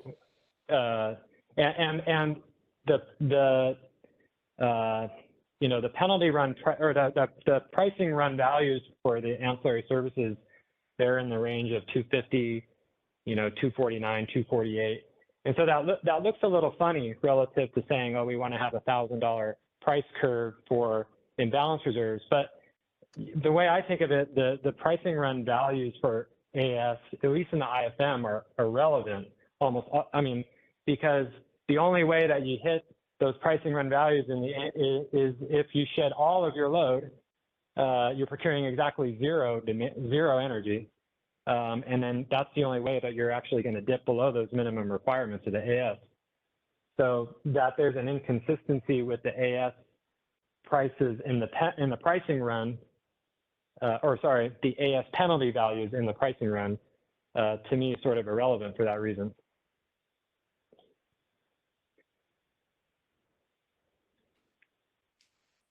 Yeah, there is some kind of long run value signal being sent here that's a bit inconsistent, but I don't know how material that would be. It'll be more important if we start re-optimizing reserves in real time, but as long as we're not, they're basically locking them in and just buying, little bits of replacement, then it doesn't make much difference. But something we'd have to go back to when, if and when we start re-optimizing in real time. So I just noticed when I was moving my screen around that we do have one more stakeholder, Joshua Arnold, had. And Michelle. Yeah, so I would like these questions to be short because we have an hour left and we have 4 topics in Scott's presentation, James. So Joshua and Michelle, if you could be very brief, I would appreciate that. Go ahead, Joshua. Yes, good afternoon. Josh Arnold, PG&E. Can you hear me? Okay, great. With all this discussion, I'm really surprised to hear penalty price, the demand curve starting so high, especially since in the bidding process, the current AS cap is $250. Now I realize under scarcity conditions, as was pointed out, it can get up to $1,500, but I would much rather continue procuring AS and energy over this IR product whenever possible, as you've pointed out. So I'm wondering why we're not starting our discussion point for the demand curve at like $249 or even lower to make it guaranteed less likely to be taken than ancillary services under all circumstances. So yeah, I think we're wondering the same thing. Yeah, I mean, Right. as far as value, that's true. But as the last 10 minutes we sort of were discussing, the scheduling run will give the traditional AS a higher value. So the market will actually buy or schedule the AS. They'll just pay them less as a result because the pricing run gives them a lower amount. So it's a weird, unique situation where the scheduling run penalty is actually higher for AS, but then the pricing runs are lower. So at least in terms of buying the right stuff, they will buy the right stuff, but then they'll end up paying the AS guys less. Yeah, and to me, that just doesn't make sense. Yeah, I agree. Just because AS is a regulated requirement, we have to have it. IR is not. It's a nice to have, but just because we don't have IR doesn't mean we won't go into real time with sufficient reserves. Yep. We need that AS. We need the energy. I'm just going to put that out there, but thank you. Okay. And just to be clear, the AS pricing run penalty values are not a cap on AS prices. So you could still have, based on the co-optimization of the products, AS prices go above 250. You only reach the 250 only is an administrative price when you're actually cutting the schedule. So to be clear, you could have AS and imbalance reserve prices going above 250 at the same time if that's the solution. As long as those schedules aren't being cut administratively, you're not going to have that cap applied. Yeah, and James, that just doesn't make sense to me. But I'll leave it there and let Michelle have her turn. Thank you. I must admit I'm confused by that too, based on how demand curves work. But let's not go into the details of that here. I think it's time to move on to Scott's presentation, which is addressing 4 different features, starting with the requirement for 15-minute rampable capacity to meet the IBR requirement. Right, this is Scott, and as Jim said, the outgrowth of this is we were pretty far along in drafting opinions back in December, and we had a lot of discussion of topics. So we thought some of these things that we were talking about in the opinion, maybe we should talk about in this stakeholder meeting and give them more visibility. So in particular, but let's not spend a lot of time going into it because we're running out. So let's go to slide 4. The first thing we wanted to talk about, and the most important, which has come up a bunch of times already today, is the 15-minute ramp requirement for imbalance reserves. And this is an important requirement because, and we've talked about this in the past, but after a number of meetings on this design, we still don't feel like the CAISO has understood some of our concerns, and maybe we need to talk about it a little more. And we understand the logic of a 15-minute requirement in our PTD because we're talking about balancing this short-term uncertainty, and in RTD, a 5-minute ramp requirement. But the thing that has us concerned is we're now looking at it at this FRP to balance net load forecast uncertainty, which we don't think is materialized in 15 minutes. And Ben, in a few minutes, is going to present some empirical information on that. But just conceptually, we think that it's not going to materialize in the same time frame. We don't have to have it all deliverable within 15 minutes. And go to the next slide. We think that's not an innocent assumption because we think that leads to inflated energy and balance reserve prices. It also excludes some type of resources from procurement, and it can lead to excess commitment of capacity. Go to the next slide. This is what I want to, the first point is one I think we haven't done a good job of explaining before. But if you have a 15-minute ramp constraint on your imbalance reserves, that means if you need 300 megawatts of imbalance reserves, you can't just put 150 megawatts on 2 units. You got to spread it over a bunch of units. And that means you're going to have to dispatch some low-cost units down to create that extra ramp, 15 minutes on every unit, and then dispatch some of those high-cost units, the extra 300 megawatts of high-cost units you add, you have to dispatch them up. So that's the fact that you're doing that over a 15-minute period and saying, oh, we got to have enough ramp to achieve all of that in 15 minutes versus over 30 minutes or an hour, it means you're going to end up dispatching the low-cost units down and high-cost units up.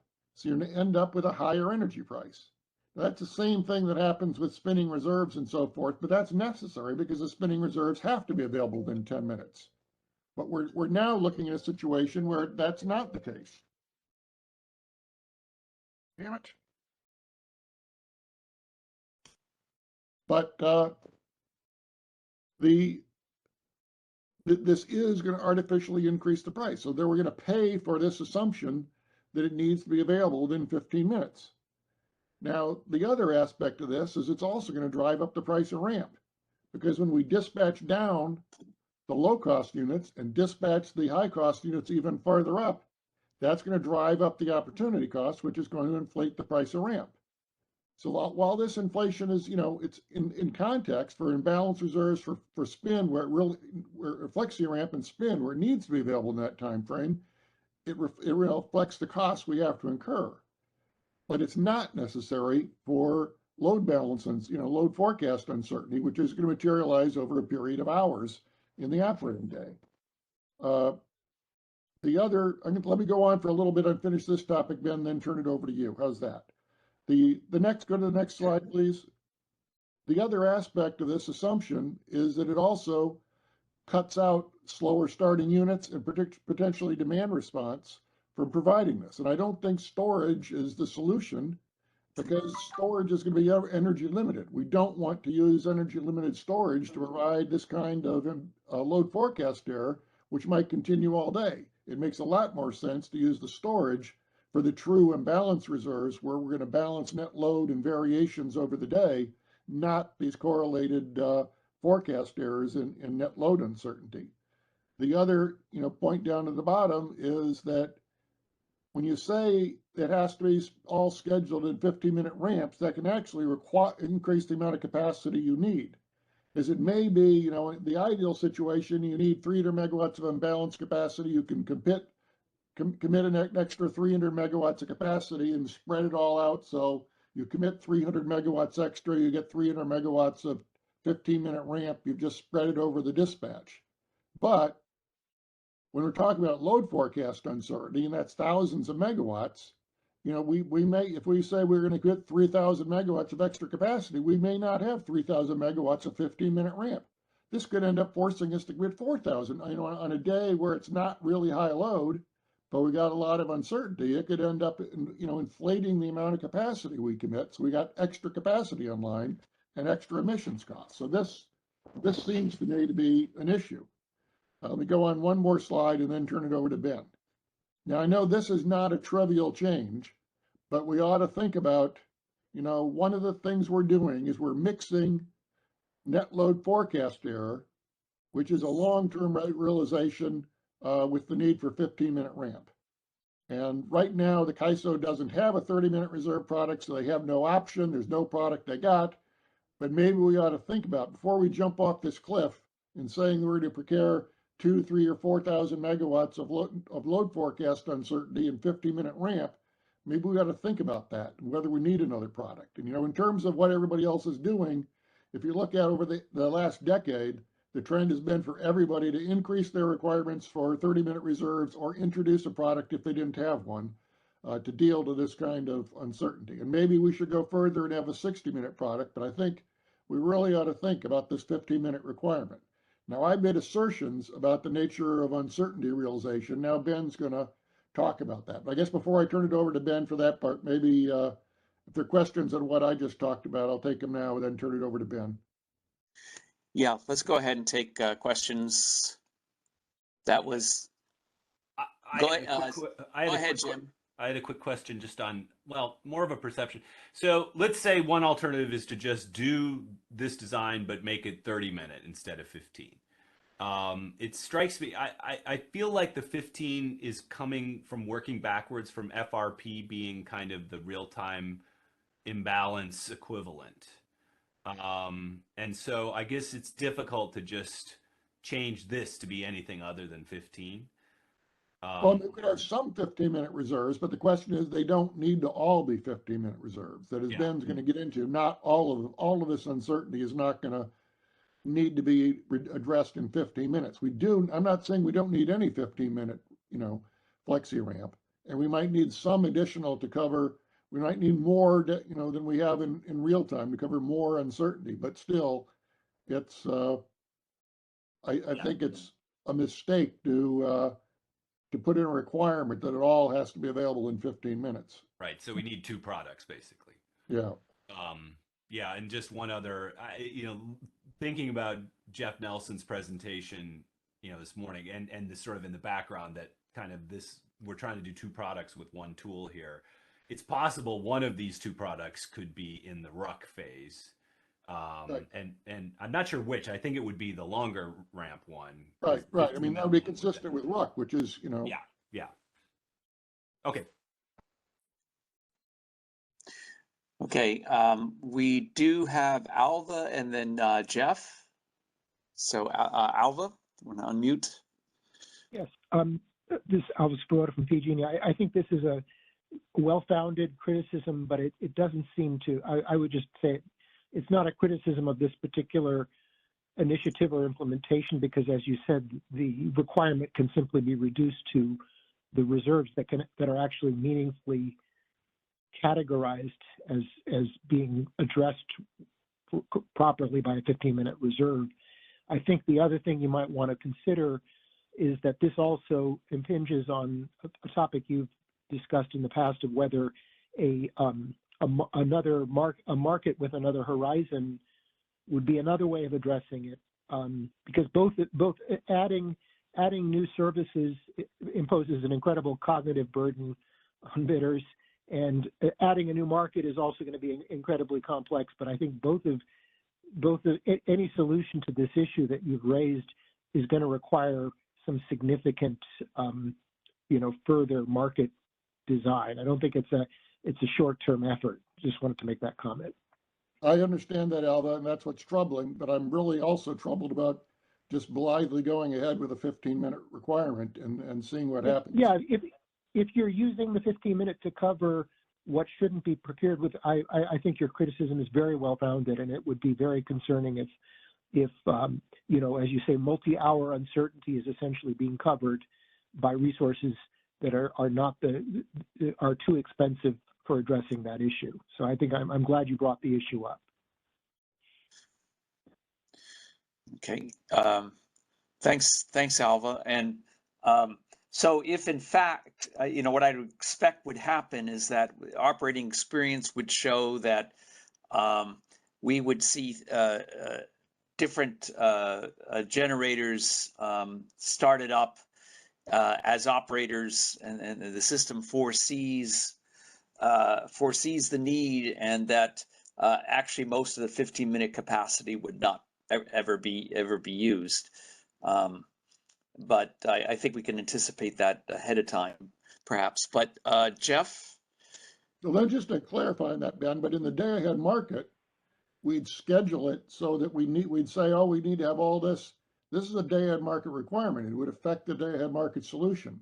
It would inflate the cost of power in the day-ahead market, because we'd have to dispatch up high-cost units and dispatch down low-cost units in order to have the 3,000 megawatts of ramp or something available within 15 minutes, whereas the alternate solution would be to have the 3,000 megawatts available on 10 units that were all high cost. But when we force and say, no, it's got to be spread over all the units in order to be dispatchable in 15 minutes, we're not going to be able to having the high cost units sitting at minimum. We're going to have to ramp them up and ramp lower cost units down. So you're right, that's the way it would play out in real time. In real time, it would be different because we'd only have a 15-minute ramp requirement, but the day-ahead market would have this screwy solution with an artificially high day-ahead market price. Yeah, that's certainly the case if most of that capacity would come from long start units that you do actually have to physically start up day ahead, as opposed to shorter start units on the order of 1 to 4 hours, which even if scheduled day ahead might not be actually committed until closer to the hour, at which point it may be realized, hey, we don't need those. But at any rate, there's a good chance that you'd be. Yeah, we ought to follow this up with the CAISO, but I don't think a 4-hour unit can be scheduled to provide the imbalance reserves in the day ahead market unless it's committed in the day ahead market. James, is that right? So offline resources can only receive imbalance reserve awards if they're start upable in 15 minutes or less. Right. So that's the thing that has me concerned, Ben, you see. Okay, so if it's a unit that says takes 2 hours to start up, then it can't, if it's not actually online at the beginning of the day, is that what you're saying? So let's say the need is... It has to be started up in time, but it has to be scheduled at minimum load. And then, as I understand, the day ahead market solution will actually schedule all the ramp so that it's all available within 15 minutes. So might the day ahead market commit that unit 4 hours before it's needed if the numbers work out? Right. But the thing is, the question is, with this 15-minute ramp requirement, we're actually going to solve the day ahead market saying that, okay, this unit can only carry 15 minutes of ramp in the day ahead market solution for all those hours it's needed. Yeah. And we're going to have to back down a whole bunch of cheaper units to provide the extra ramp. And yet that's just, you guys are hung up on the obvious way to do it, which is just to commit the unit and you'll ramp it up when you need it. Right. I'm concerned about this being a really high cost day ahead market solution. Let's have Jeff ask his question or make his comment.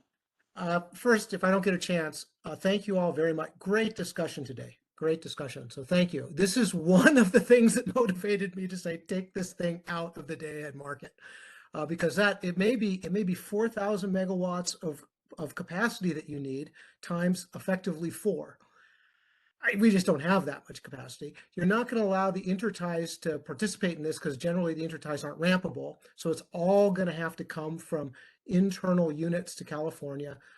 I don't know what the GHG implications are if you start starting a bunch of units and just having them sit there.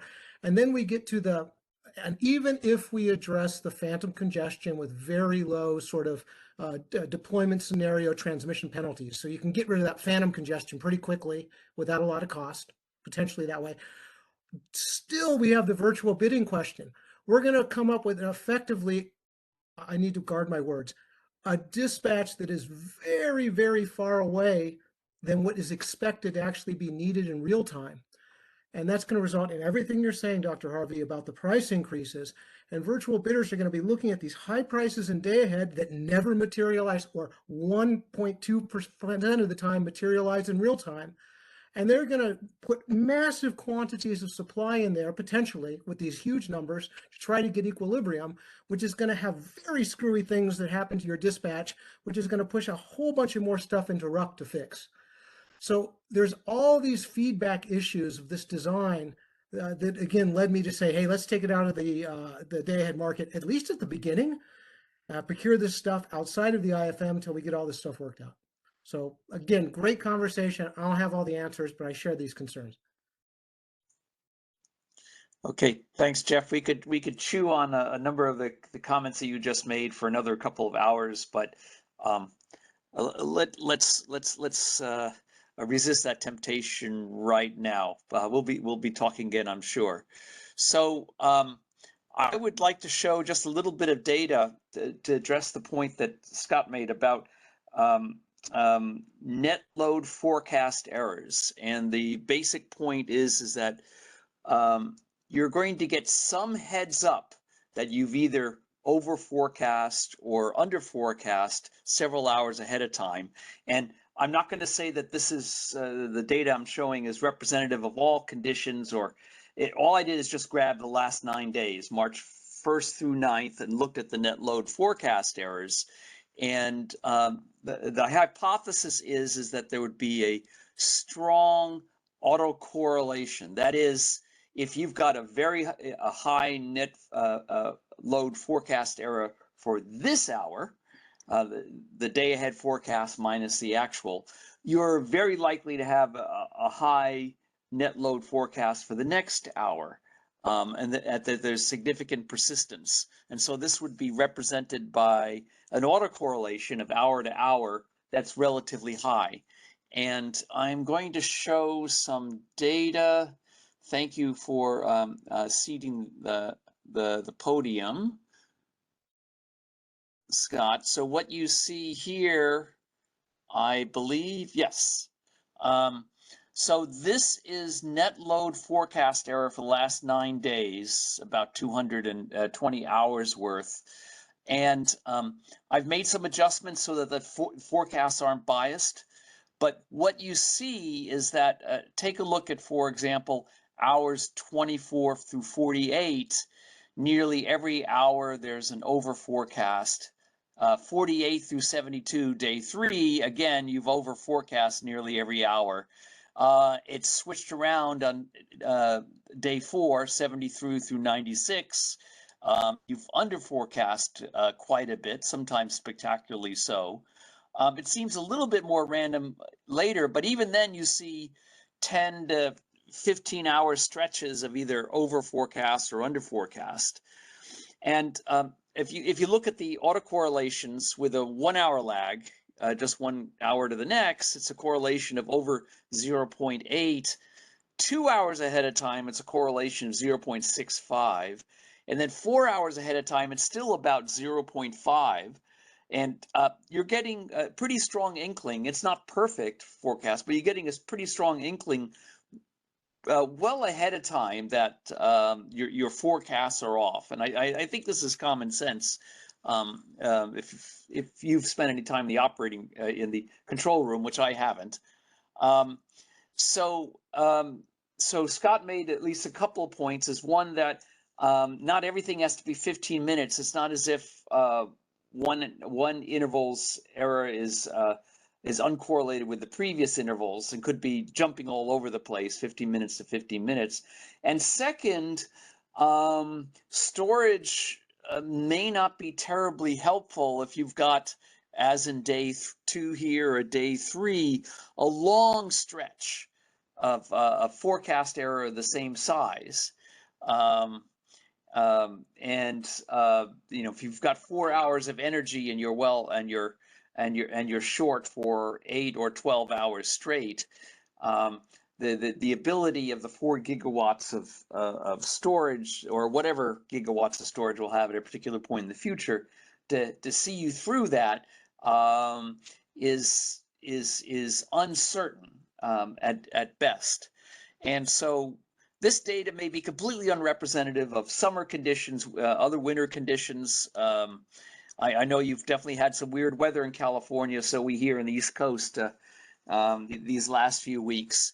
But I think this high autocorrelation and persistence is likely to be the case and mean that we don't need everything to be 15 minutes.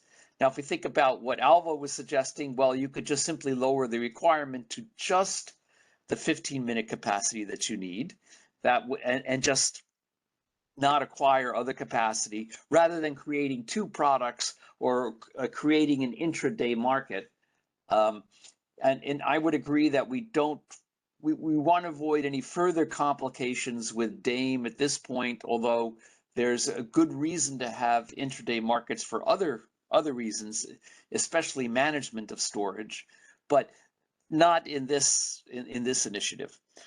So at this point, if there are any questions, we can take those. I can't see my screen to see if there's anything. Amelia asks what your definition of net load error is. So this is so net load is CAISO load minus wind minus solar on the OASIS website. And the forecast error is the day ahead forecast for the combination of these 3 quantities minus the actuals, which are also conveniently reported on an hourly basis. I could have done the difference between day ahead and 15-minute or real time, but that would have been a much messier spreadsheet. But I think it's, the real times will be close to actuals.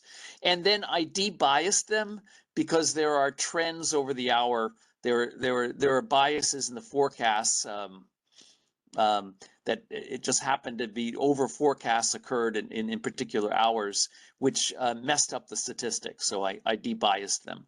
And, hopefully over the year, the forecasts aren't terribly biased. But so anyway, the errors here add up to 0, and that's by design.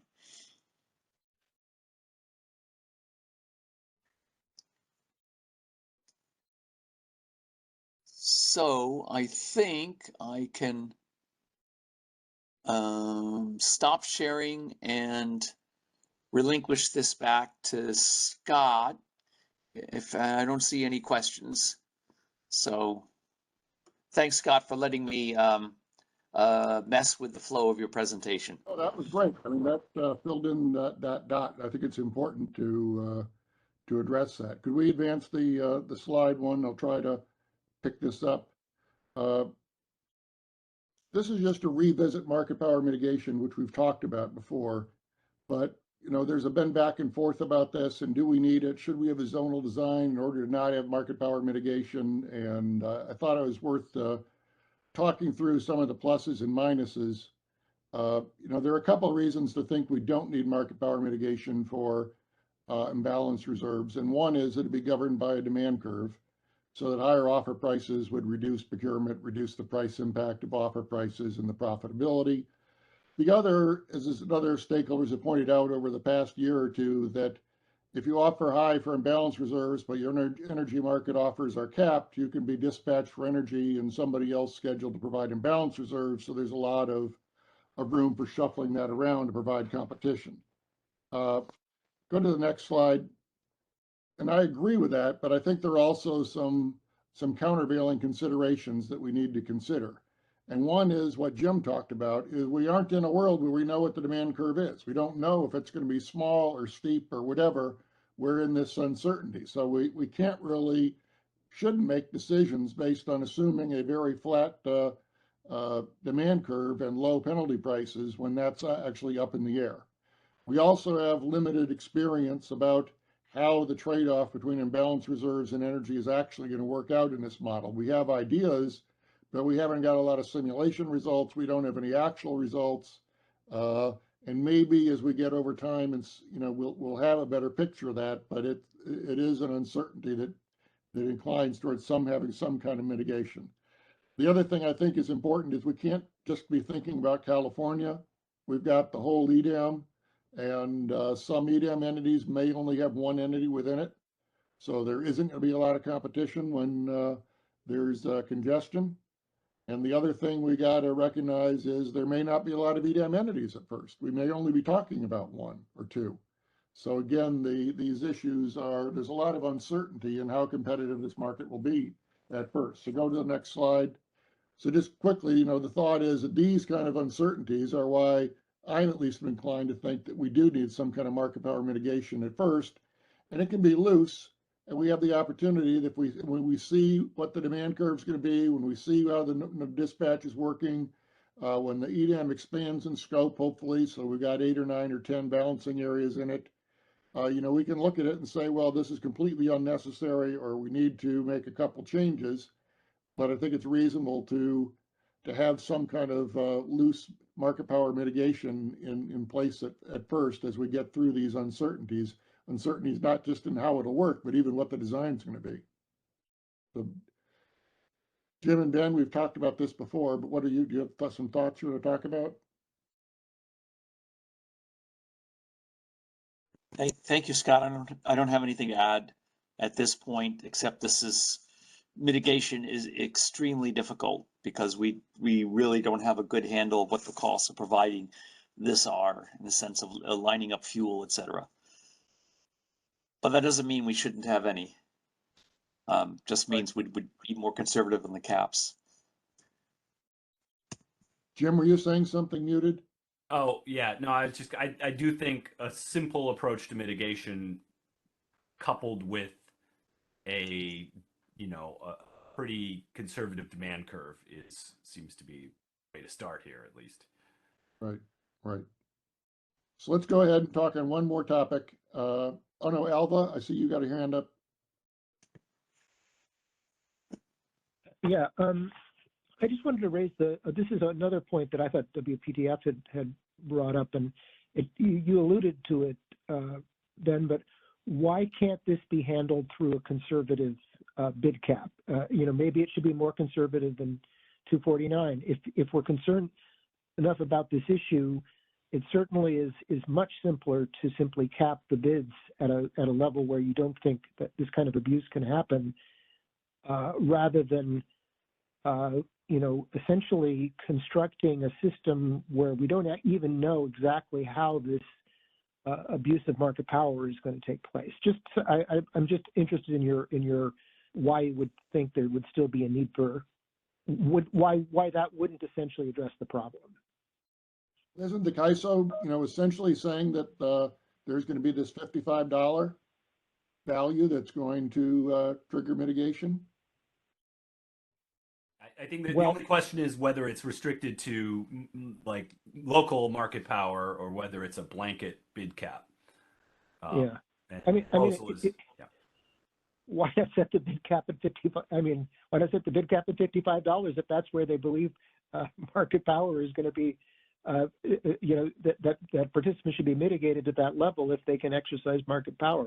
I'm just asking the question. I felt it was a point that was worth considering given the complexity of this. I don't really understand why, and maybe it's that people would be very up in arms about the idea of a $55 bid cap, but if that's guaranteed to eliminate all possibilities of market power, why not simply go there right away? Well, it doesn't necessarily eliminate all possibilities of market power, but at least limits the impact. But the reason if there's congestion, then the 55 cap will apply. If there's no congestion, then it won't. So if there are circumstances where the cost is higher, it would allow it to go higher. And there are kinds of days where the gas price is really high, and if you have to buy gas to be available if it's needed, that might be expensive. And maybe that should shift the procurement of imbalance reserves to another resource that isn't on the tightly constrained gas pipeline or whatever the constraint is. So the advantage of applying a test and triggering it is that if there really are extreme situations, we aren't cutting off the imbalance reserves. I have a feeling that with the demand curve we've got, we're probably not going to clear at prices even at $55. We're probably just not going to buy the product. But again, there's enough uncertainty as Jim and I and Ben don't know what the demand curve is going to be. And that's part of the thing in our mind. If we knew it was going to be set at a level, if we knew it was going to be $5 like in MISA, we wouldn't, there'd be no point. But all of this is up in the air. We don't know how this is going to work out. So the CAISO's proposal at least seems reasonable until we get so far down the line that we can say, oh yeah, this is not an issue. But we don't think we can say that right now. Okay, thank you. I'm going to quickly cover the next two topics and get us done by 6 with Jim jumping in, and because the next couple are short. Go to the next slide, please. This is just to want to raise an issue that exists. We've talked about it with the CAISO. I don't think there's simple solutions, but we should have it in our mind as we think about this. And it is relevant to the things that Jeff Nelson has talked about. Right now, the way the CAISO proposes to solve RUC is we're going to clear RUC on top of the energy schedules, but we're not going to test the deliverability of imbalance reserves in combination with the RUC. So this leads to the possibility that if there's a lot of RUC procurement, it may use the same transfer capability that the deployment scenarios use, and we only actually can deploy RUC. We can't actually deploy the imbalance reserve. Now, this only matters if the RUC is large, but I just wanted to surface this. We've talked about it a bit, and we don't think it's been talked about a lot in the stakeholder process, and it is relevant to the concerns that Jeff raised. Although there's other concerns that go the other ways. If we shift stuff into RUC, we've got to worry about how that affects virtual bidding and deliverability too. But if we put this into RUC, then we'd have to have the deployment scenarios in RUC, so that we'd have to make sure that the imbalance reserves are deliverable in combination with RUC. So we'd have to do a RUC deployment and do the the imbalance reserve deployments, even if we combined it all in RUC. We'd have to, I think we'd have to do, or maybe we could just combine it all and do one combined deployment. But we at least need to think through how we're going to handle this, even if we chose a different direction. Now let me wrap it up here and move on to the last topic, and James is going to introduce that, the CRR shortfalls. We do have one hand up from Kathleen about this topic. Yeah. Yes, can you hear me? It's Kathleen Colbert from Vistra. Can you? Yes, go ahead. Oh, excellent. I'll be super brief. I appreciate you raising this issue. Our proposal includes a very different proposal for RUC and how RUC would run. And I think it addresses some of these concerns. You know, energy and imbalance reserves would not be fixed in our proposal. They would be, the RUC would still look a lot like what it does today. So they would be in the supply stack below zero. And what would be needed to be procured for the RUC procurement target would still be residual.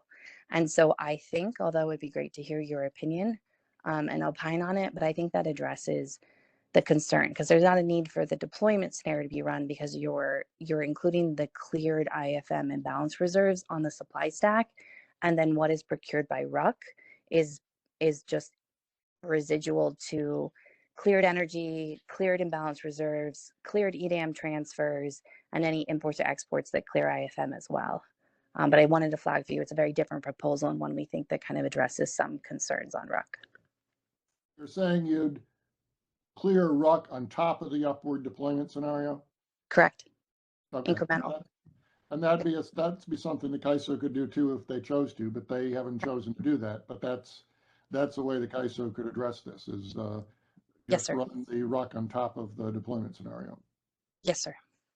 Right. It's a good point.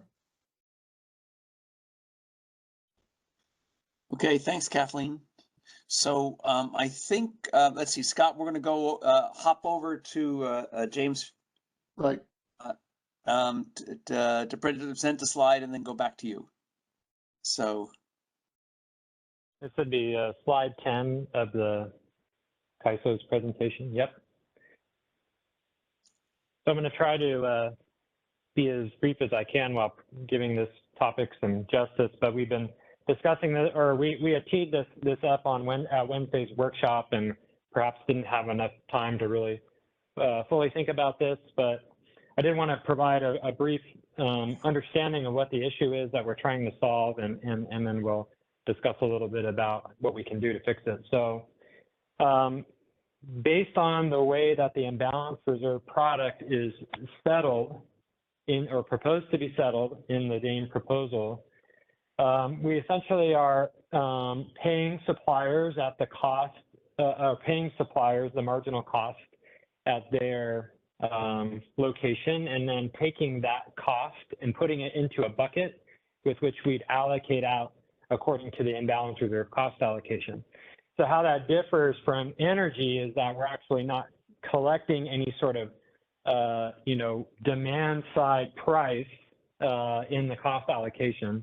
And so what you're missing here is the difference potentially between prices where the imbalance reserve is injected into the system and the prices where imbalance reserve is withdrawn. So the halfway, in between there, you get congestion revenue. So the current proposal essentially does not collect congestion revenues that might occur in the imbalance reserve deployment scenarios if the deployment scenarios were binding. So there's also this phenomenon in the CR process that CR payments due to binding constraints can't be paid if the amount of congestion revenue collected on those constraints is a smaller amount. So the CR payments would not exceed the quantity of congestion revenue collected, which means that if you're not collecting sufficient congestion revenue, you're also not able to pay out those CR some amount of value. So in essence, there may be a shortfall in paying for CRRs on constraints that bind in the deployment scenarios. And I'll just emphasize that CRR is used in this slide, but you could also apply similar construct into the EDAM, where you also have binding constraints on internal transmission. In the EDAM, that doesn't have, based on the settlement, doesn't have a congestion component with which we'd ideally provide back to the EDAM entity to be able to allocate through their own process, however they do that. So the next slide, I'm going to try to provide an example of which you might see this issue illustrated with some numbers. Now, you know, I know I'm not going to be able to walk through every single detail of this slide, but I will point your attention to this middle sort of vertical component here, which intends to show some sort of transmission path between points A and points B. And we're assuming in this example that this path has a 50 megawatt flow limit. And based on how the prices work out for the energy and the imbalance reserve, it turns out that there's some portion of this 50 megawatt constraint that's actually binding because of the imbalance reserve flow that's modeled in the deployment scenario. So if we you know, focus our attention on these numbers here in the middle of the screen that the black arrow is pointing to, essentially what it's saying is that of the 50 megawatt flow, 40 megawatts of it is bound up in the energy scenario, and 10 megawatts of it is bound up in the upward deployment scenario. And so if you have a shadow price of the constraint at $45, what that means is that the ISO is not collecting 10 megawatts of the imbalance reserve flow times $45 shadow price, which means there's $450 of uncollected congestion revenue on this constraint. So just to make this super clear, in the absence of imbalance reserve, and you were to model the same power flow without the imbalance reserve, the energy would bind this constraint. And the difference would be that the congestion revenue would actually be collected with a 50 megawatts times the $45 shadow price. So you would collect in the status quo the full amount of congestion revenue. And so essentially that's to say that what can happen is if there are binding constraints in the deployment scenarios, it can essentially take away from or displace, I guess you could say, congestion revenues that would have occurred in the absence of imbalance reserve, leading to the shortfall concern. So in the final proposal, we said, you know, we have expectations that constraints won't bind in the deployment scenarios very frequently, but we would monitor we would monitor that, and if there was an issue, we would be prepared to address it. And because of the benefit of extending the stakeholder process, we thought, well, let's cook up some potential ways to solve this problem and to see if stakeholders can agree on this so that we can, you know, make the proposal better with the additional time we have. So next slide, please. So from the ISO's perspective first, the objective, the way that you would solve this issue is first that you have to cook up some way to collect the congestion revenue. And basically what we're saying is that we would drum up a way to collect congestion revenue essentially by adding it into the cost allocation of the imbalance reserve product. So essentially from that last example, we would figure out a way to collect and identify and collect that $450 of missing congestion revenue, and we'd add it into the cost allocation of the product, such that the cost allocation for the product funds both the payments to suppliers of their marginal price, but also funds congestion revenue allocation, however that's done in the BA it's collected in.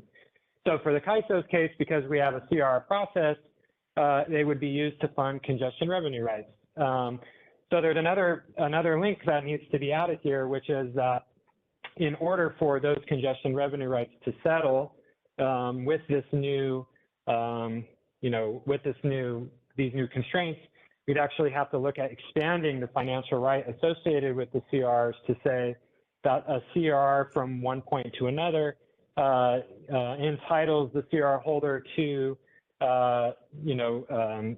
congestion revenues collected both in instances where there's binding constraints for energy on that path, but also for congestion revenues created through the imbalance reserve flow on that path. So we think we would have to include that within the tariff and into how the CRs themselves are settled. Now, for EDAM BAs, essentially the similar thing would happen where you would have some sort of congestion revenue collection through the imbalance reserve cost allocation, but then that revenue that's collected is given back to the EDAM BA for allocating that congestion through their OAK process. Now, the last thing I'll say is there's a couple of different ways that you can actually implement something like this. What we had been thinking internally is that essentially you would use the market to identify constraints with which there's a contribution from the imbalance reserve deployment scenario, find that constraint quantity and shadow price, and essentially sum up the cost of congestion that's represented through the binding constraints in the deployment scenarios, and then that's how you would add up the cost. So an alternative way could have been that you actually calculate sort of demand side prices at all locations and identify sort of the cost difference between those locations. But we felt that the method I just said would be easier to implement, but it's certainly a lot of different options in terms of how ISO would actually go about building that into their system. So I'll stop there. If George or James Lynn have anything to add, because they're more of the subject matter experts on how this thing would be built and settled, please do add on to what I said. Thank you.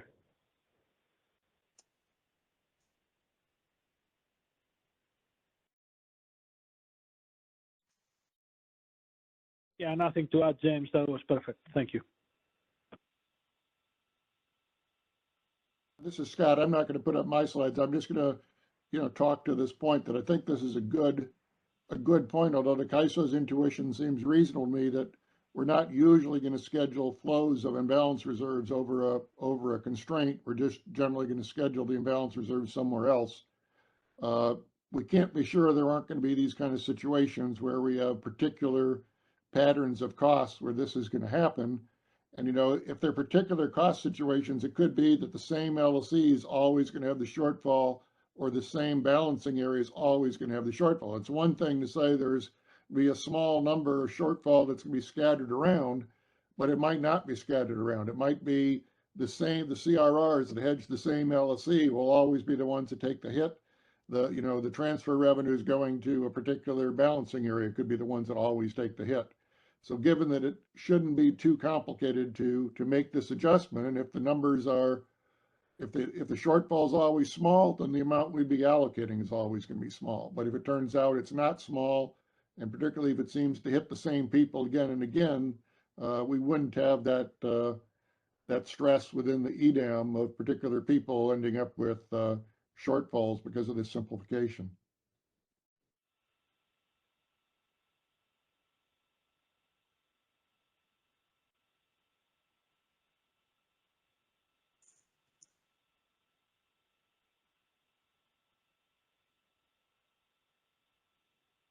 We have 3 people on the line. We can start with Josh. Yes, hello again, Josh Arnold, PG&E. I'm going to say that when I first heard this suggestion on Wednesday from James, I had a visceral reaction to it. From a settlement standpoint, this actually made no sense at all to me, and I'll explain why.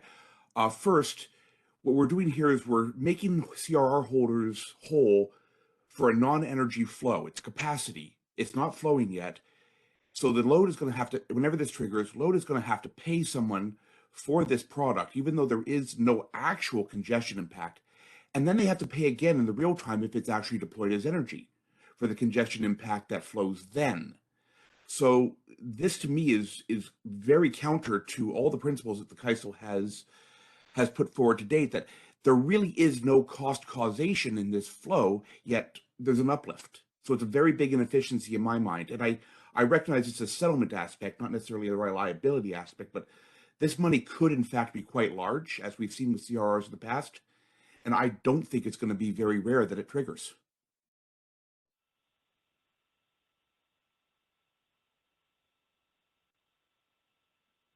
And Josh, if it triggers a lot and it's significant, I mean, there would be some particular balancing area that would always lose its transfer revenues because it's not being compensated for the use of its system. Or there could be an LSC that's in the particular load pocket where this happens, where their CRRs would always be the ones that get shorted, and the imbalance reserves are benefiting everybody. Yeah, but under the CAISO model, the use of transmission is for energy, not for capacity. So if you look at ancillary services, right now there are no transmission impacts for ancillary services. If you look at RUC, there's no congestion impact for RUC capacity. These are the only two capacity products that we have, and they don't impact congestion hits. So if you're starting to take a congestion product and now move it into the realm of deliverable energy, that's more like the OAT framework of reserving transmission ahead of time for the possibility of moving power at a later date. And that is not consistent with the CAISO tariff process. It's capacity. It's not energy. It's not flowing yet. They're reserving the capacity through these congestion modifier mechanisms and by identifying congested paths. And then they're making a CRR holder whole for a congestion flow that doesn't actually exist yet. It's not flowing. It's the potential for flow that will be realized in the real time if the energy is called on. And that's where we pay that congestion price. Load pays more for congestion. Generation gets dispatched up and down based on their contribution or harm to counterflow or flow on congested paths. All the congestion is resolved in the energy process, the dispatch of energy. This now moves capacity into that mechanism solely because of the deployment scenarios. Only because they're trying to make sure it's deliverable, but there's a cost to that is inconsistent with their previous logic. Right, but that's not a result of the CRR treatment. You're arguing that we should never, ever use transmission to deliver imbalance reserves, even if it's cheaper. No, I'm not saying that. I'm saying that the problem is the way they're modeling it is there is this cost. And sorry, the mail just showed up, so the dogs are going a little nuts in the background. The CAISO is modeling the cost of this, and they're trying to make CRR holders whole to that cost as an uplift to the LSCs. So they're paying someone for something that's not actually flowing. And it's an uplift. It's an inefficiency. But what we're doing is the problem is this only arises when we actually don't fully utilize the transmission for energy in the day-ahead market, and instead we hold some back for imbalance reserves. And you're right, that imposes a cost on loads for holding it back. But that's not the CRR part. But I mean, that's the questions I said of should we ever hold back? Should we ever use transmission to make imbalance reserves deliverable? We think it's going to be rare, but it could happen. Now it's only going to happen when that's cheaper, but we could say we're not going to do that. Even if it saves loads money, we're not going to do it. From my standpoint, the risk of this uplift is huge. How do we justify this as on part of the rate case? We had to pay additional cost to our through our ratepayers because the CAISO wanted to secure transmission for capacity. It just doesn't fit currently in our processes. To me, it actually suggests that Jeff Nelson's suggestion to move this to RUC, which at least prevents this from having a huge impact, might be a decent first start. But that's just my side from the settlement values.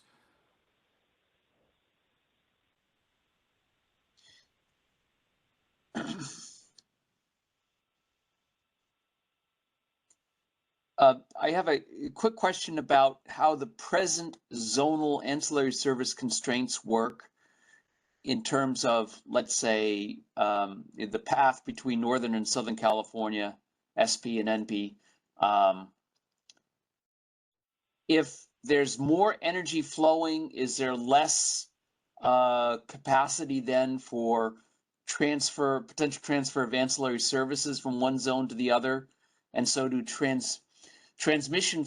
So if transmission flows from energy adjusts the intrazonal constraint for ancillary services, wouldn't the shadow prices be entangled just the way that James's slide 11 would have them entangled if you use the transmission network? Or are the intrazonal constraints for ancillary services transfers set ahead of time and fixed and not dependent on energy dispatch? Yeah, it's this one, Ben. This is George Angelidis. We do not optimize energy and capacity reservation on those zonal constraints for the ancillary service procurement. You assume that whatever limited transmission capacity exists on the boundary of the zone of the ancillary service region, that's the term we use, is going to be used and left alone for energy. So the requirement for the procurement of the ancillary services makes the assumption that you have to procure the minimum ancillary service requirement in the zone from resources within the zone. So there's no transmission impact from that. But can some of the need within the zone be met from ancillary services outside the zone? Or are there no imports of ancillary services allowed? No, you have a minimum ancillary service requirement, which is whatever you want to procure from within the zone, and that will come from resources within the zone. Now, you may have additional procurement of ancillary services within the zone to meet requirements outside the zone, but not the other way around. Okay, all right, thank you. I know that we're short of time and we still have Michelle we have three people queued up, Michelle, Jeff, and Kathleen. You know what I'm going to do? I'm going to suggest that we jump to Scott's last slide and let's see. I don't need to cover it. We've covered it in the discussion, so let's just take questions and wrap it up. All right, so we got 6 minutes to go, minute and a half, 2 minutes apiece. Michelle? Yeah, this is Michelle from the Energy Division CPUC. I agree. I object to this, and especially at this late date. We have been given direction that we should be concerned about reliability and cost. Seems like just a pure cost measure.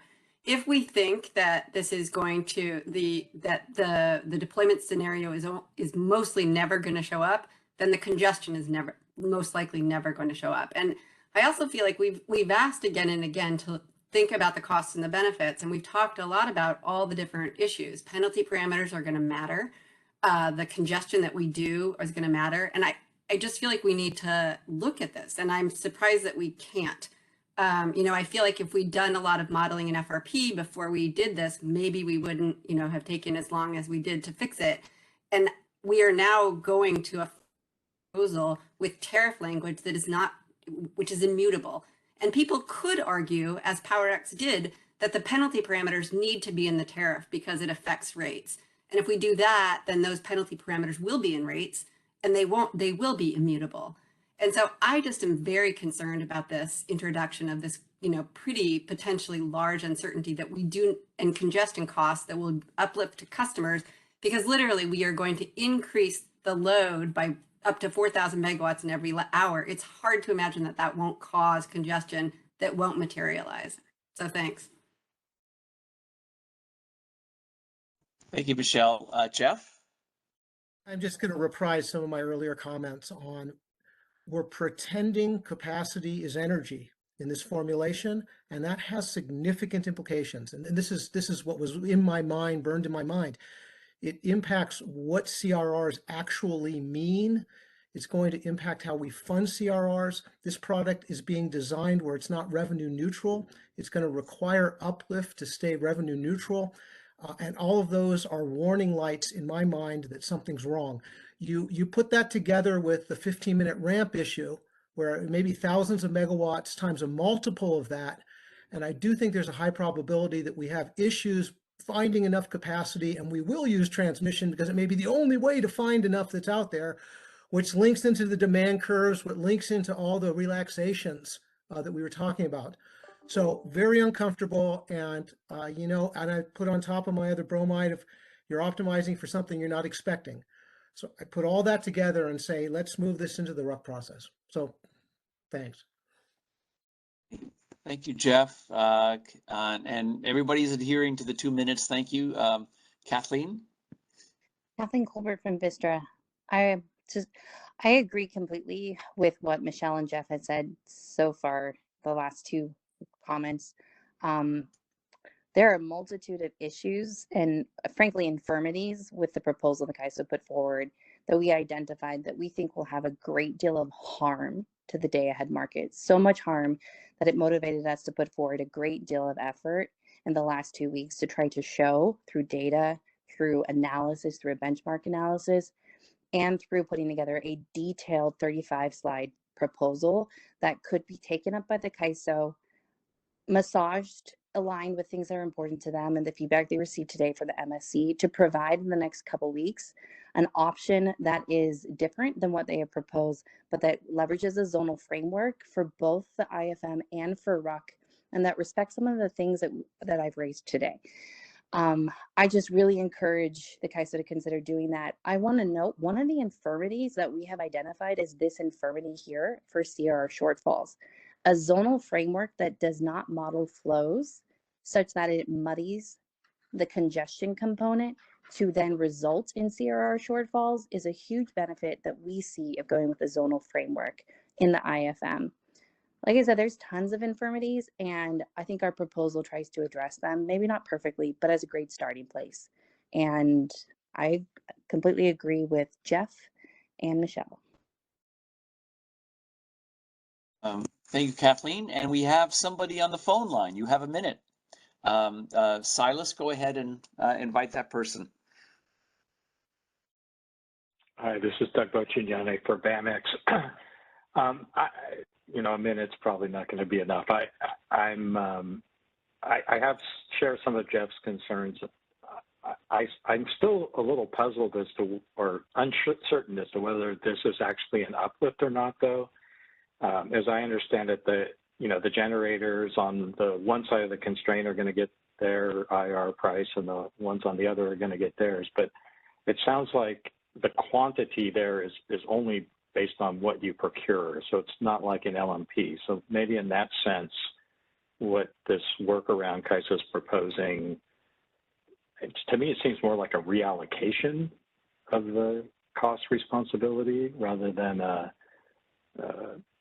creating additional out-of-market costs. But I do have sort of the similar red flag concerns that Jeff raised.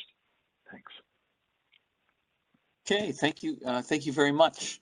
We've come to 3 o'clock, 6 o'clock in the East Coast, and I think that some of these topics are really just getting underway in terms of the discussions, the presentations, and the questions and responses. I think were all very constructive. So thank you very much for the 6 hours that you've spent with us.